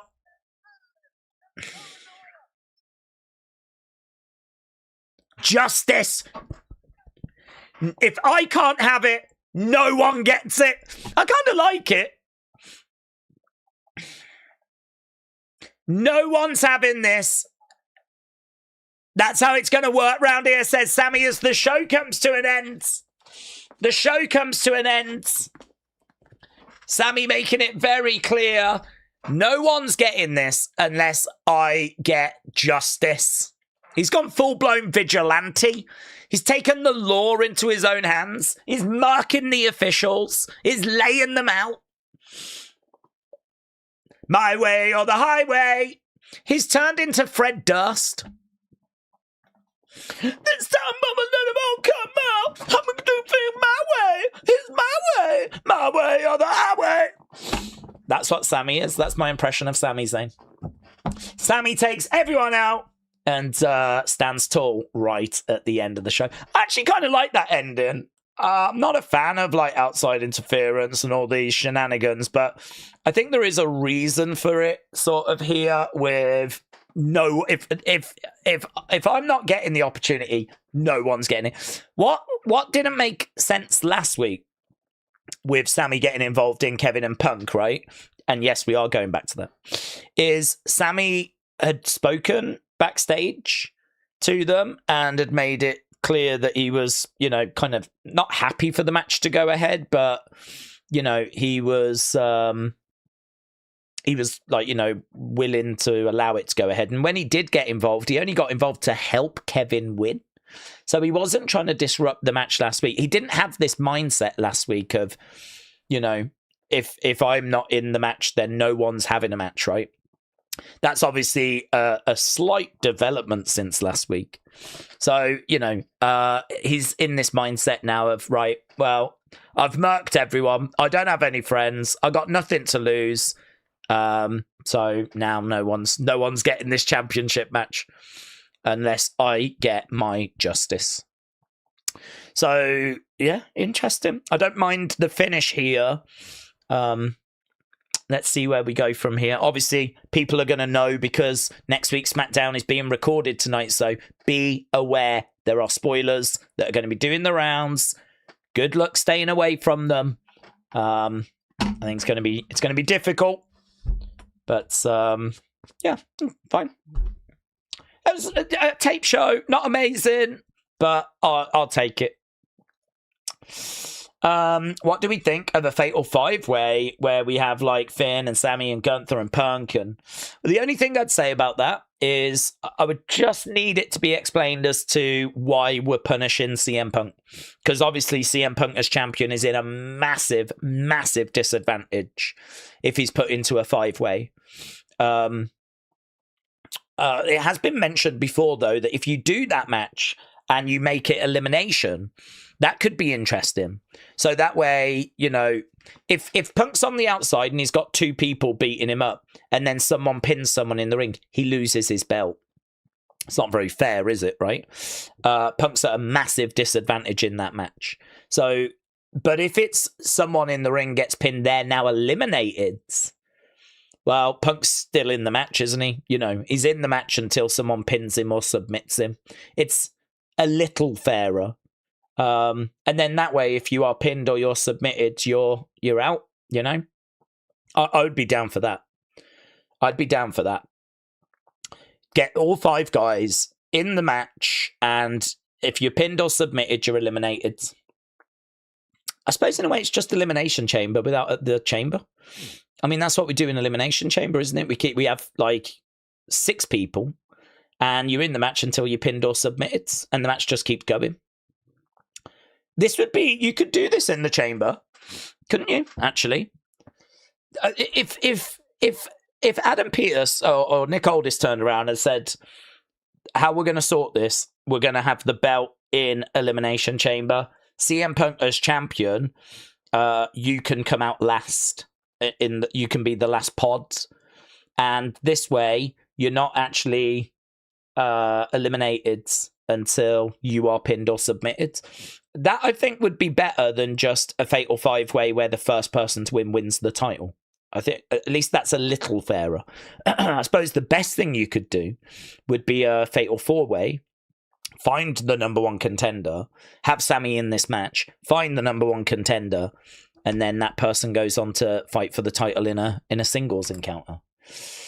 But if you did want like a big match with everyone in, including the champion, I think I'd rather it be elimination. But I don't know. Again, I do get a bit nervy talking about these things because someone can jump in and go, well, actually, it's going to go this way. And this is because, as we said, it's getting recorded tonight. So we got to tread careful. Weil said you're just a ride or die Sammy fan and he can't do no wrong. That's why you're trying to flip it to make it seem like it's okay for his crybaby behavior. I think you've misread me. I don't actually think what he's doing is the right thing to do. I don't think that he is like a babyface right now.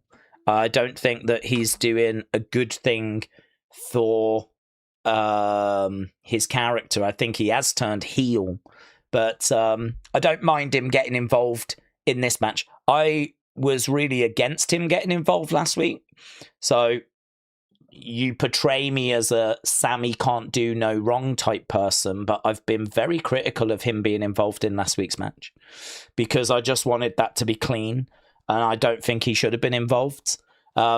This week, this match, it's the number 1 contenders. three-way. Sammy obviously is going to feel like he should feature. And so, as people were saying, he has not been featured on the show. It kind of felt like he was probably going to get involved. He's got involved. It's probably going to lead to a fatal four-way or maybe a fatal five-way. And if we do that, then CM Punk will be in the match as well. Again, a little nervy to have these conversations because people will know where this is heading. But yeah, I didn't hate him getting involved so much in this one. From a booking point of view, it didn't bother me as much as it did him getting involved last week, because this tonight was not a dream match. No one's going, it's a dream of mine to see Finn Balor versus Gunther versus my mind's gone blank. Yeah, no one was saying this was like a dream match of Kevin, Finn, and Gunther in a triple threat. Not like last week, where Kevin and CM Punk was a dream match. Obviously, tonight was not for the championship. Last week was. Last week, we'd been building up for weeks and weeks. Tonight, this match got made in the first segment of tonight's show. So the differences between last week and this week are pretty big, which is why it just doesn't bother me as much that Sammy got involved. Sammy's got every right to be mad, though. Cody gets a title match for saying when, but Sammy doesn't get a rematch at all after wrongfully having to defend when Liv doesn't even defend over 100 days, said Austin. Well, I think Sammy was fine with what he was saying up until he attacked Kevin last week. I actually have been with Sammy and his point of view up until him getting involved. I didn't like him getting involved last week. Don't think he needed to. Don't think he should have got involved in the match. I think him offering to help Kevin, fine. But as soon as Kevin turned him down, it's hard to justify Sammy then lashing out at Kevin. Because, Sammy inserted himself in a situation he shouldn't even have been involved in. And then I think out of just frustration, lashed out at Kevin. And I think now he's in a situation where he's like, well, I got nothing to lose, have I? I ain't got no friends. So now he just doesn't give a flip. So I think you can certainly say that, like, his actions up until last week, and even maybe his actions tonight, you could say are, explainable. But I think he went too far last week. And I think for me, he's just gone over into that, like, nah, I can't really justify it now. I think he's snapped. I think he's gone too far. I think that him lashing out at Kevin last week, I can't really justify. I think that for me he's worthy of the boos now. Do we think we see Judgment Day at Worlds Collide? I don't know, but my mind is not focused on Worlds Collide. We need to get through this weekend first. Jason said, let's do a Hell in a Cell match. Gunther, Punk, Kevin, and Finn, and Sammy. Word Live Cena fan said, I've got a solution for a number one contender. Zilla! Get him in. Get him in. Okay. I think now that we've got to a Zilla conversation, that is absolutely the time for us to stop this stream. So appreciate people joining us. As I said earlier, we'll be back in a moment with the breakdown. Don't forget, we are back this weekend with AAA and with NXT. We've got those streams coming up on Sunday. They're already set up on the channel. We start with the AAA one, go straight into NXT. It's all in one stream. So we got that coming up on Sunday. Of course, we're here on Monday, even though it's going to be a tape show. We're here on Monday. We're here next Friday as well for SmackDown. We're doing all that. We've got NXT next week. It's all happening. Yeah, very wrestling heavy right now. So thank you for joining. Really appreciate it. And I will see you in a moment for the breakdown. Bye for now.